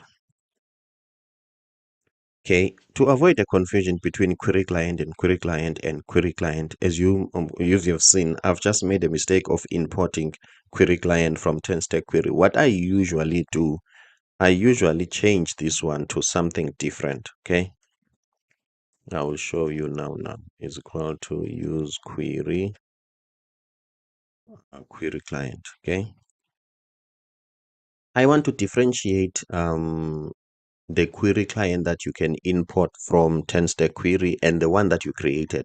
So I always use a different name here, okay, so that I cannot be some sort of confused. So this one is Q client. Okay, it's a query client that we have created, and we are taking an advantage or our right to create it or to name it. Okay, so if you've got the right to name something, why do you name it like exactly the same as something else which is part of the system? Okay, so that's why I'm saying I've got a tendency of naming this like differently, like toClient. So we want this toClient dot invalidate. Let's see, why it looks like my things are not working. Is it me or what? Let's see. Or maybe I just have to copy and paste the data as it is, that code. Okay, let me just do this. Okay, query client's got to use query client, and then query client dot invalidate queries. Okay, let's just do this. Where is my toClient? toClient, here is it. Let's see. Okay, it's the same thing. And then here on success, we are query client. Let me just copy and paste it as it is. You never know what I might be missing. I'm not sure what is it that I'm missing. Okay, now it looks like it works here. Okay, let's just go back here. So everything was fine.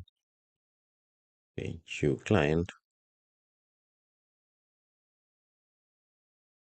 Okay, which is toClient dot invalidate queries. Or maybe I have to type it, all of it. Oh, here is it, invalidate queries. And then we open this. We are going to invalidate the queries. We want to pass a query key in this object. Let's say query key. There's not, oh, this is not even a query key. Okay, sorry. Yeah, query key, yes.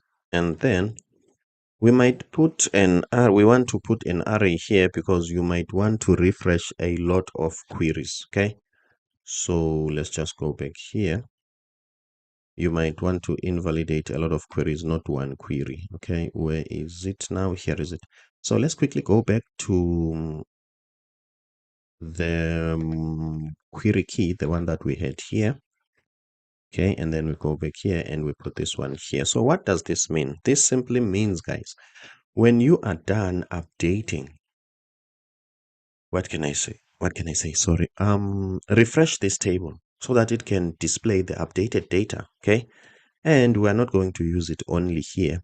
For now, please think, where are we going to apply this next? Okay, the same module, the same app, in the same section route.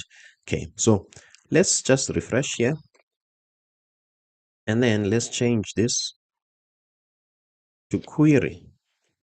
What am I expecting? I'm expecting the table to change immediately. This might not disappear, yes, but I'm expecting the table to change immediately. As you can see, guys, now it's query. Let's go back. Lost. I'm not sure who's lost. Maybe I am lost. Everything is done. Then this is lost. Okay. So if this work, since we're already here, before we move on, let's just make sure that when we click submit here, when this is done, this closes. Okay. I think you know how are we going to do that. We had a variable on success. We had a variable which is set something something. I don't know what is it, but I'm just going to check here. Set open dialog. Let's set it to close. Sorry, set open dialog belongs to false. Okay, there is something else that we need to do here. We need to reset that that form. Yes, let's reset, let's clean it, even though we might not see if it's cleaned, because check here, because let's say last two. Okay, because it just disappears. But just for best programming practices, let's just clean it. Okay, let me see if I can edit from here. As you can see, it's the student. If we are not going to see it, in case you might want to learn how could you reset it, you will just use the reset method that you get from the hook form. Okay, from React hook form. And in that reset, you can reset the name to empty thingy, and the email to empty string, and what else? And let's check its name, email, and was it phone? Okay, phone to empty string. Okay, that's how you will do it. Okay, so that means we have cleaned the form. Okay, so whenever you click any of these here, it will be populated by these. Okay, so I'm done with that. What else do we want to do? Okay, now what about when we are adding a client? Let's click here, edit. This client name is added, and this is the email of this client. Let's just say edit, and then this is the phone number of this client. Let's check here, submit, edit. Let's go back here and check if is this going to show up. Okay, since this is what can I say, since this is a new route and it's some sort of refreshing, okay, when you get in here, we are fortunate enough TenStack query also refreshes. But as a best programming practice is when you edit something, let me put it this way, mutation must always invalidate their corresponding query functions. Okay, it's just a best practice. Okay, so let's go back to the list, and then where we are invalidating queries, where are we invalidating queries on success? Is this something that I have to type again? I think it was here on columns. Okay, so let's copy this and go to create. And then let's look at this form mutation. And then let's see on success after the toast and reset. Okay. And then let's see. Okay. And then we need to create this somewhere here. Const this is equal to use query. Use query client. And that is it. And then what we want to do, we want to also use this toast because the update doesn't even tell us if everything worked or it didn't work. It doesn't toast anything. Okay. And also we don't have an error. Okay. So we are just going to add this error and the toast on success. Let's go back here. Okay. This is the on success, close dialog. And then let's add this toast, import it. Okay. This is item client. Okay. Client not created, updated successfully. And then let me just copy this. Where is create the error method? Just copy this. Okay, and then let's go back to column. Then after the on success, just do this and then paste here. And then failed to update a user. Okay, so let's go back and check here on create. Are we invalidating? Yes, we are invalidating get clients. I'm happy with this. So let's just test this module before we end this video here. Refresh. I think the main aim of this video was to delete, and now I want to end this video here. Looks like I'm getting lazy, okay? Meaning that when we get into delete, we are just going to be very quick, okay? Because this video is almost like 18-minute long. Okay, let's continue, guys. Let's see if we want to edit to coded. Okay, as you can see, we've got a toast and everything works well. What we wanted to do, we wanted to delete, okay? Now let's create a route for delete, okay? And please note, guys, I'm aware that the application doesn't have loaders, okay? When something processes, it doesn't show a loading spinner. I'm aware of that, okay? So let's continue, guys, and be very, very quick. So what we want to do here, because of we've got almost all of the things that we want in the code, we can just easily do copy and paste. Let me show you how. Let's just copy this folder, and then inside client, let's add a delete. Okay, I'm going to be very brief. We've been doing this, what can I say, for more than once now. Okay, so this is going to be delete. Okay, the method is going to be delete. So what I'm going to do, I want everything here, everything as is, everything. Okay, everything except prisma.create.update. So I want .delete here. My apologies about this. .delete, where this, and you don't pass any data when you are deleting. And we are done with the delete. Let's go back to the UI and check what is it that we are going to change on update. We want to be on the columns. Where are the columns? Let's go to a mutation that patches. It's this one. Where is it being declared? It's being declared here. We are just going to copy and paste it as it is. Okay, where is it? It's this one. We are just going to copy it as it is, and let's call it form data update. My apologies about that. And then instead of this, we are going to put delete. Okay. The mutation key is update client. Okay, suppose I had a capital letter here, but it's fine. Update client, let's say delete capital letter C client. Okay, since we know that now we know everything about the query keys and whatever, so we might as well do what? This is the key for this. We might as well refresh the table we are doing. Okay, so that means we are safe here. Okay, so what else do I want to do here? This is going to delete and send me back the information when it's done, and then we just have to go to here. Let's go to edit and see what's going on in edit. I think we are calling a function which is edit client.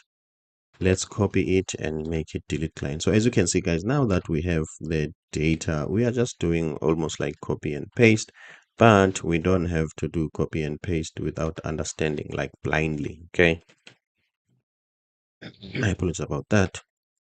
So what we do in delete client, we set the actual selected client. We set this. I'm happy with this. We don't have a form at this point in time, so we don't have to set in this form. We don't have a dialog that we are setting to false. What we want to do, we just want the form delete mutation. Okay, and execute it, and that will be it. Dot mutate. This is not expecting any data because okay, we are not expecting any data. Since we already have, let me check. Yeah, let's just go to delete client and then dot mutate, and we're not passing anything. Suppose now we can delete, and what is the error for? Where is the error coming from? Okay, let's just check this one. Yes, it's true. If we are sending it to delete, we are not expecting any data. All right, this is supposed to work, guys. Let's just check. Okay. Okay, we want to delete lost too because we are not lost. Let's see. Okay, it looks like we had an alert under delete which we didn't change. Let's see. Okay, this is delete. So on click we want to pass. Let's say I want to delete this. We want to pass delete client, and we pass client. Do we have to pass client? No. Okay, it's just that this is wrong. Let's check what is it that is wrong. Okay, let me just click undo. Oh, maybe this one. Okay. Okay. Expected one argument but got 0. Are you expecting a client delete? And if you are expecting it, what are you gonna do with it? Okay, because you are getting the client ID where, let's see, maybe we can change our mind a little bit here. Let's see. When you hit the delete client, let's see what happens. You set selected ID to client.selected ID. So it looks like you need it so that you can set it. This, I'm not happy with setting IDs and whatever, and I'm not happy with it. Let's see. Okay, fine. Let's just keep this. I think it will work. Let's just keep it so that we can pass the ID here. So let's pass it here. I think it will work for now. Okay. Based on our thinking and logic. The reason why I'm a bit confused and I'm hesitating, I wanted to just pass an ID here, something like this, because I don't need the other information, the name and whatever. Let's check here. Okay, the name, the number, and the phone. We don't need it. We only want an ID. But since we already got this logic, let's just keep it for consistency. Okay, so let's go back here and let's refresh. And let's delete the lost. Now, after this failed to update, let's start with the fact that it's supposed to fail to delete, not to update. Let's go to the network and check what might be the problem. Okay. Starting with the fact that it was not supposed to fail to update. Okay. Let's click here, going to one, response.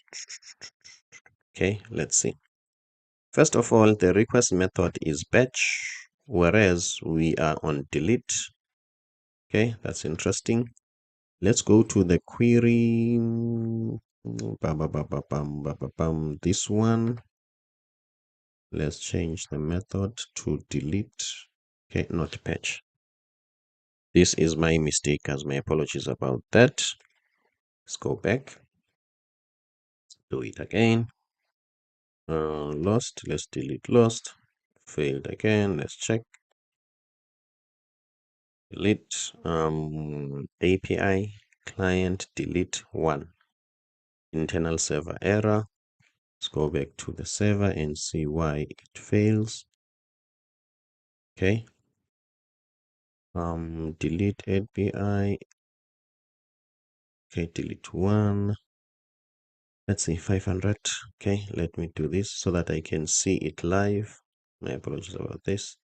This is what I want to do. Okay, let me do this. Try to delete two. Okay. Unexpected end of JSON input. Okay, let's see, why are we dealing with JSONs here? Okay, why are we dealing with JSON in the delete route? Okay, why am I asking that? Because we are not receiving any body. Okay, we are any body data or something. So let's see. We want the request, we want the query param. Is this delete? Yes. Wait, query params, I'm happy with this. Convert the query params to int, I'm happy with this. It's the token things. If payload, token things. Here is this line that has got something to do with the JSONs and yeah, and the validation. We don't want to validate, and we don't want this because we don't have this. Okay, my apologies about that. This was my mistake. Okay, let's continue, guys, and see what we can do. Okay. I thought I was a genius. I was just going to edit this and it was going to work immediately, but it looks like I'm not a genius. I'm sorry about that. Let's click delete and see. As you can see, because of that query key which is invalidated, then we are able to delete this. So let's just let me just click here. As you can see, this is 200. What's the response? This is the deleted sorry, this is the deleted row. Okay, let's just check what is it that we have done so far. In case you might want to support me, guys, please don't forget I've got this finance. This is an invoicing creation application for free. You can just come here and sign up. Please don't forget you can check my courses on Udemy, awesome courses. So what have we done so far? We have managed to create, read, and update. Okay, I think that those are the basic functions. Okay, whenever you are learning anything, whether you are learning it in PHP or whatever, in any project, if you've got create, update, and delete, at least those are the main objects. Okay, so functions. So as you can see, guys, we are done with this one. In terms of the item, guys, in terms of the item is going to be the easiest one, the lowest hanging fruit. We're just going to copy and paste everything because everything is the same, essentially. Mekim Sangati, the designer and developer from South Africa. Thank you so much for making it up to this far. Don't forget to hit that subscribe button. I need your support.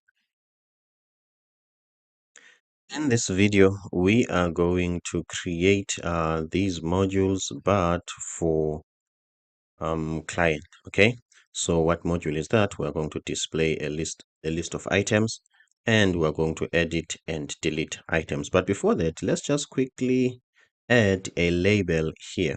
Okay, something like this, so that we can label this as like list of clients. Okay, so let's go to the code. Let's quickly go to the code.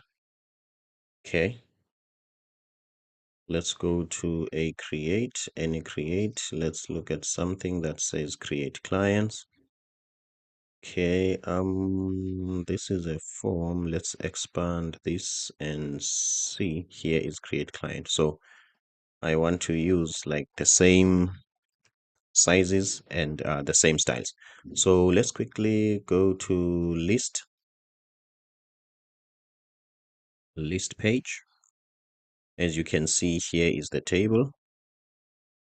Does a table has a table title or something, or it's something that I have to research on it and check it? But for now, let's just do this, and then let's type here client list.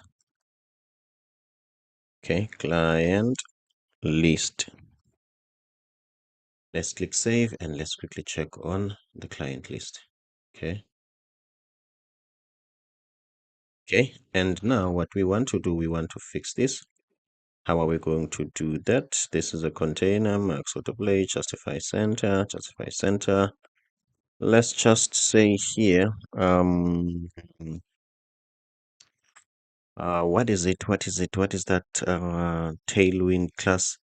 Okay, I've displayed flex, I've justified center, and my items are center. It was also something to do with row. Can't believe that I forgot Tailwind. Let me see. Okay, apologies about this. Flex, justify center,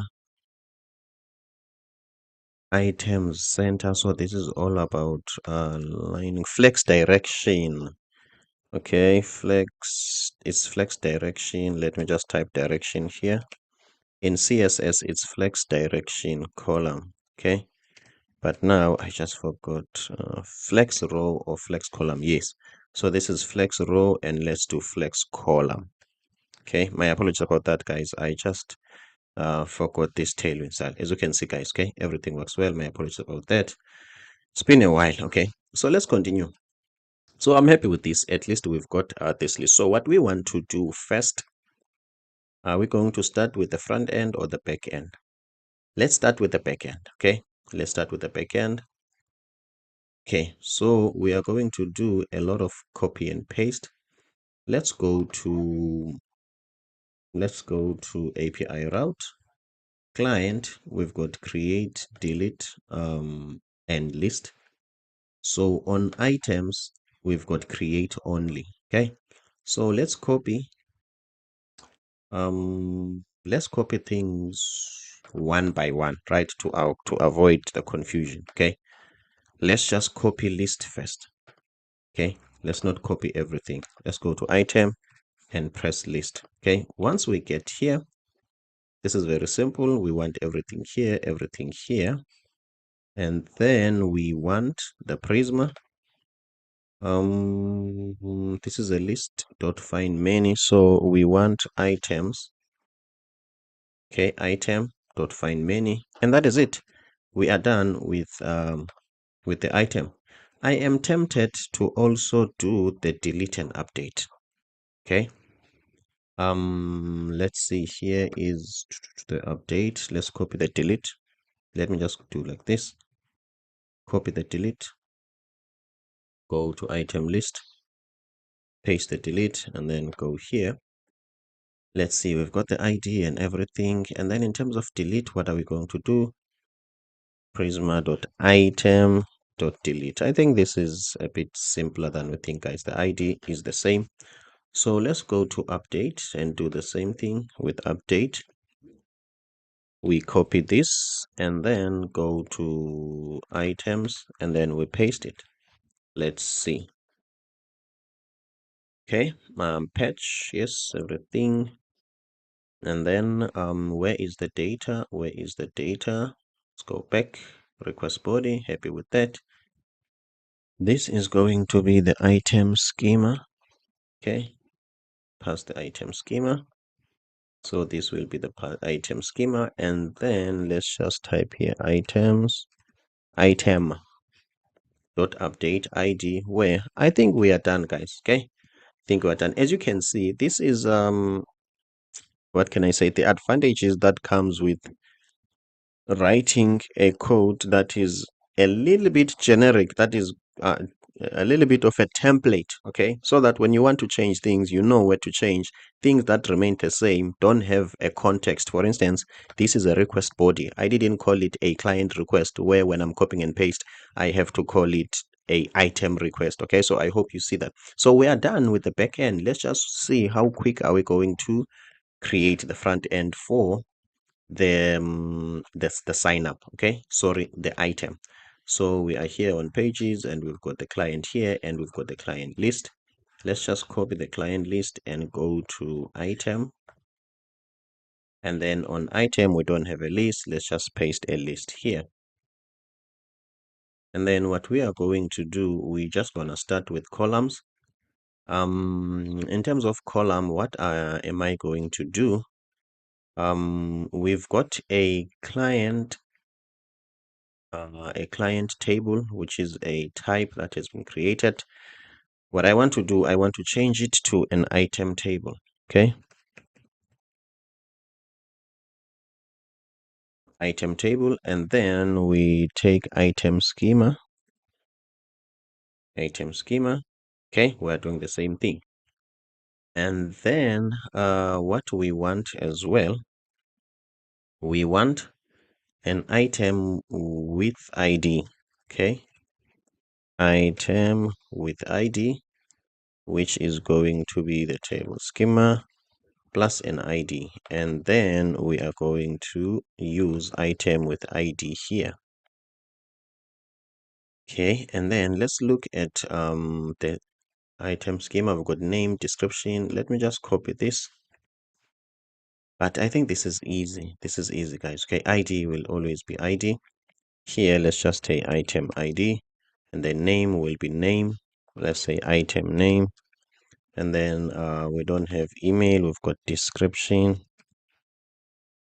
Okay, description will always be description, and then let me just type here description. And then what else? Let me check in the schema. The importance of TypeScript. We've got price. Okay, and then we've got price here. Okay, if I have not forgotten, I will show you, since we are receiving a price here. Okay, we want to put a currency before the price. Okay, I will show you how to do that, so that when it's showing on the table, is going to show South African rand. Since I'm in South Africa, I hope I'm not going to forget. Okay, so let's get into actions. Let's see what is generic and what is here. Let's change everything that is terms of client to item. Okay, obviously we are going to have some let's change things as we go down. This is query client from React query. We don't need to change it. Selected ID is generic. Nice. Form, this is generic. And here we want item schema. Okay, and then selected ID data and data, everything is generic. Okay, this query is not get clients, is get items. Okay, this query key is get items, and then open dialog, client, let's say item updated successfully. And then in terms of an error, you log in, failed to update item. Let's continue, guys. We're almost done. From data mutation, what are we doing here? We are deleting a selected ID. Okay, do we have any API route here? Let's just type item. I think this is item, not item. Let's just quickly check on API. It's item. Happy with that. Item update. Happy with that. Let's continue. Get items. I'm happy with that. Item updated. Failed to update an item. Let's change here to item. Okay. Delete item here. Then query client dot invalidate. When you are deleting, let's go back here. We are invalidating. This is update item. We are invalidating get items here. Okay, invalidating get items. Item updated successfully. Name, I think the reset part can work like this, okay, without even having to pass something there. Fail to update the item, and then item schema.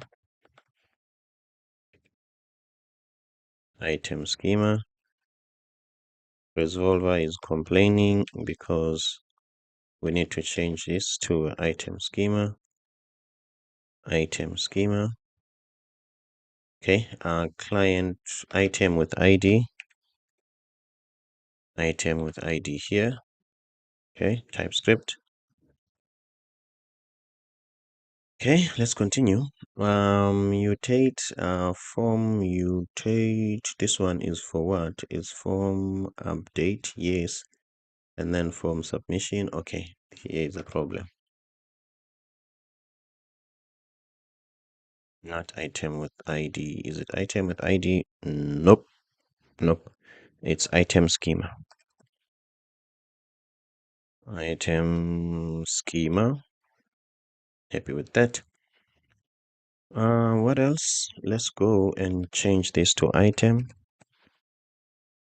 We are almost done, guys. As you can see, our code is very simple and we can edit it. Okay, let's see, edit, delete. All these are the same. Edit user. Let's say edit item. Then let's see, now this is the name is going to be the same, register name. I'm happy with that. And in terms of the email, let's add a description.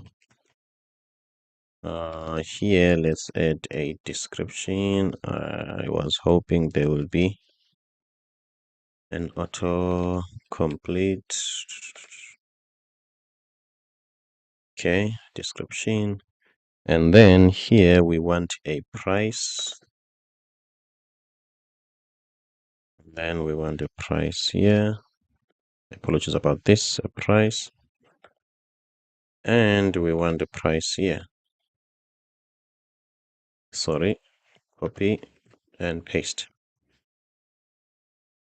I think I am done. We've only got one error. Maybe it's a type. Okay, as you can see, in terms of reset, let's just reset this like this. And that is it.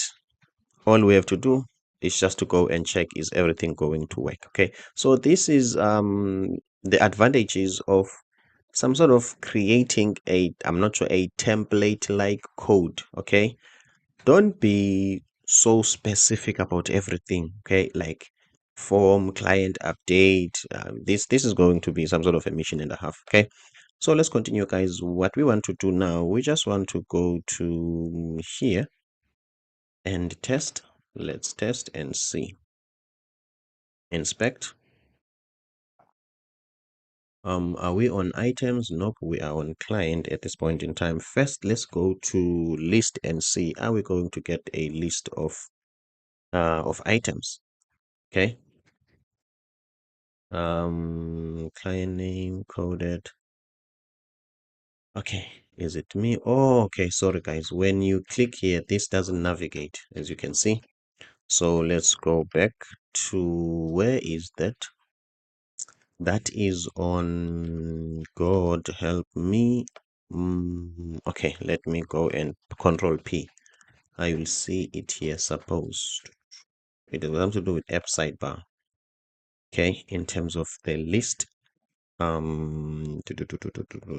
I'm looking for items, and as you can see, this is app, supposed to be, nope, /app /app /item /list.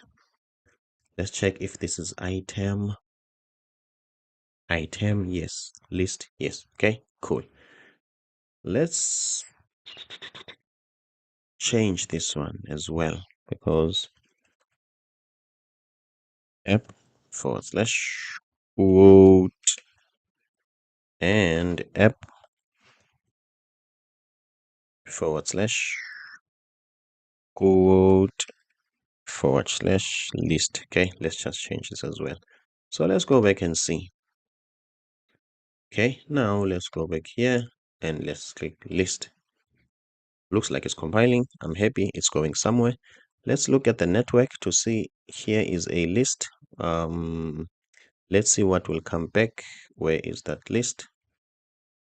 Is the list giving us something back? Yes, it does. Okay, here is the list, and it's giving us something back. The ID is 2. Yes. The name is student. Yes. Student, there's a phone. Where are you getting this information from? Okay, is this a list of items? Sometimes you have to you have to put meaningful data, okay? Sometimes, because now, because of this data was not meaningful, I'm starting to think that this is the wrong data, okay? So what I want to do, let's go to the code. Okay, let me just go to headers first. Where are you getting this data? Let's check. API client list. Okay, as you can see, this is still requesting information from the client list. Okay, this is wrong. So this is our mistake. We are going to solve this. I think we can solve it on column. Okay. Let's see here on, no, on, let's see, on item list, on column. Is that what I want? No, I think I want this one. As you can see, guys, okay, my apologies about this. This is the mistake. Client table, I don't think, I think I have to change this from client table. Doesn't make sense. But let's see, what am I going to change from columns? This is not a client table. This is, where do I get a client table? Because I just have to change. I think this is the table. Let's see. Where is a client table? Function, data table. Okay, let me quickly check again. I'm importing client table from column. Oh, okay, now I see. This is a type, I guess, but let's say item table. Okay, yeah, now I understand. Okay, it's a type. Okay, I'm happy with this. Let's see here, items, item list. Okay, let's go back, guys, and check. My apologies about that mistake. Now, as you can see, everything is working well. We've got an item, item name, this logo. This is wrong. Okay, this is wrong. Suppose this feels like an item. Okay, not my name and surname. But anyway, as long as we are winning, double check the list response. As you can see, This is the wrong list. Let's check this one. As you can see, here is the logo. Okay, happy with that. Let me just zoom in here a little bit. Is it possible? Okay. Okay, as you can see, here is the information. I'm happy with this. Let's check in terms of editing. Okay, I don't think I have changed the form. As you can see, name, oh, okay, I've changed it. Okay, I forgot. My apologies about that. So with that being said, there is no product that could be a person. At least I'm not that cheap. I cannot be a product. So let me delete my name here. Let's say here, let's write consulting. Okay, or poster design, let's say, so that this can feel like a product. Then let's see what's going to happen. Submit. It's going to update. No response. Hoping it's still processing, and it looks like it is updated. Okay, let's see. Item ID 1, the name now is poster design, description transport, price 67, everything works well. Why is it not updating here? I think our query keys have got some mismatch. Let's first check, is it updated? Yes. So let's quickly go back here and check where in item, okay, page, item. Okay, I'm not deleting things here. Let's go back to where we are updating the item. Form mutation update, updating the item. Okay, this is item, delete item. I'm happy with this. But why this is inside form? Something is wrong here. My apologies about this, guys. Let's fix this. Form data update. This is supposed to be update item. Okay. Okay, suppose it's update. As you can see, this method is update. Okay. And then on invalid, why this? Okay, I am lost. I must accept that there is some sort of a mismatch here. Okay, in update, I've got delete. Okay, how am I going to check if I'm doing the right thing? Okay, cool. Let's go to in items, and I've got edit client. Okay, now I need to really think about this. Okay, let's start from scratch. Where is my component? My component starts here. Let me ignore everything here, ignore everything. Let me go to my JSX, which is more like my HTML. On edit, okay, I don't want edit client, I want edit item. Can't I be smart? Maybe, but there's no need. I can just delete this and type edit item. Let's start with this. Okay, delete client, delete item. Okay, now let's go back here. Delete client, delete item. Edit client, edit item. Okay, now that I'm editing item, okay, where does edit item end? Okay, I select here edit and I set this and I set this is open. Okay, this opens the dialog box. Okay, cool. In the dialog, in the modal, where is it? I think here is it. Okay, where is it starting? It starts from here. Edit item, I'm happy with this. Handle submit, form submit. This is for what? This is for editing. Okay, this is for editing. Let's check where is this. Go to definition. Here is this. So in here, we use form data mutation. Let's go to form data mutation, and then we are updating. Okay, so the form data mutation is updating. Maybe this error, I did it even in the client code. Okay, in the client module, because now I can see it looks like I've made some mistake there, but nothing to write a story about. Form data mutation, we are updating here. Okay, I'm happy with this. That's why the update data works. Let's check update item. I'm happy with this. This is the mutation key here. But now that you are done, where is your corresponding query? Okay, what must you invalidate? Okay, you are invalidating get items. Okay, where is your get items? Let's see. Let me just search here. Suppose we are invalidating it here. So suppose it has been declared somewhere.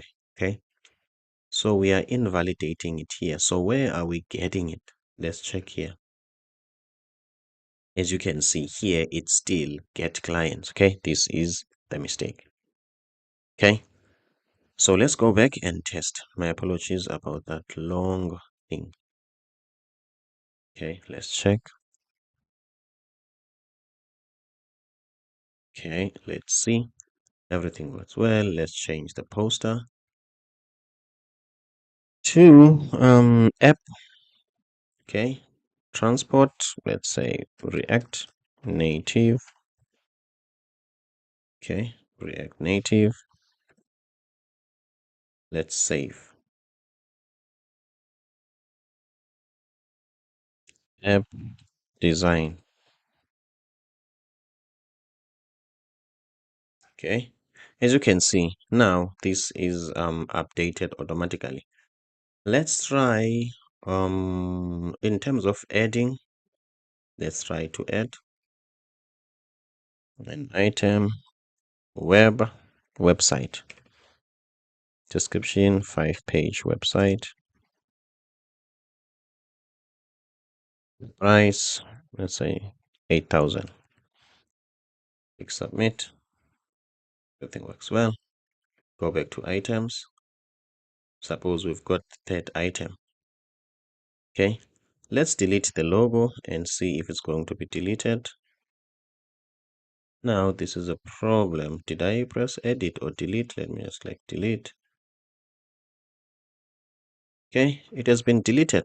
Cool. So this works well. Okay, everything works well here. So let's just go back and check that confusion that I had. Okay, I think I'm going to check it here on column. So we've got I think this will be all about the naming. We've got form data update mutation. I think this is wrong because this is not updating.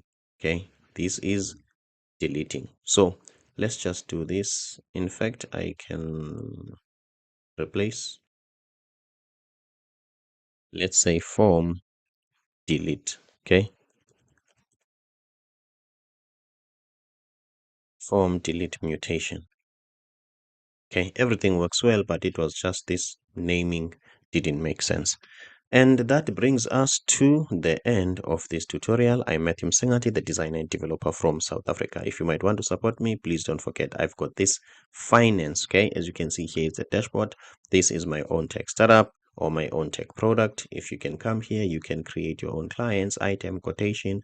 You can even create job card. Okay, this is a cool application indeed. So here is the dashboard, guys. As you can see, you can come up here. Okay, it shows you a lot of things. So if you're a business person or entrepreneur, please come and sign up here, or don't forget to just hit that subscribe button or share this link. In case you might want to support me, I've got some cool Udemy courses. 1, 2, 3, 4. This one is for free, and 5. Thank you so much. See you on the next one. To this far, we have not talked about a company. In this video, we are going to create a company. As you can see, we don't have a company item here, okay? It's only the client item and quotation, no company. So how is the company going to be created? The idea is after logging in, as you can see, we still don't have logout, but that's a story for another day. After logging in, the system is supposed to check if you've got a company or not. If not, is supposed to display a model here and force you to create a company, because there is no user that can use the system without a company. So with that being said, let's get into the backend, okay, so that we can get a user and check if it has got a company. Okay, So what we want to do here, let's see. What we want to do here, we want to create an endpoint. Oh, first, I forgot. Let's quickly fix the problem that is happening here. Okay. I'm having a problem with my folders. As you can see, all of these folders, they are inside auth. That is not true. The only folders which are supposed to be inside auth is the sign in folder and the sign up folder. The root folder is not supposed to be inside auth. Let's say on VS Code, can we drag this to somewhere here? Do you want to move this? Yes. Okay, so we are taking the root folder in the same folder with the auth. Okay, so inside API, we are supposed to have auth and the root folder, not the root folder inside auth. Okay, so with that being said, now inside auth, we deal with a user. How do we deal with the user? We sign in and we sign the user up. Okay, as you can see, we sign the user up. Okay, but inside root, we don't have a folder called user here. Now we need to create that folder. We need that endpoint. Why do we need that endpoint? Because we want to get the current logged in user. Let me explain it for the last time. As soon as you log in, the token is in cookies. We save the token in cookies. So we want to get a user. Okay. Don't mind much about this. I will move this folder later. Okay. We want to get a user, okay, but not just a random user, not a user with an ID. We want the backend to tell us the user that is logged in. I hope you now get the idea. So with that being said, let's create a user here, a folder. Okay, and then here we're just going to have a route. Okay, and then let's just go and look for any get what can I say, like on here on list for any get endpoint, and we copy and paste here. Since we've already created a lot of endpoint and we've got a lot of code, it's easier for us now to copy and paste. In case you are thinking of copy and paste the wrong thing, please bear with us. We are just I'm just helping you with the technical know-how. Okay, we are not doing things the best way. Okay, if I could do that, beginners will get lost somewhere in the mix. It takes time to do things the right way, and sometimes for beginners it's confusing. So let's go back here.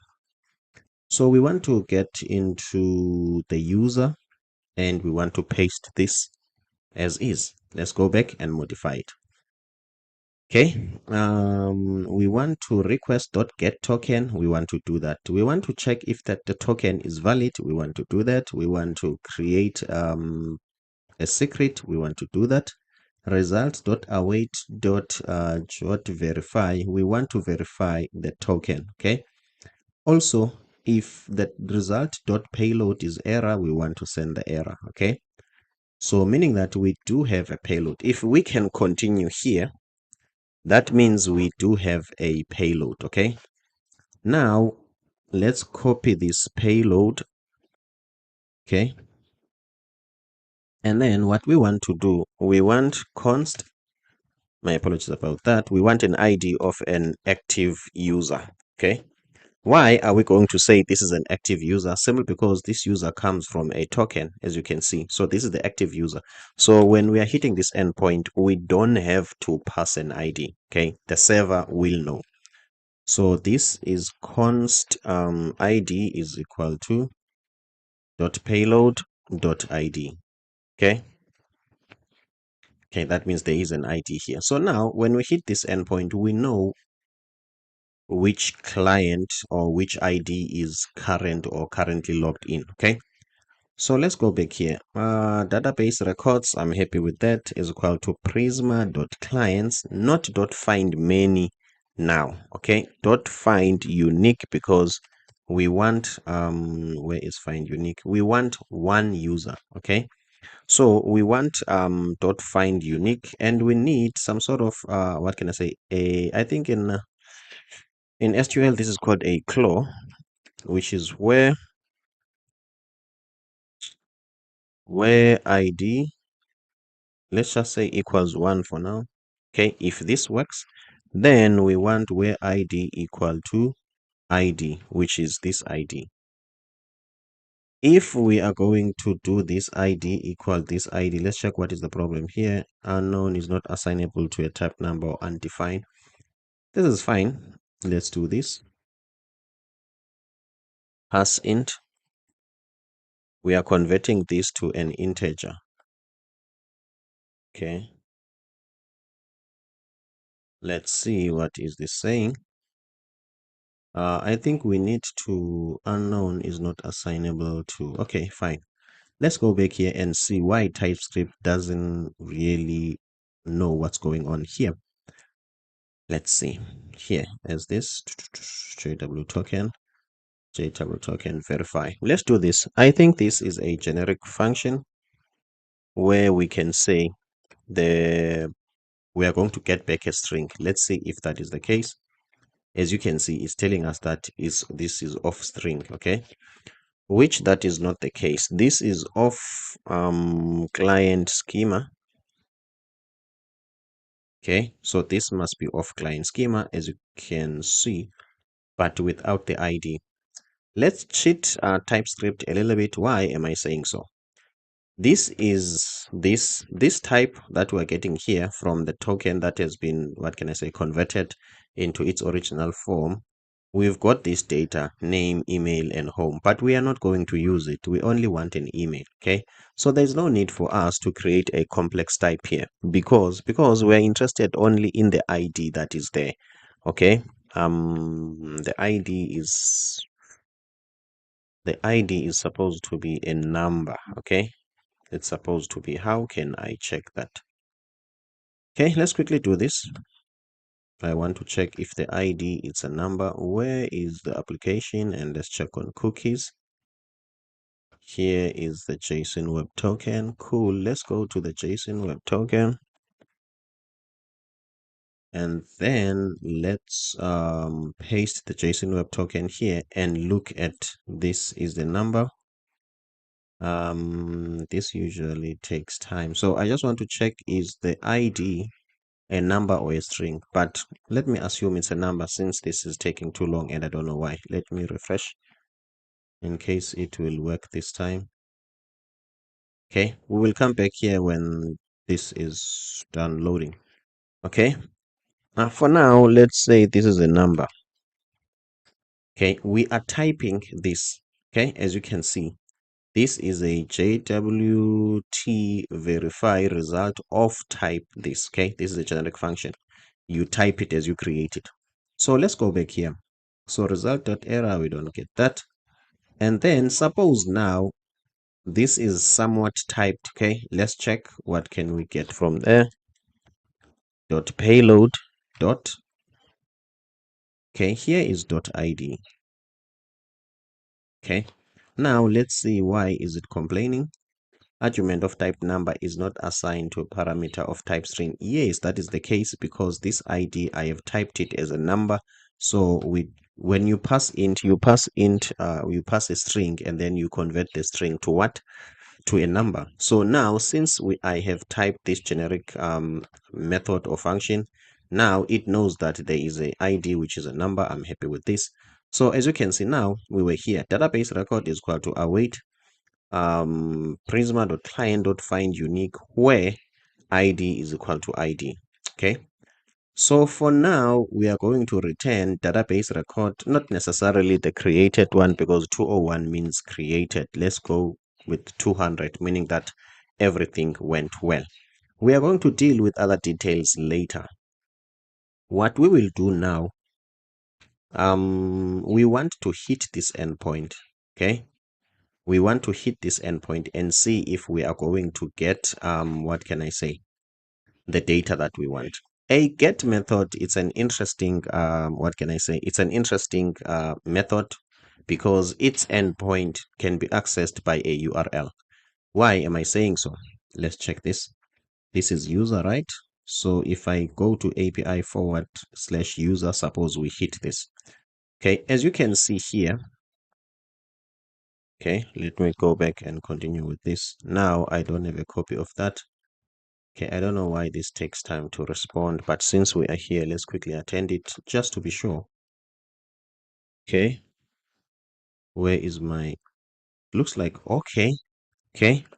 As you can see, there is a user ID here, and even my spelling was wrong. Okay, so where do we get this? Let's go back and fix it with its wrong spelling. When we are logging in, okay, let's go to sign in. Let's go to sign in. Let's see when we are creating this. Here is it. Okay, so let's not be that complicated. Let's just put ID, and that is it. So after that, we know that this ID, it's a number. As you can see, it's not a string. So I'm happy with that. Thanks to this, because we've even fixed this ID. Okay, so let's go back here. We know that we've got an ID here. So let me just quickly go back to check, besides sign in, to check on user. How did we type this? As you can see, we've got small letter ID. So everything works well here. So I was saying, we can test if this works, okay, without, let me show you. As you can see, we don't have we don't have any route or page or module that sends a request to the API. Okay, fortunate for us, with a get method, you can just type here API. Okay, you don't need to do it behind the scene. API and then user. I hope it's user, not users. So this will go to the API and it will trigger a get request automatically. So all these are get requests. Let's see why it's saying this page is not working. Okay, let's see. Let's scroll down on a server. Okay, cool. Let's check. Okay. Obviously, the problem is the ID that I have here. Where is that? Am I here? Yes. The ID that I'm trying to access here, we don't have it here. Check here, guys. Okay, we don't have it. We have this one. So the first thing that we need to do, we need to some sort of sign in. Okay, again, something like this. Okay, let me delete this token. I have pressed the wrong button. I don't want to press this. Let me click here and press, where is delete? Here is delete. So as you can see, we don't have it. So let's create a new token. Then let's log in. As you can see, we've got a new token. Let's check if the ID is not this one. It's a normal ID. As you can see, it's a normal ID. Let's go back and try again. Okay.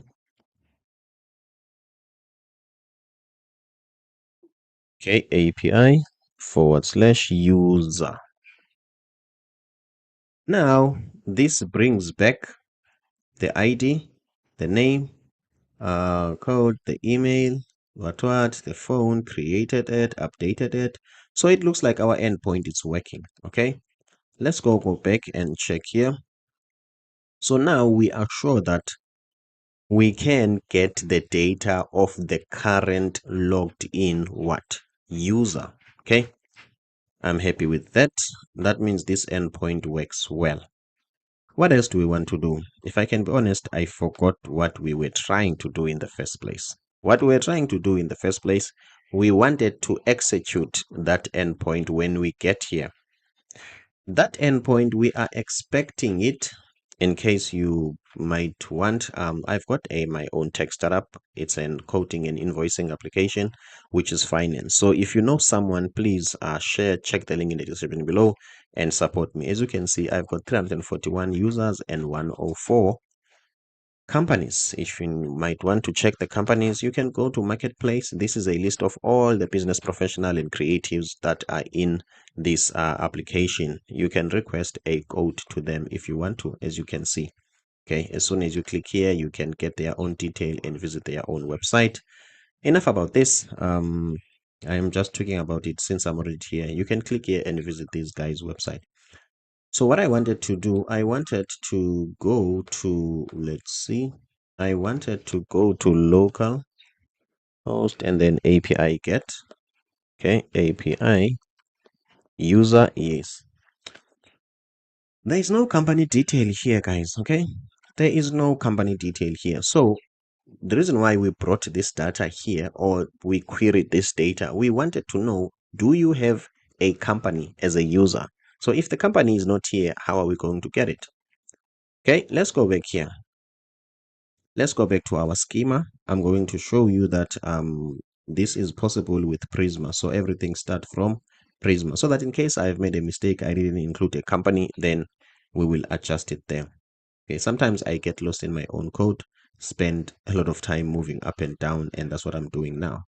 Let me just close this. My apologies about that. This time of the day. Here is Prisma. Let's look at the schema. We want to look for a user here. Where is a user? This is a company. This is a user. Does a user has what? Does it have a company associated with it? It looks like it has a company ID. Okay, as you can see, here is the company ID. Okay, so that means we can select a company. Okay, because now it's giving us name, email, password. It doesn't give us the company, and it gives us all other things. It doesn't give us the code. We don't want the code at this point in time. We only want the company. So how are we going to get that? Let's go back to that endpoint. It was not delete. It was not. Let's just use this go back arrow. We will land there. As you can see, users here. So let's see where we are getting a unique, find unique here. In case you didn't know, here we can add another field. Okay, this field is called select. Okay, we are telling Prisma that we want to select more than just our client. Am I on client? Yes, I'm on client. Sorry, guys, this is a mistake. This is a very, very big mistake. Very, very big mistake. Apologies about that. First of all, I don't want to be on client. I'm dealing with a user now. Okay, this is my mistake. Dot user. Let's go back and check. Okay, as you can see, I hope this is clear enough. This is the user data. Okay, this is the user data.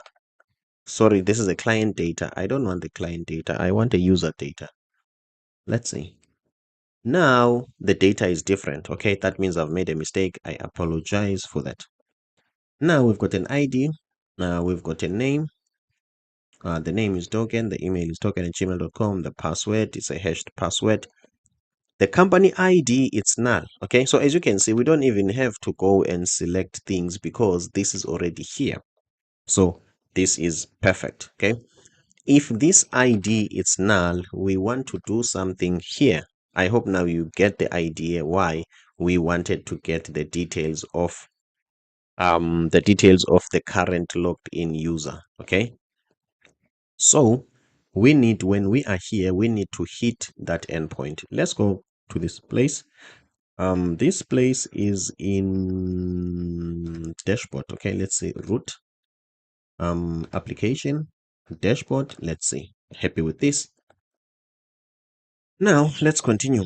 Let's make every page here, the page a capital letter, because React will complain as time goes by. So what we want to do, I'm not going to explain this too much because we've been explaining it from day one. Okay, so what I want to do, I want to use a use query. So let's say const, let's say the structure here is called to use query. Okay, sorry, and then in use query we've got, what is the problem, we've got a query function. Okay, imported from React query. We've got a query function, which is gonna be an async function as an arrow function in a way. Okay, and it's supposed to return something. Apologies about this. Okay, my mic is blocking my view on the keyboard. So if you see me typing my own gibberish or whatever, my apologies about that. I will adjust it next time. So what we want to do here, we want to return, as you can see, we want to return. Okay, first of all, let's fix these errors. Okay, let's say we want to return Axios, and this is going to be axios.get. We are getting this from where? We are getting it from /API/user. Okay, I'm happy with this. And then what else do we want to do? Don't we want to await this? I don't think so. Let's just take this, all of this, and put it in a bracket. And then let's type here .data. We want the data that will come back here. Okay, and then we have to await. Let's just quickly check why this is complaining. Const, we are destructuring, is equal to use query. We are passing here the query function. Maybe we need to pass the query key at the same time. The query key, okay, and then the query key is going to be an array of empty string. And that is it. So that means now we can hit this. Okay, we can hit this. So sorry, this will always be executed automatically when this page load. This will give us data. Okay, it will give us data back. And what we want to do from this data, what can we do? Let's see, let's remove this. Okay, from this data, let's just display something. Let's say dot. As you can see, there is nothing to dot to. I'm not sure if that's the right English, but what this means is that this is not typed. Okay, so this is also a generic function where we can tell it, let's say I'm just testing, let's say there is IDD and that IDD is a number. Suppose we can dot IDD here. Let's see. As you can see, guys, dot IDD. This is interesting. So now we want to give it the correct type. What is the type of this? This type, suppose it's user schema. I hope I did create a user schema. It looks like I didn't. Okay. What I'm interested in this type, it's not the company details at all. It's not the user detail at all. I'm interested in the ID, in the user ID. So we can cheat Typescript and only type what we want, which is company ID. Company ID is a number. Okay, and then we want to dot here. Let's just use this English for now. I hope you understand. Dot company ID. Okay, let's see what is the problem here. Data is possibly null or undefined. That is correct because there might be an error and this might not return something. Then let's put a question mark here as an option. So if there is nothing, then there is nothing that will be displayed. Okay, let's go back here and test our theory. Compiling, is this going to change to null or something? Or let's see, attempt to call use query from a server client. I know this and I forgot it. If this doesn't have a use client, it's treated as a server. Use client. Okay, I'm happy with this. Let's go back and check our theory. Test it. As you can see, this is null here because there is no company. Okay. And then if there is a company, then it was going to display something. Now, what we want to do, we want to go to, let's go to client, let's say client list. This is what we want to copy from here. We want to copy this. You see this model? We want to copy this model. So where do we get this model? I think we can get this model on column list, right? Is it column list? Is it column list? Let's see. Yes, but column list of what? Of which module? Column list of client, because there is a lot of column list here. So we want a model here. It's called a dialog. Okay, let's see. Somewhere at the end here, we've got a dialog. Let's copy this whole dialog. And do we have to copy the whole dialog? Yes. Let's copy the whole dialog and take it to this is root app dashboard. And then somewhere in the end here, okay, before we close this, let's edit here. Okay, it's going to complain about a lot of things. Let's go back to where we were and copy all its import. Something like this from drop down. No, where is dialog? From dialog. We want all of this. Make our lives easier. Now we are copycats, okay, and we are proud copycats because we've already created these functions, so we don't really have to struggle. Let's put true here for now. Let's put true. I just want to remove all these errors. Handle submit. We are going to have handle submit. We are going to have form submit. So we might as well copy that. The form submit. Am I in? Okay, form submit. Const form submit. Here is this function. We want this function here. Okay, let's just declare it here. Form submit. Client schema. What are we doing? We are adding a company. So I don't think we have a company schema yet. Let's just type here any. Okay, this is not advisable, but for now I'm just removing the errors so that we can continue to do what we want to do. You know, us as human, we are not patient. Okay, so do we have form submit? Yes. Okay, what are you complaining about? Okay, you cannot find handle submit. That means unique React hook form as well. Okay, cool, not much of a problem. I'm with you. Where is that? Let's see, React hook form, where there is reset and whatever. Let's see, export type. Okay, where I am. Okay, suppose my React hook form is here. Use form, is it me or what? Okay, let's search it. Use form, here is it. Where is the second one? Okay, it's being declared here. Okay, let's go back here, copy and paste. It's complaining about what? React hook form. Let's paste this here. Make sure that we import this, and for now we make any. We are not interested in typing things.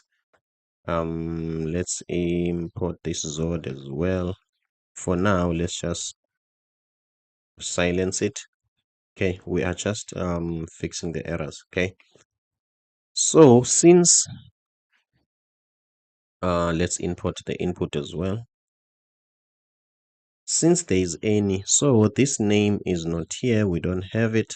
So what we are going to do, let's just go to the company on Prisma. Okay, so that we can put the fields for a company here. Or maybe for now, since we just want to test, let's be clever. We can comment things. Okay, more especially those that have got errors, we can comment them because we know that these are not errors, but it's the code. It needs what it needs. Okay, let's go back here and just comment all of this. Suppose there are no errors. What is this error for? Set is open to false. We don't have is open, right? Okay, so let's go back here.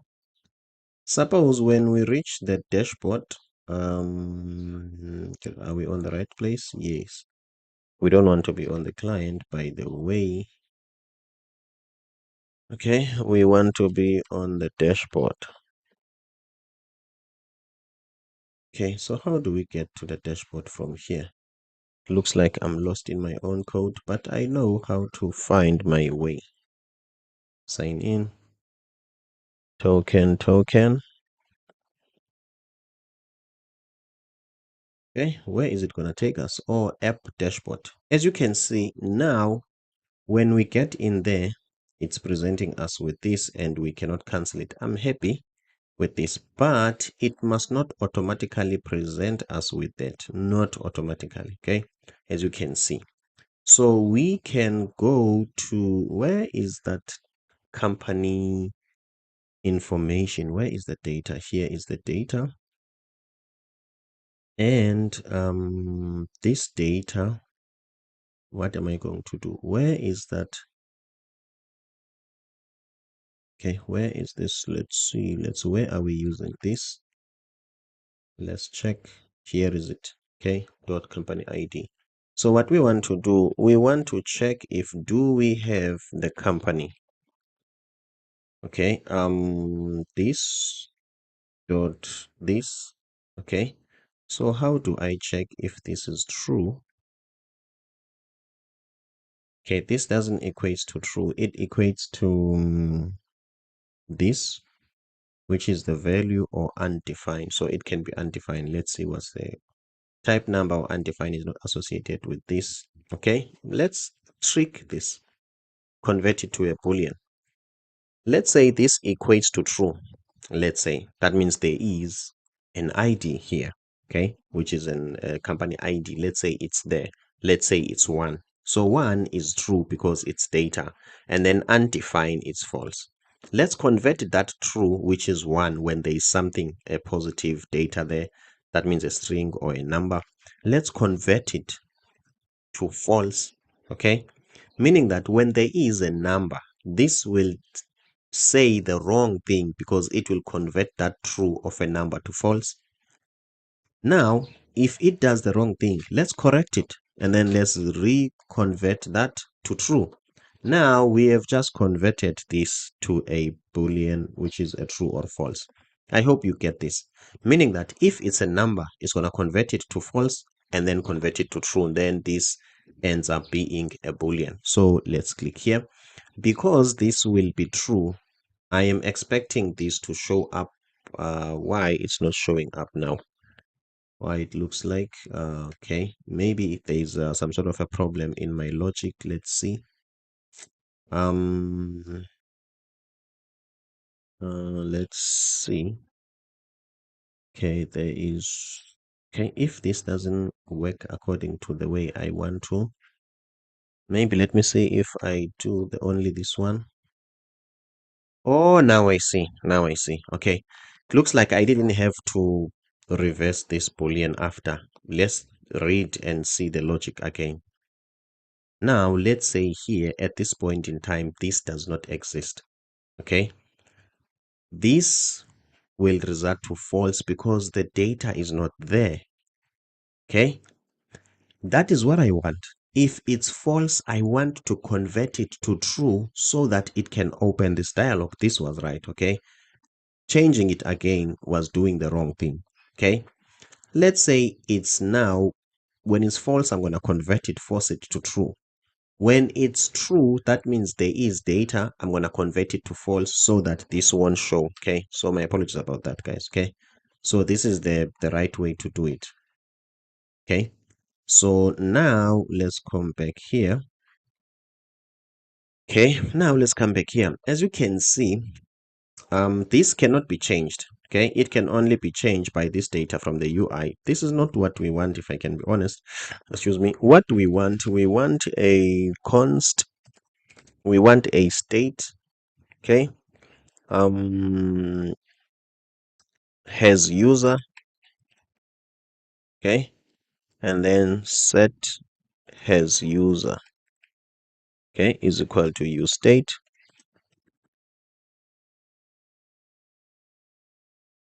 My apologies about this. Let's input by press control and space. This is use state. So how could I ask if there is a user or user? Has user and set has user. Has user, it might feel like I'm telling you that it has it. I want this to be a question. In fact, it was not supposed to even to be something to do with user. It's a company. Okay. Let's say is user is company is company. Let me just say valid for now. Okay. Please, guys, feel free to name this in your own meaningful way. I just ran out of meaningful ways. Set is company valid. Okay. So what we want to do here, as soon as we get this, check here.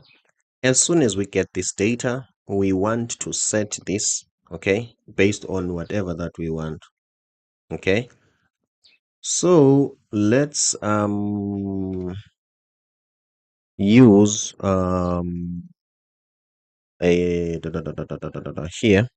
Let's use effect, which is another hook.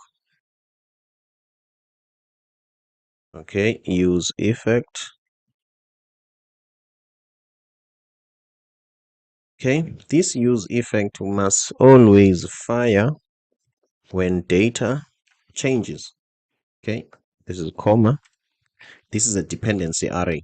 Okay, when this changes, which is this code block will be executed. What do we want to do when this code block is executed? We want to set this to true or false. Okay, for now, let's say true. Okay, by default, it's supposed to be false. Okay, by default, it's supposed to be false. How do we know if this is true or false? Because it depends on this data. Let's go to that modal. Okay, this will tell us. Okay, this is exactly what we want. We want to say set this to this. If there is data here, that data true will be set to false. This won't show. So now we want to take this is company back to where it's supposed to. So this means that we are not setting the data directly. Okay, we are using this. Okay, so this will give us an opportunity to switch this off if we want to. And we are going to end this video here. I would like to believe this video has been very long. So let's go back to our form.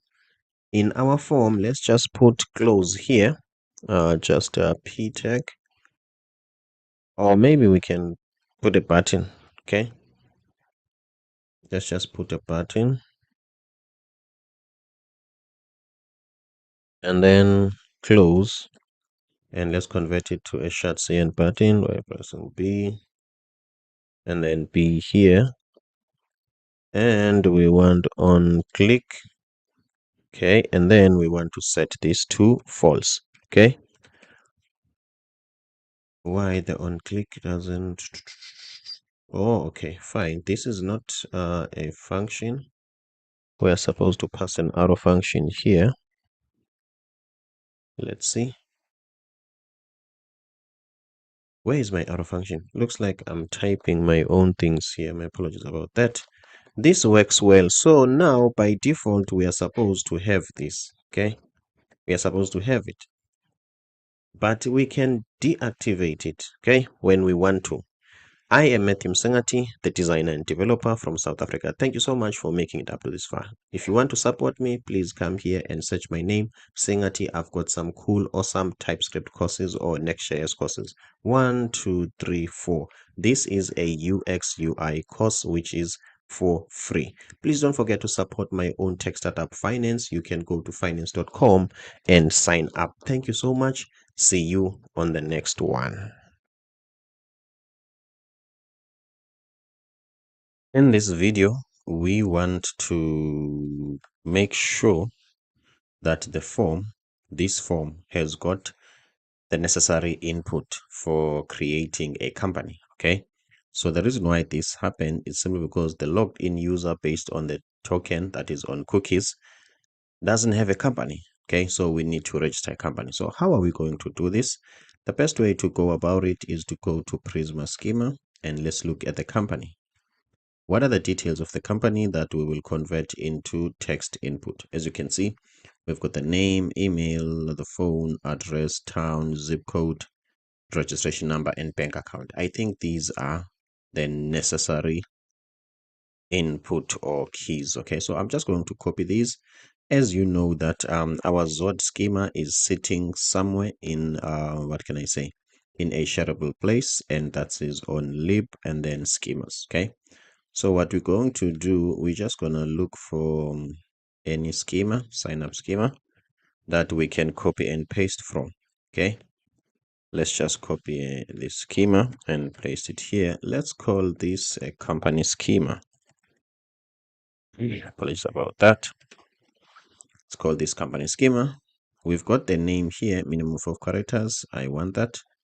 Email, I want that. And then I don't need the password. Don't we have something like a phone here? Here is a phone. Let's just copy this because we need it here. And then in terms of the address and all others, let's just copy and paste this. Okay, let's see. Address, copy this, paste here. Town, paste this here.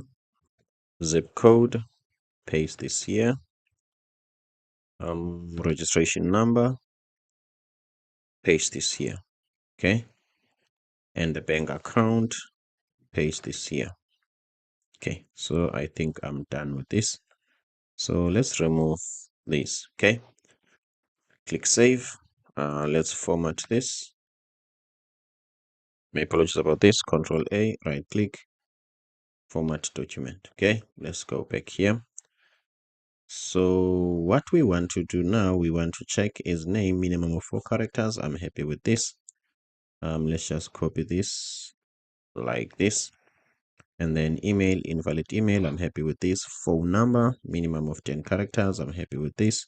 Address is going to be string, minimum of 4. There is no need for it to be 10. Okay, I think all of these should be a minimum of 4. Okay, even this one, minimum of 4. Zip code, a minimum of 4, let's say. Registration number, do we really have to have a minimum? Let's just put all of these a minimum of 4. Please feel free to go and study more about Zod so that you can what can I say, have some different validation. The bank account number, this is supposed to be a number. Okay, this is supposed to be a number and a minimum of 4. Let's say just number. Okay, property mean does not exist on parameter string and dot word. Okay, let's see. An account number, we are not going to calculate with it. We can leave it as a string. Okay, so as you can see, we've got a Zod schema. Now we need to create a type for this. Let's paste this here, copy and paste this, and then we are going to paste this as a type and type of this. So as you can see, what we did here, we created a schema, we exported it, and we exported a type. So we are going to go to the dashboard. Remember, on the dashboard, we've got this form. Okay, so let's go back here and let's fix our types. Okay, remember, we've got a type of any somewhere here. I'm not sure where. Where is the use form? Where is the use form? Looks like I'm lost in my own code. Okay, let me just search for it, guys. Okay, use form. As you can see, this is the first one, and here's the second one. I think my code is not properly formatted. That's why I don't see a lot of things. Okay. All right. So what we want to do first, we want to type this as in a proper way. This is going to be company schema. I'm happy with this. And then in terms of the resolver, the Zod resolver, we are going to put, okay, this is a type, not a resolver, the one that we want. Sorry, this is not the Zod validation. Okay, let's just double check. This is a type. Check here, guys. This is a type. Okay, How do we then get a schema out of this? This is a schema. Let me come and type here company schema. Let's see. This is the type. Okay, let's just go to where we were in terms of the lab schemas. Where is the Zod schema? Where is the Zod schema? Const company schema. Okay, let's say company form schema, because now this and the type, they are the same, of which it's confusing even to me. Okay, let's check type of company form schema. Happy with that. Let's go back here on Zod. Let's put company form schema and then let's import it. Cool. So we are done with the first part. React hook form is sorted. Apologies about that. What we want to do, we want to link the inputs with what can I say? We want to link our actual input, okay, with React hook form. So we've got the name here. This is the company name. I'm happy with it. What else do we have? We've got the email. I'm happy with it. Let's check what else do we have. We've got the phone. I'm happy with it. The only thing that we need, let's go here and check. Get the phone. Address, town, and zip code. Okay. Address type, zip code, and bank account. Okay, fine. Let's copy this. Okay, register address.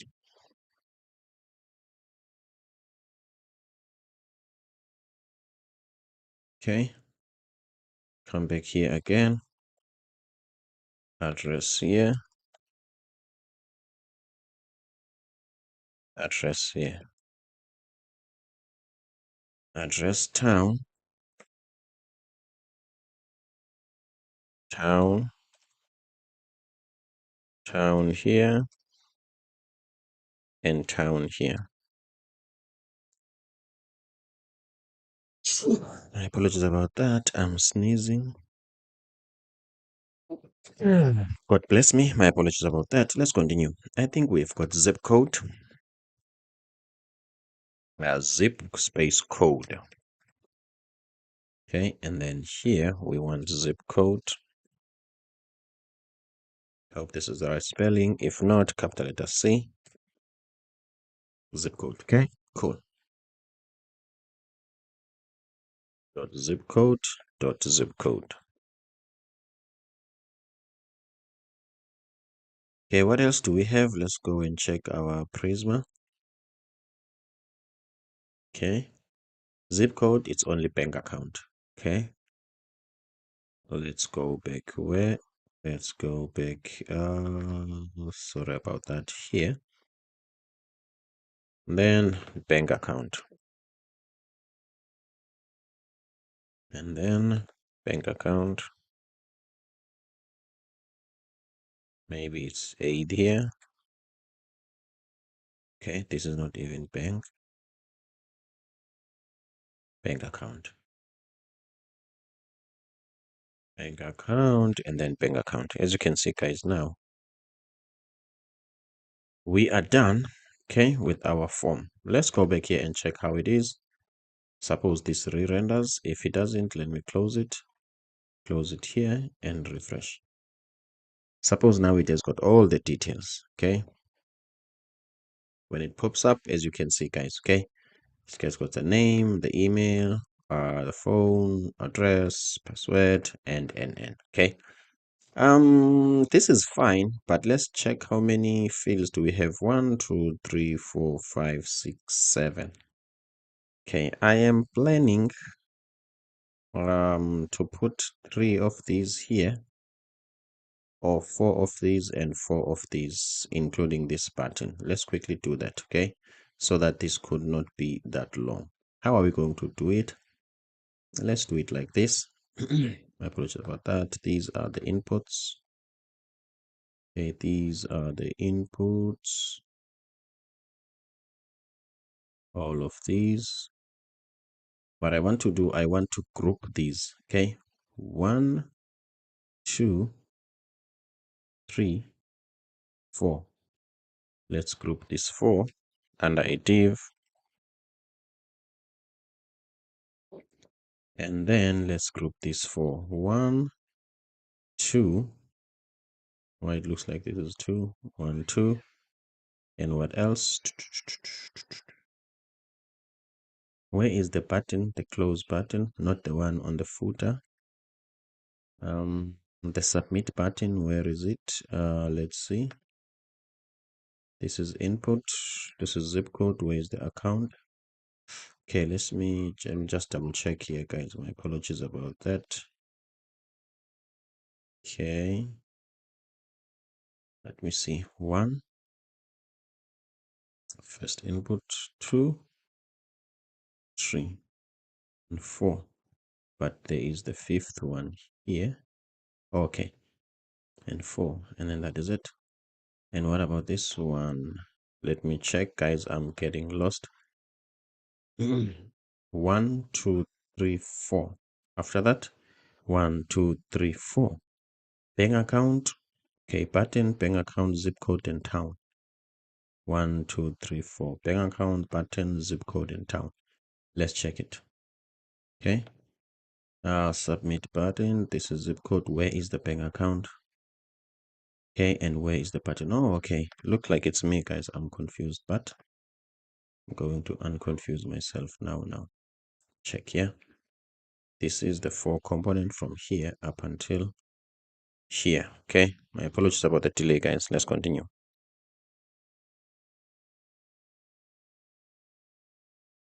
Okay.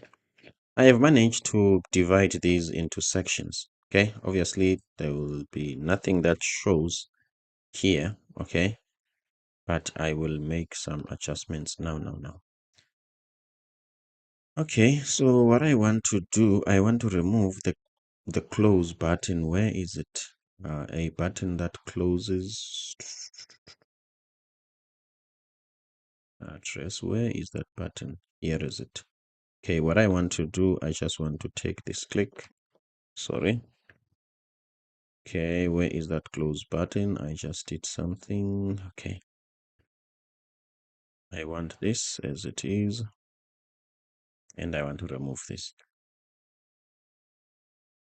Before, as I am going down, I can do this. Am I editing a user here? I think I'm adding a company.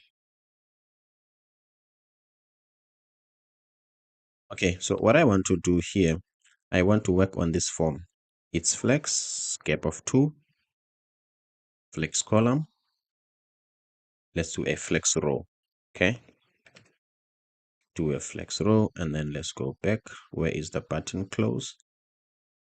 Right here at the bottom. Let's paste that on click. So now we close using this.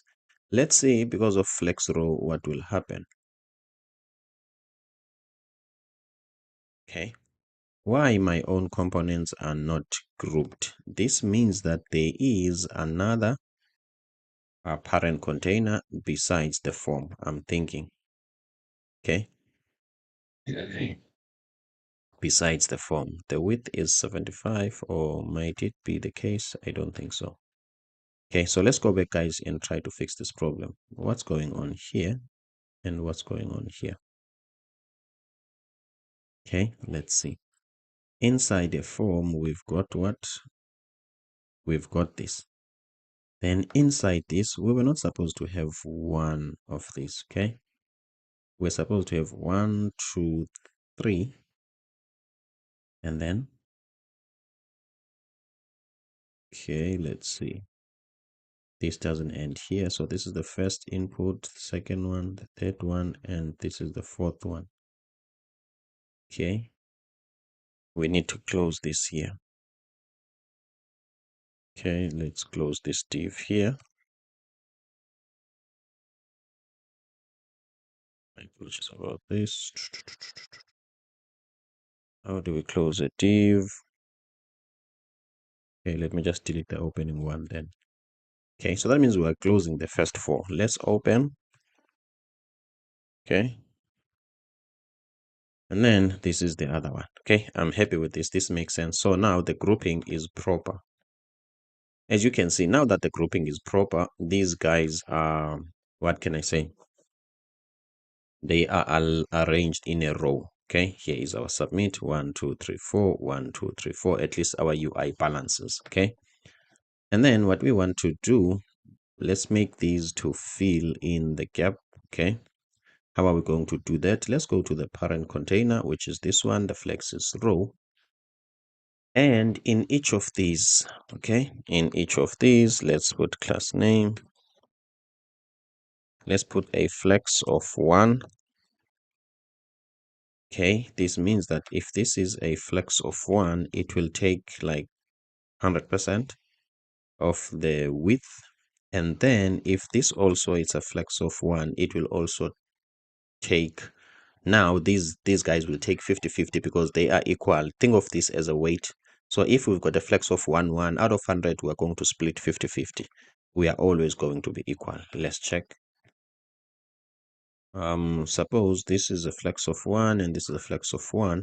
Why this is not filling the entire area? Let's go here. Let's see, is that the case? Okay, but flex of 1 and a width doesn't make sense. Okay, let me just type pg here, pg red. I just want to see what will happen, and I have removed the width. Okay, it's compiling. I have removed the width. Okay, now as you can see, things are working well. Flex of 1, flex of 1. I'm happy with this. Okay, so what I did, I just removed the width. All right, let's see how it looks like. Am I happy with this? I'm happy with this. We just need a space between this one and this one. Okay, let's just leave it like this. Okay, so what you can do, guys, feel free to edit the layout the way you want to. Okay, let me just say that. And then in terms of this company title, let me just go here and say margin bottom. Let's say 8, so that there could be a distance between these guys. Okay, this one and this one. Is it not compiling? Oh, I said margin bottom. I want margin top. My apologies about that. Okay, margin top. Let's check margin top. As you can see, there is a gap. So I'm happy with this, guys. As you can see, everything works well. Let's just click submit and see. All our errors are showing here nicely. Do we have an endpoint for add company?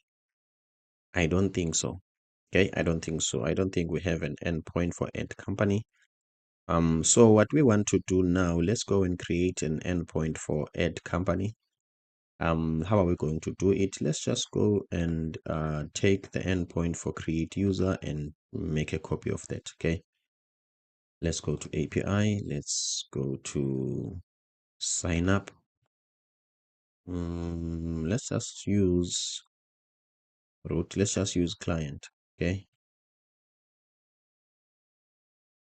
and then it looks like, do we have user?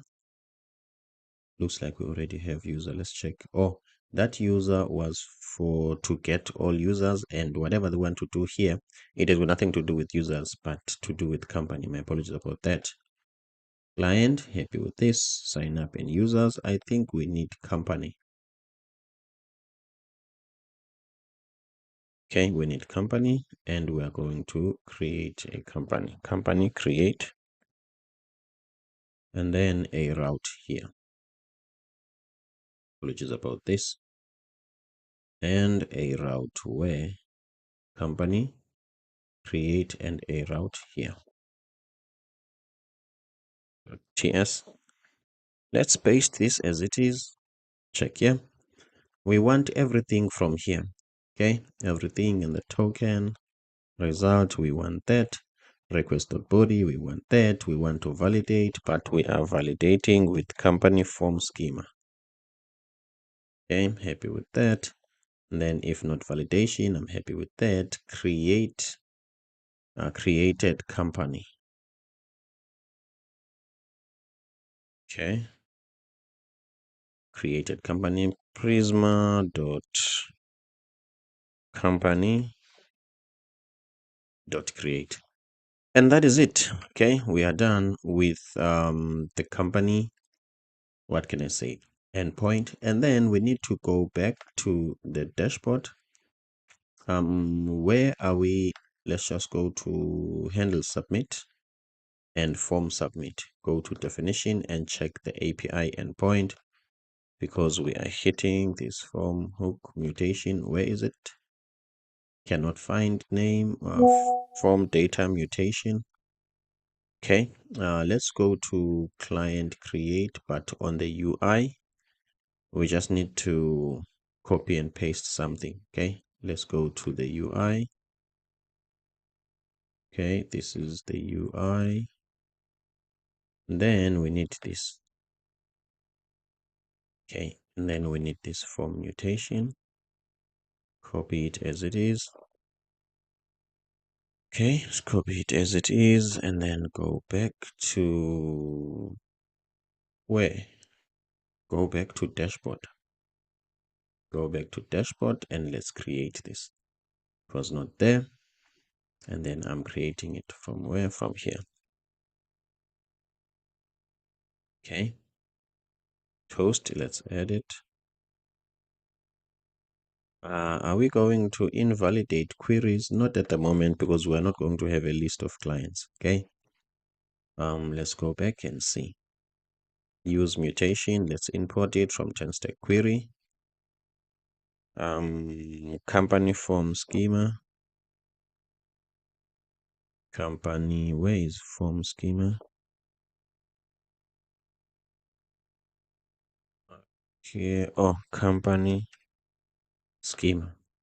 Okay, happy with that. The endpoint is API company / create, and that's all. Let's see. Client created successfully. Company created successfully. Fade to create a user. Fade to create a company. Okay, all errors are the same. Let's go back and test, guys. Okay, and then let's just right click here and inspect, so that we can see, are we hitting okay, the company name, let's say coded design,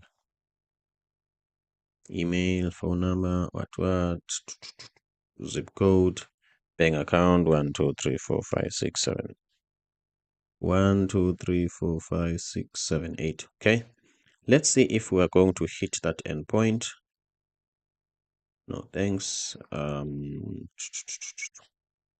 Why are we not hitting the endpoint? Obviously, it's because of Zod. What we want to do is not because of Zod, it's because of React hook form. Let's go back here on my code. It's so unstructured such that it's not easy for me to quickly see things. Let's copy here in terms of the errors. Okay, what is this? I don't think I need this. Okay, so I need to somewhat console.log here. Okay, let's see what are the errors that are there.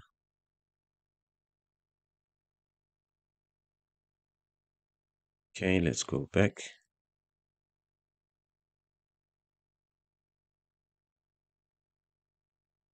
Okay, this is the user data. Okay, cool. Let's submit. Okay, console log errors. Let's see. Registration number, message invalid input, type invalid type. Let's look at the registration number. What is Zod expecting? Let's go to this company type, go to definition, and then we want the Zod schema for this company. Here is it. Registration number, expecting a string and a minimum of 4 characters. What am I supplying?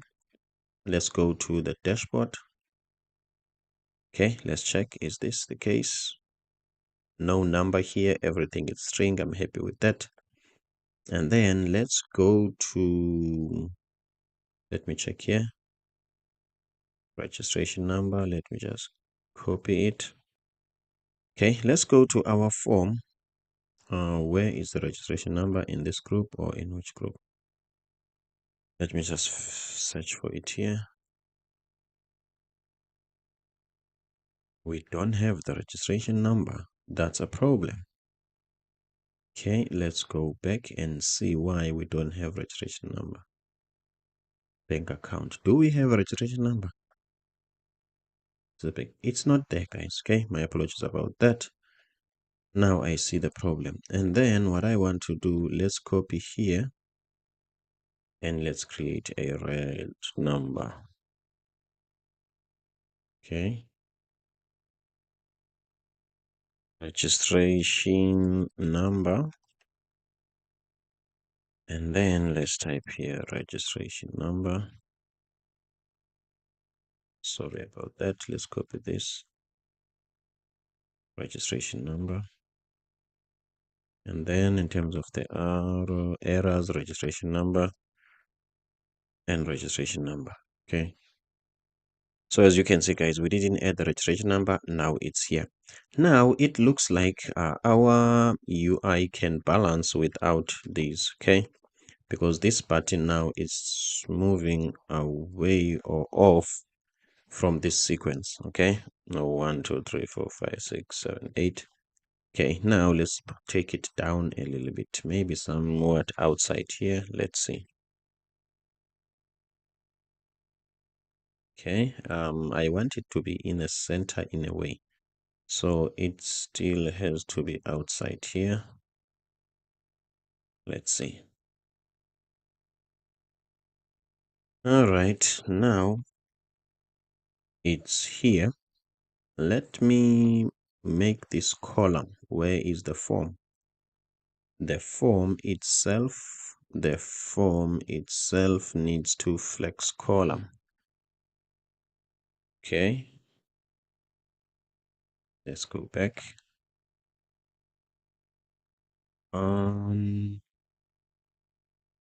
If it's flexing column, now everything is flex column. Okay, my apologies about that. Let's flex it in a row then.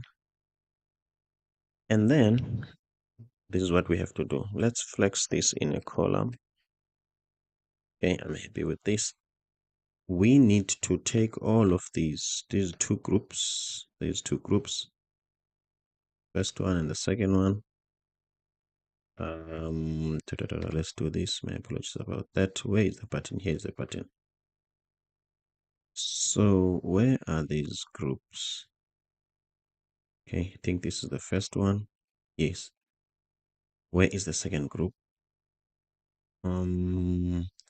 Something is confusing me here.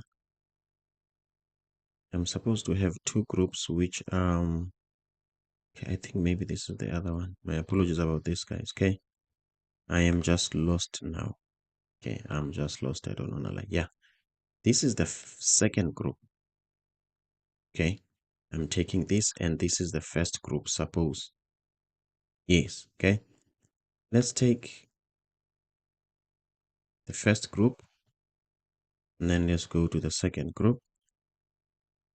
Where is the second group? Here is the second group. Taking all of this group and put them in one container. Okay, so I'm separating these group, the input group from the button. Okay, so these guys will all be here. I'm happy with that. Let's go to this parent container, which is right next to the form. Right next to the form. First of all, I want the class name to be flex. Okay, and then I want flex row, the one that was here because we've changed it to column. Flex row, the gap of 2 is fine. Okay, I'm happy with this. Let's go back and check. This is what I wanted. I wanted these guys, this one and this one to be like this, and this one to be here alone. Okay. And then let's just work on this gap. The gap of 2 must be a gap of 4. Let's see. Okay, this is the gap. Okay. And then what I want to do, these ones have got a flex of 1. Let me leave it like that for now. Let's quickly check here if we can send something, okay, to the endpoint. As you can see now, we are trying to send. It's compiling. Let's see the result. Okay, we have successfully created a company, and here is the company. Okay, this means that now this token has a company. Okay, I am not expecting this pop up to show again. Okay, the other thing that I need to do, as soon as I create a company, I need to close this. Okay, so let's just refresh to see.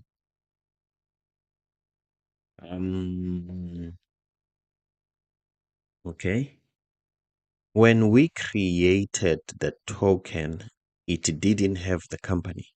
Let's check. I have proof of that. When we created the token, it didn't have the company. And I am assuming that this token that is here, the old one, doesn't have a company still because we didn't refresh the whole thing. So let's just double check that. JWT. Let's just double check that. The token that is here, suppose it doesn't have the company.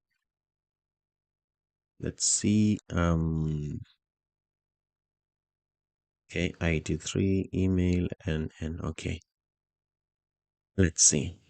How am I going to know if it has got the company or it doesn't have?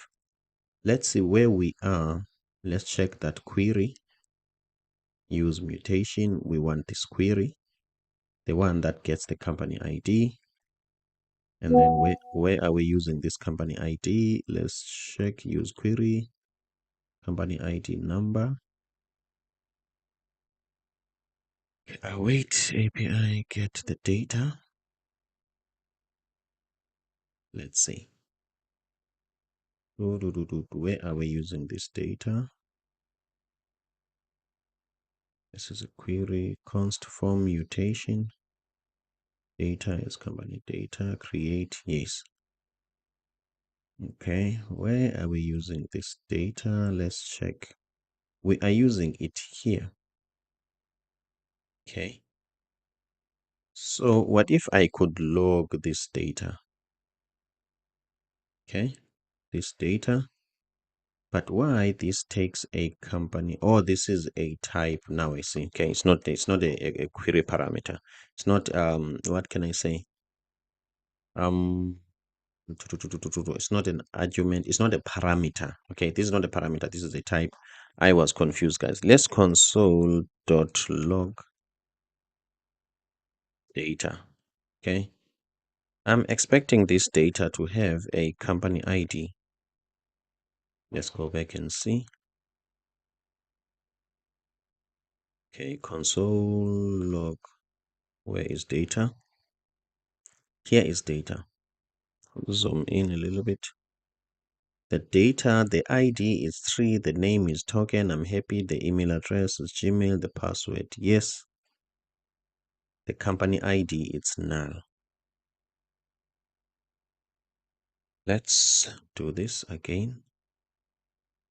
I want to check why the company ID is null. Okay, the company ID is null.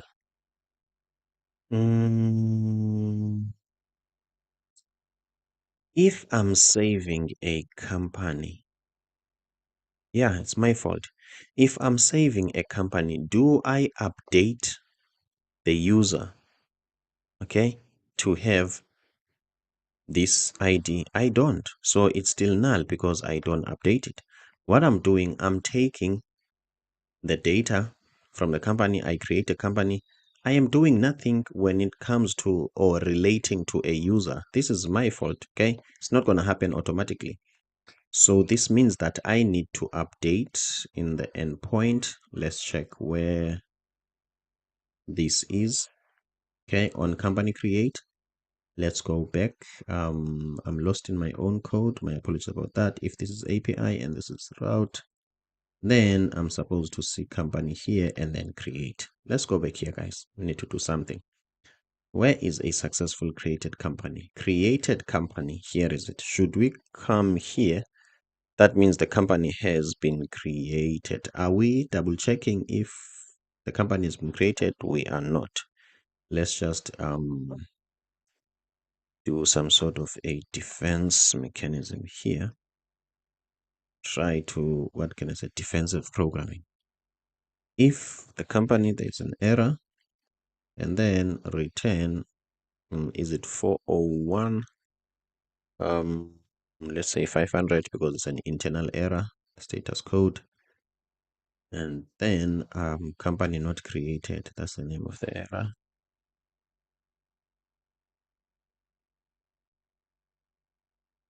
A company, okay. Should we go here? That means the company has been created. What we want to do, we want to use Prisma to what can I say, to create another mutation, okay. Where is the first mutation to begin with? It was this one. And then now we want updated user. Updated user. And then it's got to await prisma.user dot update. Okay, we are going to need a clause where where ID is equal to, do we have a company ID here? Let's see. I think validated data can give us something. Validated data is the data that is coming from what? From the body. It does not what I want. I want the what do I want? Let's see. Okay, let me check. This is a token, a cookie token. Yes. Where are we decoding this? Result.payload.error. No. I'm looking for r is equal to .payload.error. No. Okay, where is the payload? I want this payload. So if I've got the result here, I can get the payload. Okay, let's go back here. So the result is equal to, sorry, we are updating a user, but where user.payload.id. Where is the ID? Why there is no ID here? Here is the ID. So the JSON web token, when we what can I say? When we are verifying it, okay, if everything goes well, there will be this doesn't have a type. There will be the details of, let me show you. Okay, I think maybe showing it will be better. There will be these details, the ID of this user, and this is what we are accessing. Okay, so I hope you get that one. So we are accessing that here. We are passing it here. Let's check. Unknown and whatever and whatever. Let's quickly do what? Cheat TypeScript. Let's what do we do? And let's assert this as a number. We are some sort of forcing it in a way. Okay, we just want to test first. Or maybe we'll fix this TypeScript later. So we are forcing that this is a number and comma. This data is coming from validated data. The validated data is coming from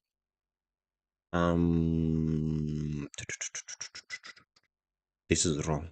Okay. In the user, what is it that we are updating? We are updating not validated data, but company ID. Okay. And where are we going to get the company ID? Remember, we've got a created company. A created company dot ID.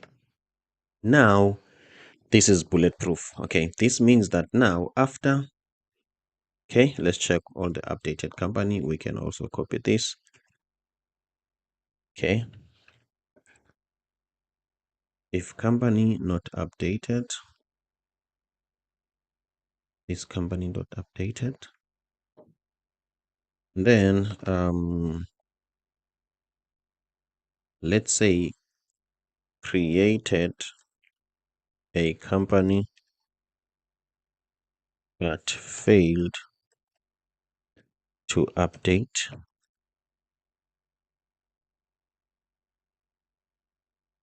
the user.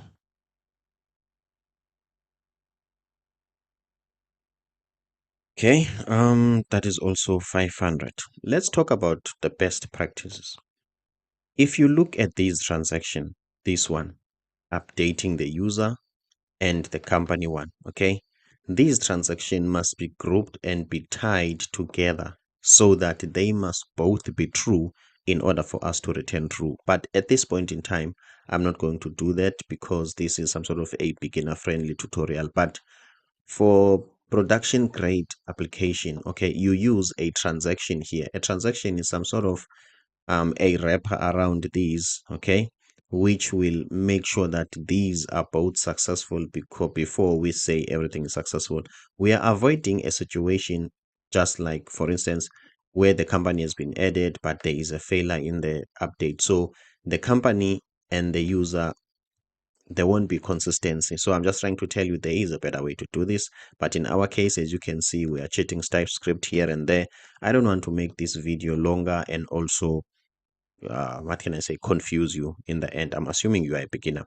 Please don't forget, I have got my own tech startup. I hope by now you know with his finance. Check the link in the description below. This is an awesome platform for businessmen, freelancers, and you never know, and whoever who's into the business space, they want to create code and invoices. Please come and check here, guys, and sign up here.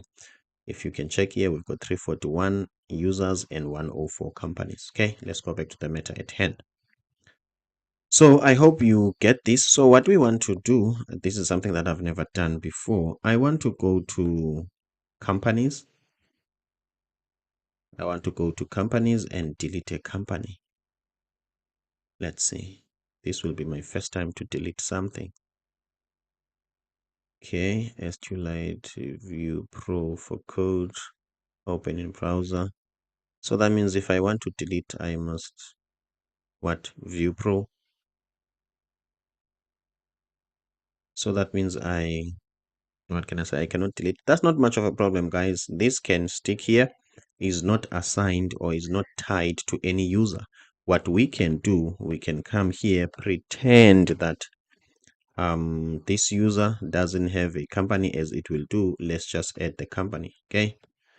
1, 2, 3, 4, 5, 6, 7, 8. I didn't know if I can't add a company there. I can't delete any record. I have to go to Pro and whatever. I didn't know. Okay, let's say this is finance, or let's say this is code maker.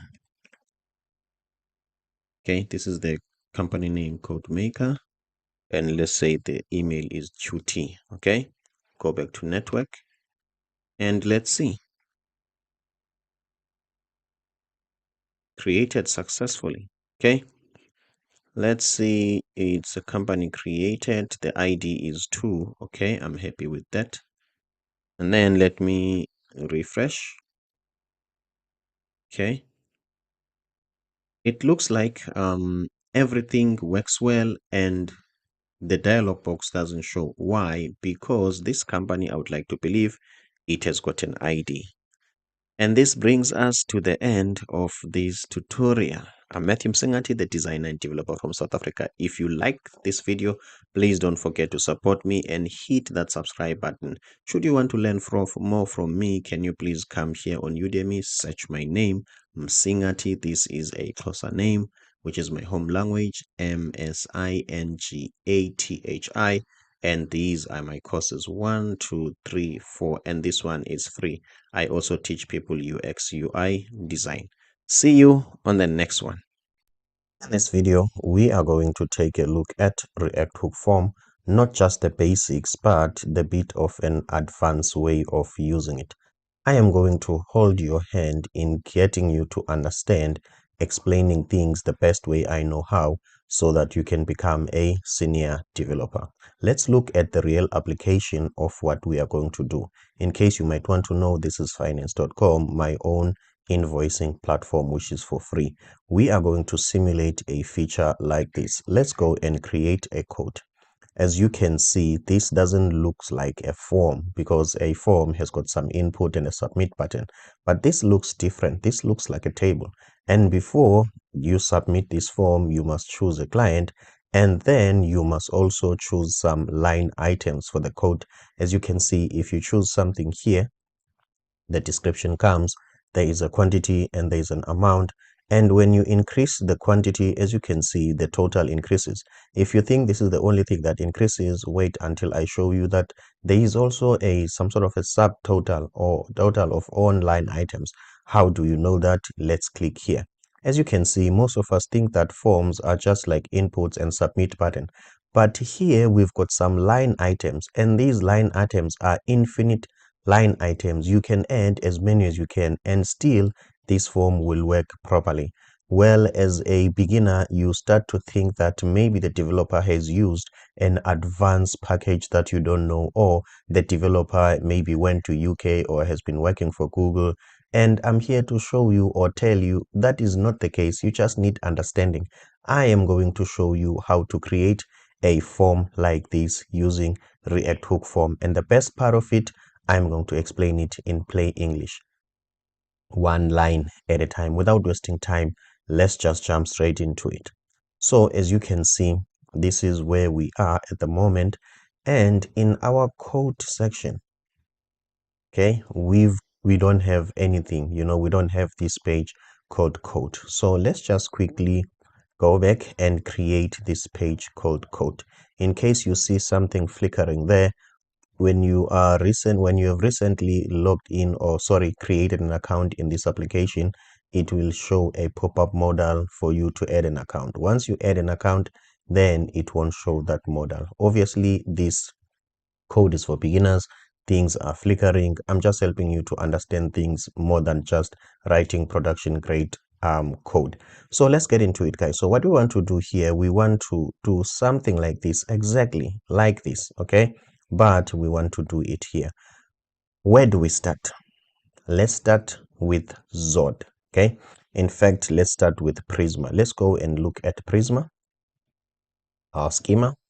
Let's start by looking at our schema and look at the code, okay? Let's look at the code.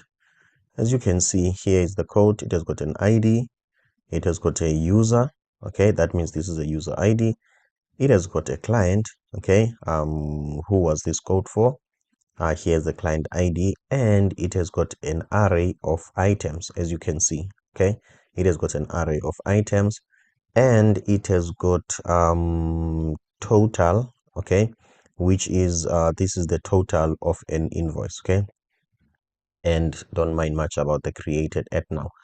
So we are starting here because in the end, we need to submit this data here in the end. So we might as well look at how our database is structured and what it's expecting so that we can give it what it expects. Okay, I hope you get this one. And then from there, based on this, we need to create a Zod schema. Okay, so what we are going to do, we're just going to take this, copy this, and then since this has got something to do with items, we might as well look at item. An item has got an ID, the name, description, and the price. Okay, so let's see. Okay, so let's just copy this and go to Zod first. Okay, we are going to take this step by step. In case you thought that you don't understand React Hook form, in this video I'm going to explain that in details. You are going to be a pro. So what we want to do, we want to go to lib folder, and we want to go to schema.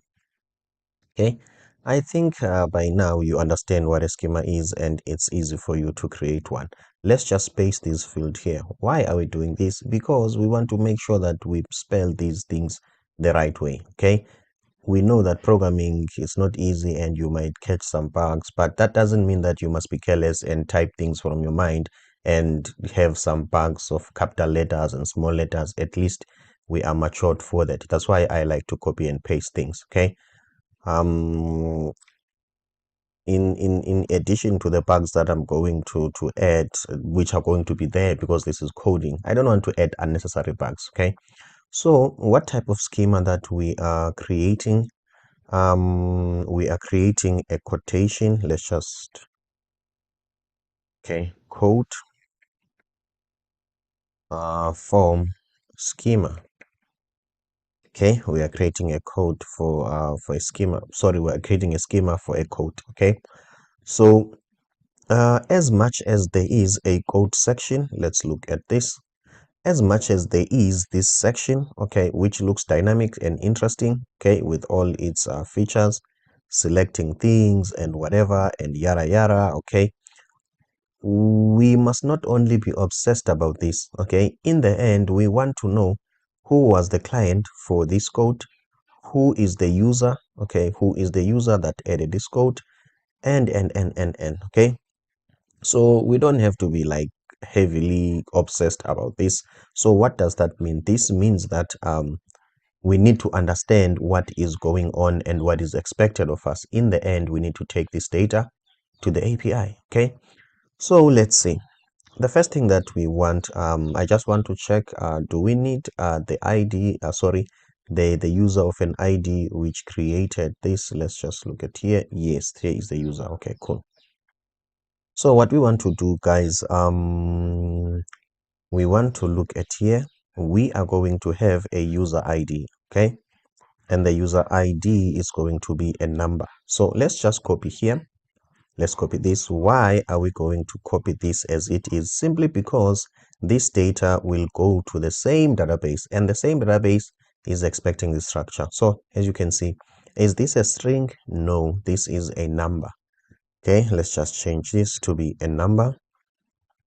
Minimum of 4? No, I think I'm looking for a minimum of 1 character. Okay, minimum of 1 character. This is going to be a number. Okay, happy with that. Let's go and check the other thing. We've got the user ID as a number. We've got the client ID. Okay, client ID. Let's put the client ID here. Gonna do the same thing. It's gonna be a number. And let me just copy this. Okay, as is minimum. Yeah, the client ID minimum of 1. Let's go and check what else after the client ID.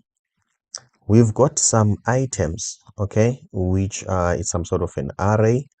We will come back to that. Let's take the total. After client ID, let's take the total. And the total is just going to be a number, also a minimum of 1, okay? You cannot have some sort of 0 as, what can I say, as a field, or nothing or null, okay? At least minimum of 1 number. Okay, let's continue. So what we want to do now, we want to add items, okay? So let's just continue and copy these items. As you can see, this item is some sort of an array, okay? So we are going to paste these items here, and then we need to type this, okay? So first, let's just type an item without making it an array, okay? So let's do this. Let's say z dot nope. This is not what we want to do. Let's come back here. Okay, let's type here const. Okay, don't we have don't we have a schema of items here? Just a moment, guys. I don't want us to repeat ourselves. Let's look at the schema for items. Item schema. Okay, it's the name, the description, and the price. Okay, remember I said it is very important to understand, are you creating a schema to, what can I say, to send to the database, or you are creating a schema that will deal with the data from the database? Okay, so this is what I meant by that. This schema is fine, but it's missing something. Any data that comes from a database, it comes with an ID, and in this type there is no ID. Okay, the first thing that we've noticed is that we can reuse this schema, okay, which is the best way to think about things. Okay, so let's just go up here. okay, up until okay, up until here. Okay, let's just say const let's say item generated schema. Okay, I will explain to you now why this is item generated schema, and this schema has not been created here. It has been created where? Let's see, it has been created item schema, it has been created here. So we might as well take this up here. Okay, let's take it up here. Okay, okay, so as you can see now, this schema has been defined. Okay, so what we want to do, item generated schema, we want to take that schema dot, let's try if we can extend the schema. Okay, let's see if we can extend this schema. Let's first put a z dot object here. Okay, z dot, oh, we forget the z. Let's see, let's change z dot query. Okay, first let's let's do something like this. Z dot object. Then let's say name as string.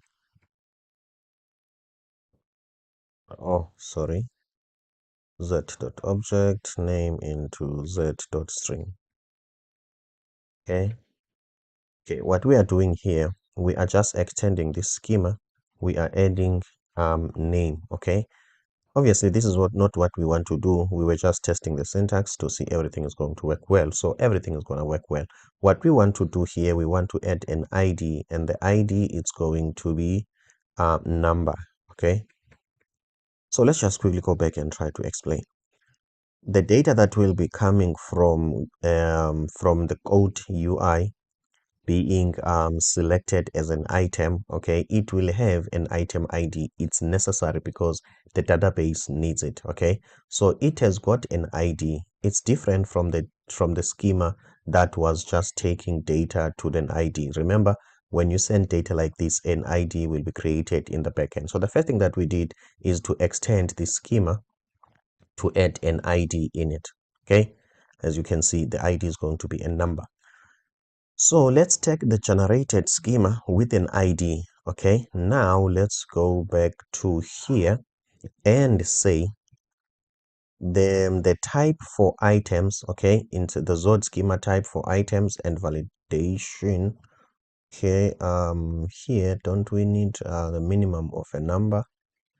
Let's say, because there must be something. So let's also validate this minimum of 1 character. Okay, let's validate this as well. Okay, dot minimum 1 character. I'm happy with that. So now we are saying we've got the user ID, we've got the client ID, we've got the total. Total for what? For the code. Okay, remember this is code. Okay, the total for a code. Okay, and then a total, a quotation is made up of items. Okay, so we are saying these items is equal to this. So let's look at this. Okay, we are saying there will be a name, there will be a price, there will be, what else? Let's see. And where is my ID? There will be an ID. Okay, there will be also an ID here, as you can see, as zod.number. So those will be our line items. Okay, but we are not going to have one. Okay, we are going to have many, meaning that we are going to have many line item. So we need to make this an array. Okay, so how do we do that in Zod? Then we type this zod.array. Okay, and then an array of what? An array of this schema. Okay, so now this can be a group of items. Okay, because it's an array. I think we are done with Zod. Okay, let's just quickly summarize. We've got an entire code that won't be valid if there is no user ID, because sometimes we want to get code by an ID who created this code.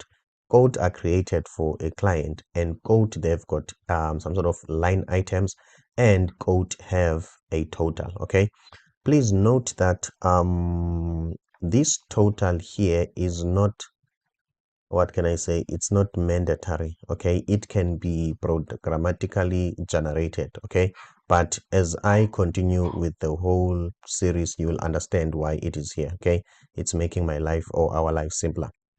So I think we are done with our schema. Okay, let's do this, and let's take this, and let's come back here. We are just copying and pasting. Why we are copying and pasting? Because we are generating a type for this.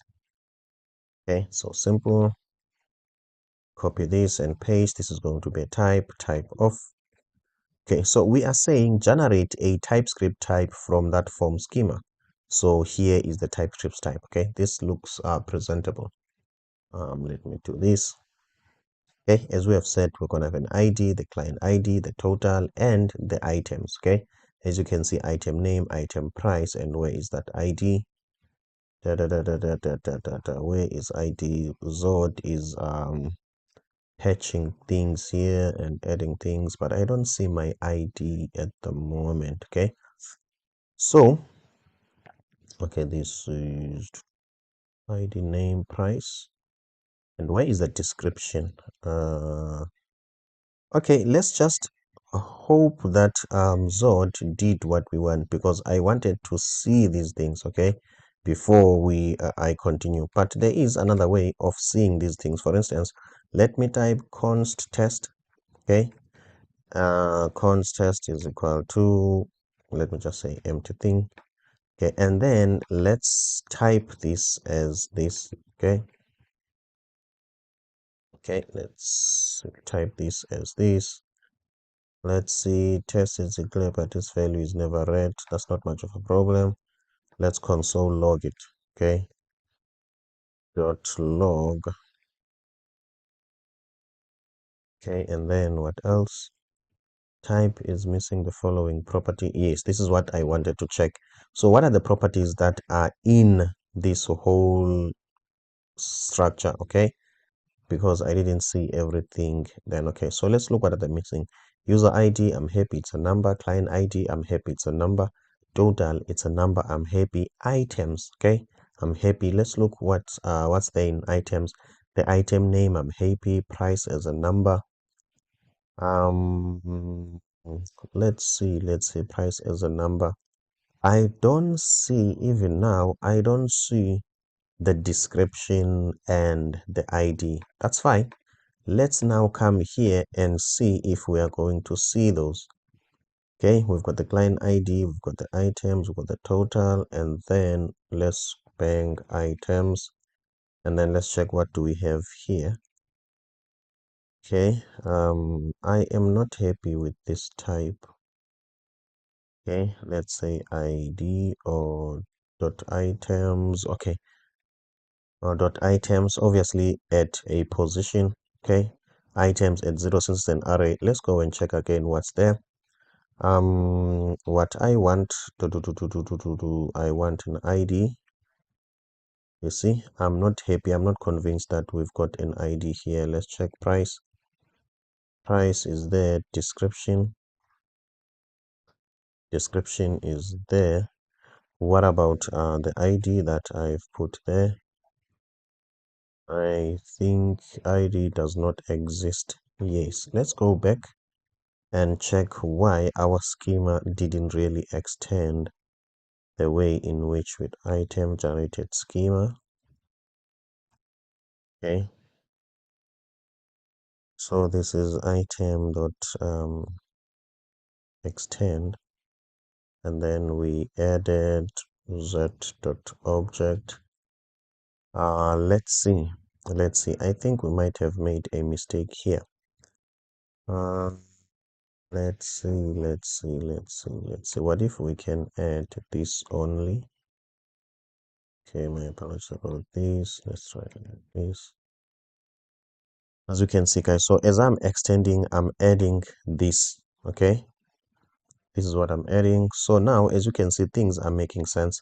It's name, description, price, and ID. Okay, let's go back and check. My apologies for this mistake. Let's go back and check where are we console logging. Okay, as you can see now, we've got the ID. Okay, what is this problem is missing? I don't mind about this. Okay, so as you can see, guys, now we've got the ID. I'm happy with this. We've got the description. I'm happy with this, and we've got the name. Okay, so all the what can I say, all the types that we want are now there. Okay, so my apologies about this way of extending. Okay, so you just put this instead. So I'm happy with the Zord validation, and I'm happy with my schema as well. So now let's go to where, to the UI. Okay, let's go to the UI. What we want to do now, we want to go to the root, and in the app and in code.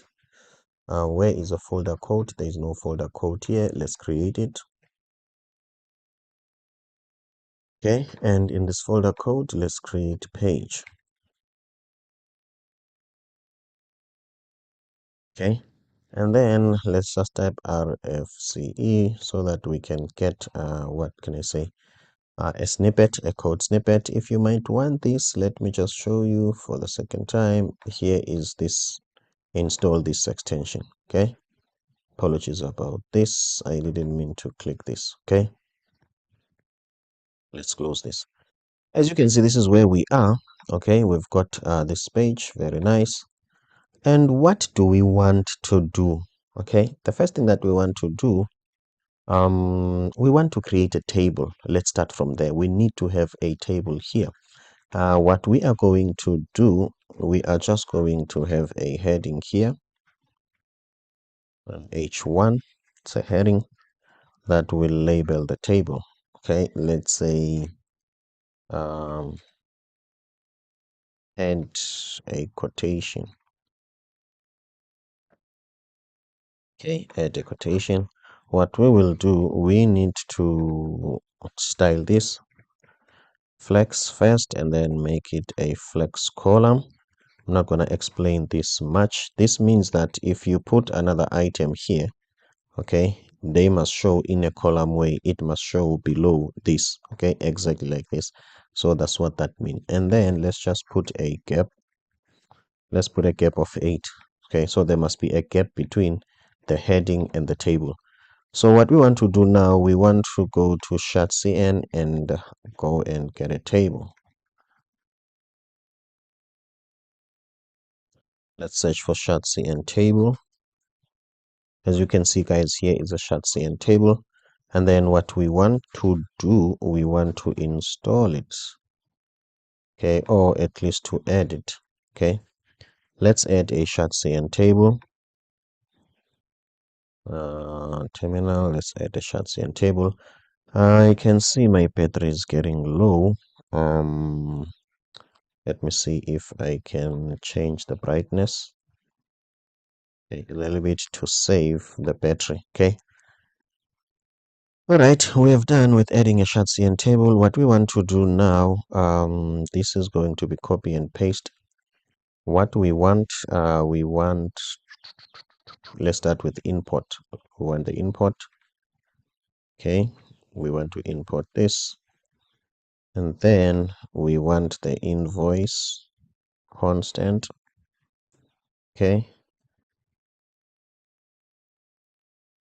We want this invoice values somewhere here. Best practices, always make your component start with a capital letter. Okay, done with that. The next thing, this is a server component, so we need to make it a client component by putting here use client. Okay, if you don't put this, when you start dealing with hooks in your own component, there will be an error on Next.js. Okay, so let's continue. Let's go back here. Here on return, let's just copy this table as it is. Copy this table as it is. We said we're going to put it here, and there is no error. Let's just go back here and see. I was hoping this. Oh, we are not in the code. Let's go back here and click here. Okay, as you can see now, it's some sort of compiling. I'm expecting a label with a table here. and then we will take it from there. I hope you are still learning. So far, I hope you're still learning. Please don't forget to hit the subscribe button and also come and sign up here on finance.com. Okay. Okay. So let's continue. I'm just going to add a little bit of padding. Okay, let's say padding of 8 and see. Okay, I'm happy with this at least. Okay, so this is our table. Okay, so what do we want to do in this table? In this table, we want to add our own table headers. Okay, let's look at what our own table headers. We're going to have items here. Okay, this is where we're going to pick an item, and then we're going to have a description, we're going to have a quantity, and we're going to have total. Let's quickly do that. Okay, where is list of what? Okay, it's here. Don't mind much about that. So let's see. We don't need this caption, or let's leave it like that. Let's go to headers. We need item. Okay, we need an item, and then we need a description. We need a description. We need quantity, and then we need total. Okay, we need total. Let's go back and see. Item, description, quantity, and total. We don't have price. Okay, my apologies about that. Let's see. Let's add a price somewhere here. Okay. We need to add a price. Let's look at what Tailwind is saying. Tailwind is telling us that if you use W-25, this will achieve the same thing. Let's quickly do that. Okay, so let's go back and verify item, description, price, quantity, and total. I'm happy with this. Do we need this data? Believe me, we don't. We only just need one for testing. Okay, we only need one for testing. Oops. Looks like I just moved the wrong thing. Okay, let's check. This is a table row. Okay, it has got its own cells. Let's see. Let's just comment it for now. Okay, let's see. Okay, see. Let's just comment everything here. All right. Okay. We've got this. Where is this coming from? Okay, guys, let's just leave this like this. Let's continue with our lives. Okay. So what we want to do here, we want to have an item. Okay. And we want to have a row, let's say. We want to have a row, not necessarily an item, but a row. And when we click add in this row, okay, there must be a default row here. When we click add here, there must be another row. Okay, I hope you do get that. That's what we are going to do now. Okay, so let's just go back here and do this. Okay, so the first thing that we are going to do, let's just go where there is some sort of a footer here. Must I use a footer or a table caption? Let's check here. Table footer. In table footer, there is a row with a total. Let's remove this table row and let's add a button. Okay, let's add a button from CN. This button is going to be add. Let's import it from CN. Okay, let's check here. As you can see now, we've got this button. It's not in the center. Okay, it's not in the center. I'm assuming that we didn't put it inside a row. Let's just put it inside a row. Okay, my apologies about that, because now it's not centered in a way.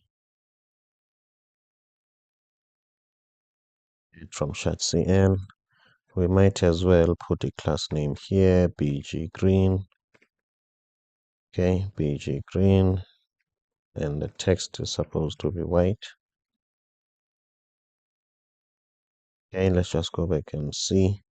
It's still not in the center. Okay, it's nothing to write a story about as long as it works for now. Okay, and then what I want to do, okay, let's see. Now what I want to do, let's get into React Hook form. Okay, I don't think I need these invoices. I don't think I need these invoices. Let me go back here. Yeah, I don't think I need these invoices. Let me just remove them. Okay, and then comment anything that will want to use the invoice. Okay, this wants to use an invoice. This is a table row. Let me just create my own table row. Okay, somewhere here. Let's create my own table row and then type here test. And that is it. Do we need this? No. Okay, let's go back and see. Okay, as you can see, we've got test here. Okay, don't mind about any other thing. So let's go to React Hook form. So what we want to do here, we want to const. We are going to destructure, and then we are going to use form from React Hook form. Okay, what we want from React Hook form, do we really want reset? Yes, let's see. Reset, we want reset, we want register. We want register, we want set values. We want set value. Now we want watch. We are going to watch for some values. In terms of the errors, we don't really need errors. Okay, I'm happy with this. And then with React Hook form, what can I say? Now we are creating a form, guys. Okay, as much as this form is not going to be your default form with like your obvious input, but this is the part that actually is a form. I hope you do get that. And then what we want to do here, we want to use a React Hook form hook, okay, which is, let's destructure here. It's use array, use field array, okay. Let's import it. Why are we going to use this use form array? This is, let's import it. Okay, it needs its own values. Okay, fine. The reason why we are using it, it is the one that is going to help us when we are adding here. It will create a row. Okay, so let's minimize here. So what it needs first, it needs the control. Where it gets that control, it gets the control from React Hook form. So let's just type here a control. Okay, and then what it wants the name. Okay, I'll tell you now this. Okay, is it item or item? For now, let's put items. Okay, so this use field array and React Hook form, they are working hand in hand. Okay, what does this mean? This field array just simply means that the React Hook form will have a field that will have an array of things.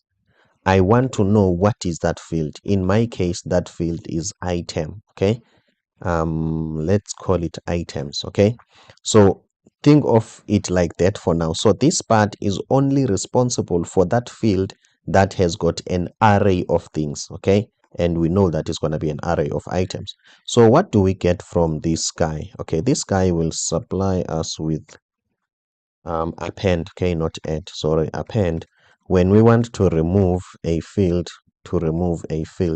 what else does it gives us? It's append remove, and it will give us a list of fields.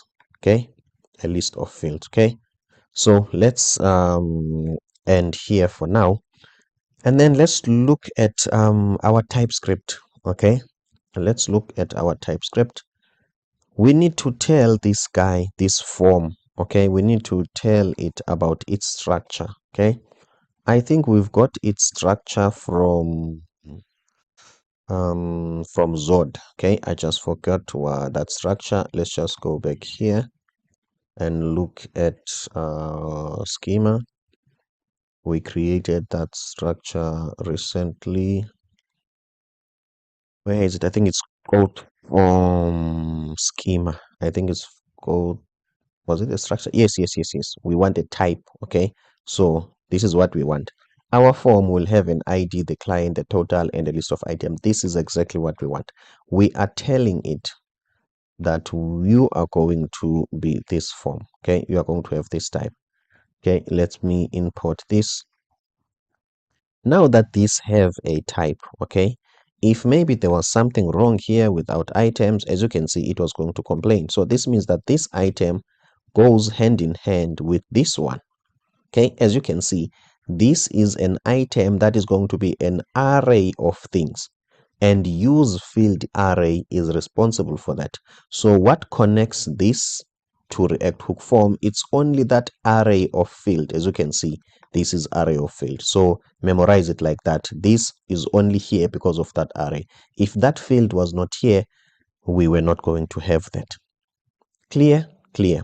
Let's continue. I hope you are subscribing. Okay, so let's continue. Now what we want to do, we want to use this append. Let's just use this append. Okay,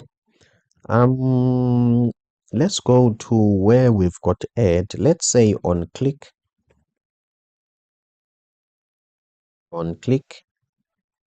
okay, on click we are going to create a function that will append. Okay, dot append. And then if let's say we are appending, meaning that we are adding a row here, what will that row have? For me, based on this table, that row is supposed, or table header, that row is supposed to have an item, description, price, and quantity. Total is going to be a calculated value. So when you are here, think of appending a row, okay, for the, what can I say, a row for that key that has got an array of item. Let's say here, test, okay, this is us. We are adding a row, description. Yes. Price. Okay. 5. What else does it need? ID. Suppose now this will work. Okay. Let's test something. Okay. Even though there is nothing that will happen. Let's test when we click add here. Nothing happens. Okay. Why? Simply because React hook form is not integrated with the table, is not aware of the table. The table is not changing its structure and its shape according to React hook form. There is no link in between. Okay. We've just have a form. Here is a form. It talks to its array component or functionality, but both of them, they don't interact with what? With the table. So let's make these interact with the table. Now, which mechanism in React hook form and use array field that is responsible for an array of item? It is obvious to me, it's this guy. So in this guy, we want to check the fields because this guy knows how many fields do we have. What do I mean? How many rows do we have? If there is no row, this is the guy who knows. Okay. So let's take this guy as an array. We want to repeat this guy. Okay, we want to somewhat repeat this guy. Are we going to repeat this guy in a row level or in a cell level? Since this guy represents an array of items, those items are a row. Okay, it's more like line items, rows. So let's use this guy. Okay, let's repeat this guy. Okay, in a row level. Where is our row? Here. Remember, we created our own row. Here is it. Okay, so in this row level, we are going to create a loop. Okay, to loop through all these fields. Let's use map, create an arrow function.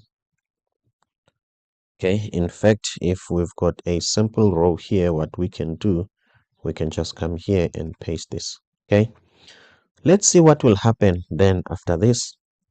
Now we've got two test row. Okay, now that these rows are connected to adding, let's see when we add another one. As you can see, guys, now we are starting to add the rows. Okay, but we are not subtracting them. We don't have a way of deleting them. So let's go back here and summarize. I know this can be tricky. It can be difficult. Let's go and summarize. Okay. We created a type. This was a type of the entire form. This has got nothing to do with items because item is part of the form. Think of it that way. Where is that type? Let's look at our form. User ID, client, total, and items. Are you happy with this? Happy. This is simple and straightforward. Instead, we've created this with Zod instead of just creating this type. If you want, you can just create this type as it is. Everything is going to work. We take that form type and we inform our form. Okay, as you can see, our form has got everything. Okay, our form has got everything. Okay, as you can see, our form has got everything. We are informing it to say that this is the structure of our form and we've got an array. Because React Hook form has got a way of dealing with arrays of object, we are now using this array of object. This guy knows how many rows do we have, and when we are deleting rows, it can give us a function to delete rows. Okay, let's just make it simple example on test. Where is our test? Where is our test? We are looping here and we're adding test. Let's say we've got an on click here. Do we have it? Yes. So on click, let's add remove, and then we will need some sort of a number here. For now, let me just use 3. Okay, this is telling me that there is no function here. Not a problem. Let's add a function. Okay, before we do this. So that means we are going to remove an item. When we click on any item, we are going to remove an item on number 3. 1, 2, 3. Okay, let's look at that. As you can see, items at number 3 is being removed. Okay, it's always being removed. As you can see now, we have got only left with 3. So I hope you get that. So this guy helps us to add and remove rows in this item. Okay, what links these two guys? Okay, what links these two guys? Let's look at this. This guy gives us the controller. Okay, this guy gives us a controller. We put this controller here, this control here. Okay, if you want, you can put this control and then put control here. This is a key and a field, but in JavaScript you can just put this one. Okay, it means the same thing. So this connect this guy to this. Now after that, which field are we controlling? You have to tell it we are controlling items, and items has got an array. I think this is clear enough. Because of the battery, what we are going to do now, we are going to create a realistic row. Okay, how we're going to do that? Let's go to place where there is test. Where is that test? I apologize about this. Matthew is getting old and he cannot see obvious things.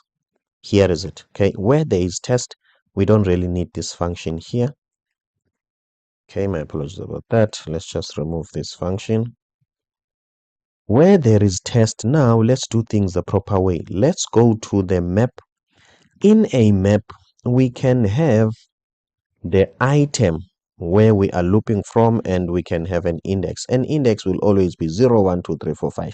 If we've got 5 items here, we've got 0 to 4 here. 0, 1, 2, 3, 4. That makes us 5 items, but the index starts from 0. In items, we get these items that we are adding here. These items, we get them. Okay, so let's start by doing this. Let's see. Okay, let's see. Now that we've got a table row, don't we need some table cells? I think so. Okay, but let's check. Yeah, we need some table cells. Let's see how ShadCN label those table cell. Okay. Okay. So in table cell 1, we are going to have an item, but dot what? Remember, we don't have an ID here, or we don't need it in a way. Dot name. That's the cell we want. That's the first one. And then on the second one, let's just also put the third one and the fourth one. On the second one, we want the description, dot description. On the other one, we want a cell dot price. Okay. In terms of quantity, that is what we will put on our own. okay, that we will put on our own. So now that we've got this, let's just quickly check how this looks like. As you can see, this is starting to be meaningful. We've got this test, as you can see. Okay, every time we add this, we are adding the same thing. Where is this same thing coming from? Remember, where is that add? Where is that button? Here is it, that button. Okay, add. We use this append, and let's say logo now. Okay, description, logo design. I want you to get this picture, and then the quantity, it's 9. Okay, let's click save. Let's go back here and let's add. As you can see now, it's adding logo design and it's adding 9 here. Okay, now what we want to do in this table, we forgot something. We forgot action here because we want to delete these rows, but we don't have a way. Let's go back here on table. After total, okay, let's add action. Okay, let's remove this text align. Okay, we don't want to align text to the right now. Everything must be in the center. And let's add action here. Okay, let's see what will happen. As you can see now, we've got action here. This is in the center. We want to add a button here like this one. Instead of adding, it will help us to remove. So let's go back to where, let's check that button. Take it as it is. Okay, let's take it as it is. And then inside the, let's see, we're missing quantity, total, and action. Okay, let's go to the cell. Where are our cells? Okay, let's add a table cell. Table cell. This table cell will have this button, but it's the last one. So what we want to do in this table cell, we want to add quantity and total. Okay, for now, quantity is just going to be 1. Total is going to be 0. Okay, I'm just putting these for the sake of getting things done. As you can see now, I'm happy. Quantity is under quantity, total is under total, and we've got this add. Okay, we don't want this button to be add, and for that matter, it's not going to use this, it's going to use remove. Okay, so if it's going to remove an item, how is it going to know which item to remove? As we are looping here, fields know that this is item 0 at position 0, at position 1, at position 3. We can take this index and put it here. This will know that when I was adding you, I've put 0 here. When I'm adding the second one, I've put 1. So if you are removing at 1, I will remove the correct item, okay, the correct row. In fact, this is misleading and confusing. Let's just put red here and let's just put remove. Oh, delete. Let's go back here, as you can see. So let's delete the rows. Interesting, right? Okay, let's add. Let's remove. Okay. So what we want to do now, we want to continue, but we are running out of battery. 23%, it's still a lot of time. Okay, so let's continue, guys, and try to be quick. So we are here, we can add these and delete these. Okay, so what else do we want to do now? Okay, let's just look at what we can do. Is it right to have a quantity of 1 here? Nope, it's not right. Okay, it's not right. Also, I think in terms of typing, there is something that we've missed in terms of typing, because our types do not have quantity and total. Okay, let's see here. Let's see here. Let's say I wanted to add quantity and total here. Let's see. Let's see. I think our typing might have missed something. These types don't have quantity and total. Okay. So we need it because it's part of the form. Okay, it's part of the form. Okay, so let's go back here and quickly fix our typing. How does this guy knows its own types? Where do you infer your own types? You are part of the query and you infer your own types here. Okay, here. Let's see, am I correct? Form code schema. Okay, here's an item. Yes, there's an item name, description, and an ID. Okay, let's go to where we were adding an ID on the schema. Where are we extending? Okay, where are we extending? Let's see, generated, extend. We need to add here, okay, because we need it. We need to add as well the quantity and total because they are part of the form. Okay, you will see what is important about those. Okay, as much as maybe those are not going to get to the database, but they are important. Okay, because the UI of the form needs those. Okay, so now if we don't have them, we will fail TypeScript. Okay, so we need an ID, we need quantity, we need total.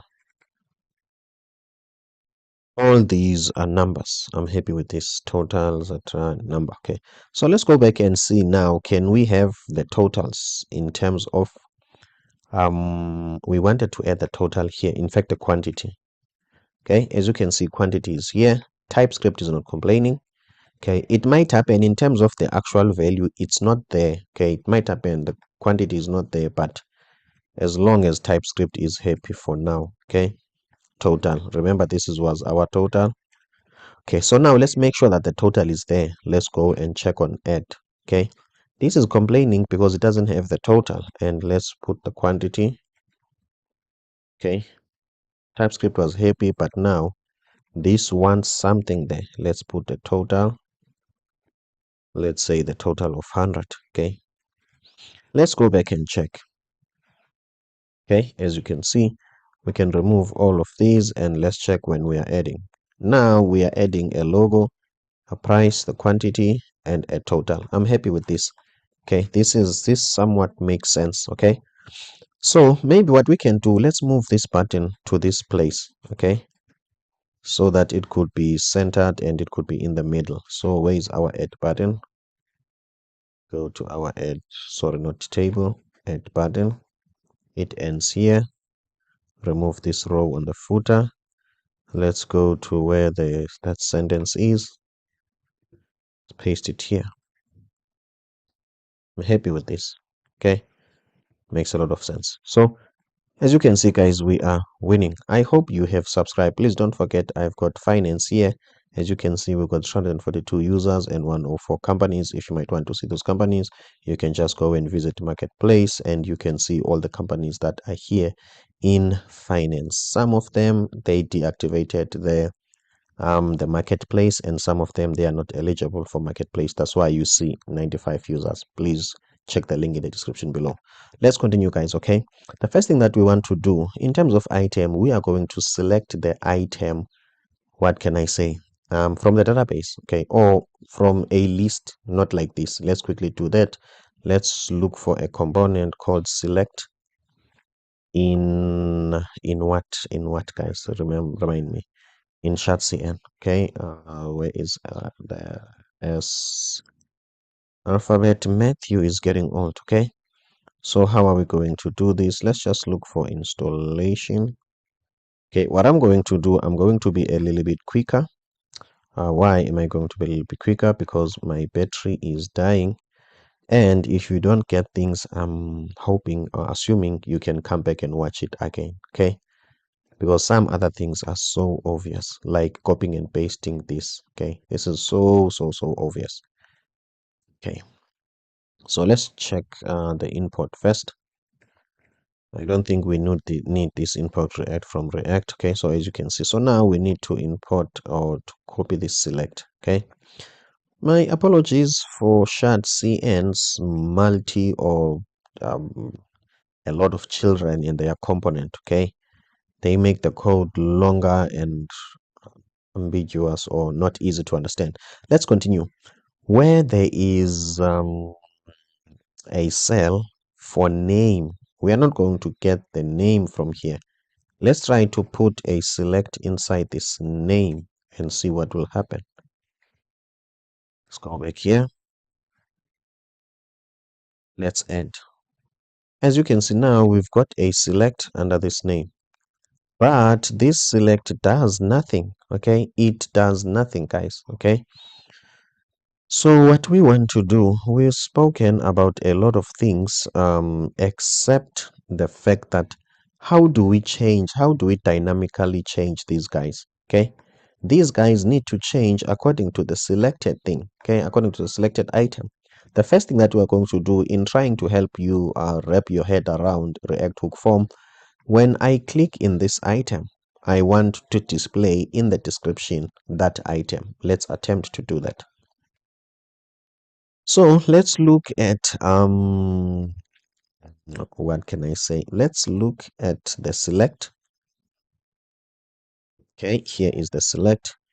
The select, I think it has got on change somewhere here, on value change. Okay, the value change always receives, okay, always receives the value here, the selected value. Okay, where is that selected value? Let me just alert it.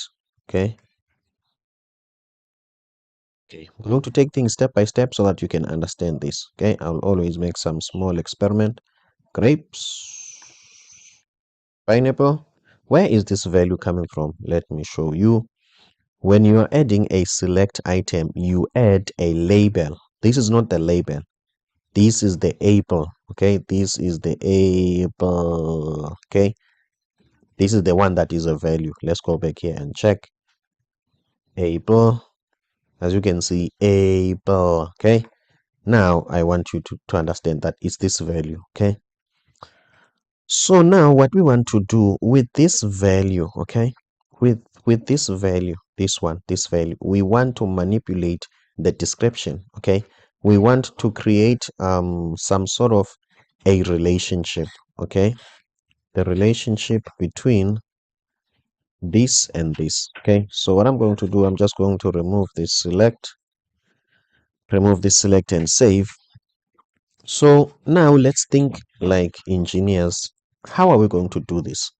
Let's go back and see how are we adding this. We are looking at item.quantity and item.total and item.description. Where is this item coming from? Let's just go back and see. Okay, this item is coming from field. Okay, number one, this is wrong. Okay, it was right before. Okay, and I did it intentionally so that you can understand now we need to switch things.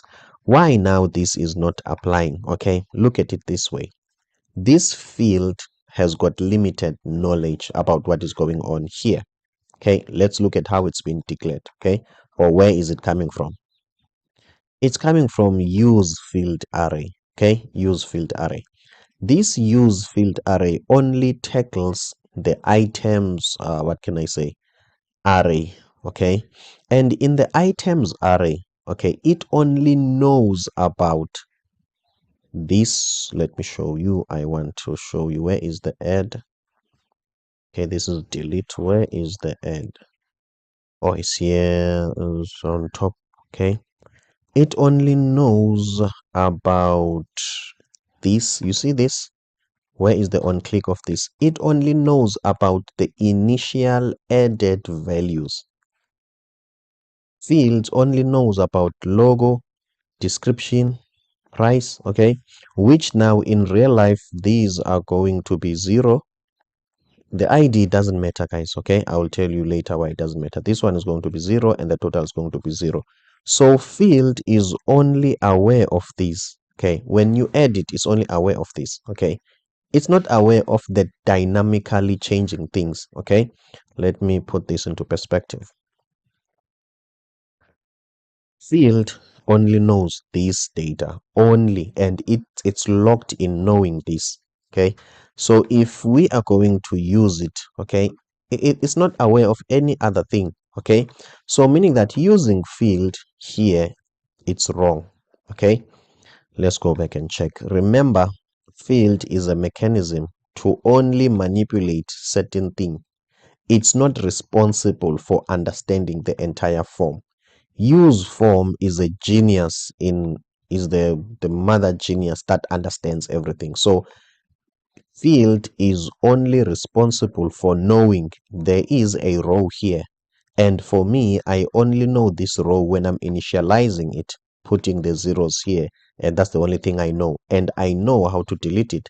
I know when to add the rows. But when I'm adding, I'm only adding the default values. Don't concern me with dynamic things. That is not my duty. I am not designed to do that or create that or even deal with it. So now fields is limited. With that being said, this means that now fields can help us in looping and adding rows and deleting rows. It's very brilliant on that. But on knowing what has been done and with who, with what, it doesn't. Who knows that? Let's get into that. So what we are going to do, we need, let's check. Let's see. We need to go back to React hook form and see what are we going to use. Who knows about that? Let's see. This is set value. This is register. What else? Okay, maybe the first thing we need to do. Let's go back and check here. For description, this is a label. This data is as is.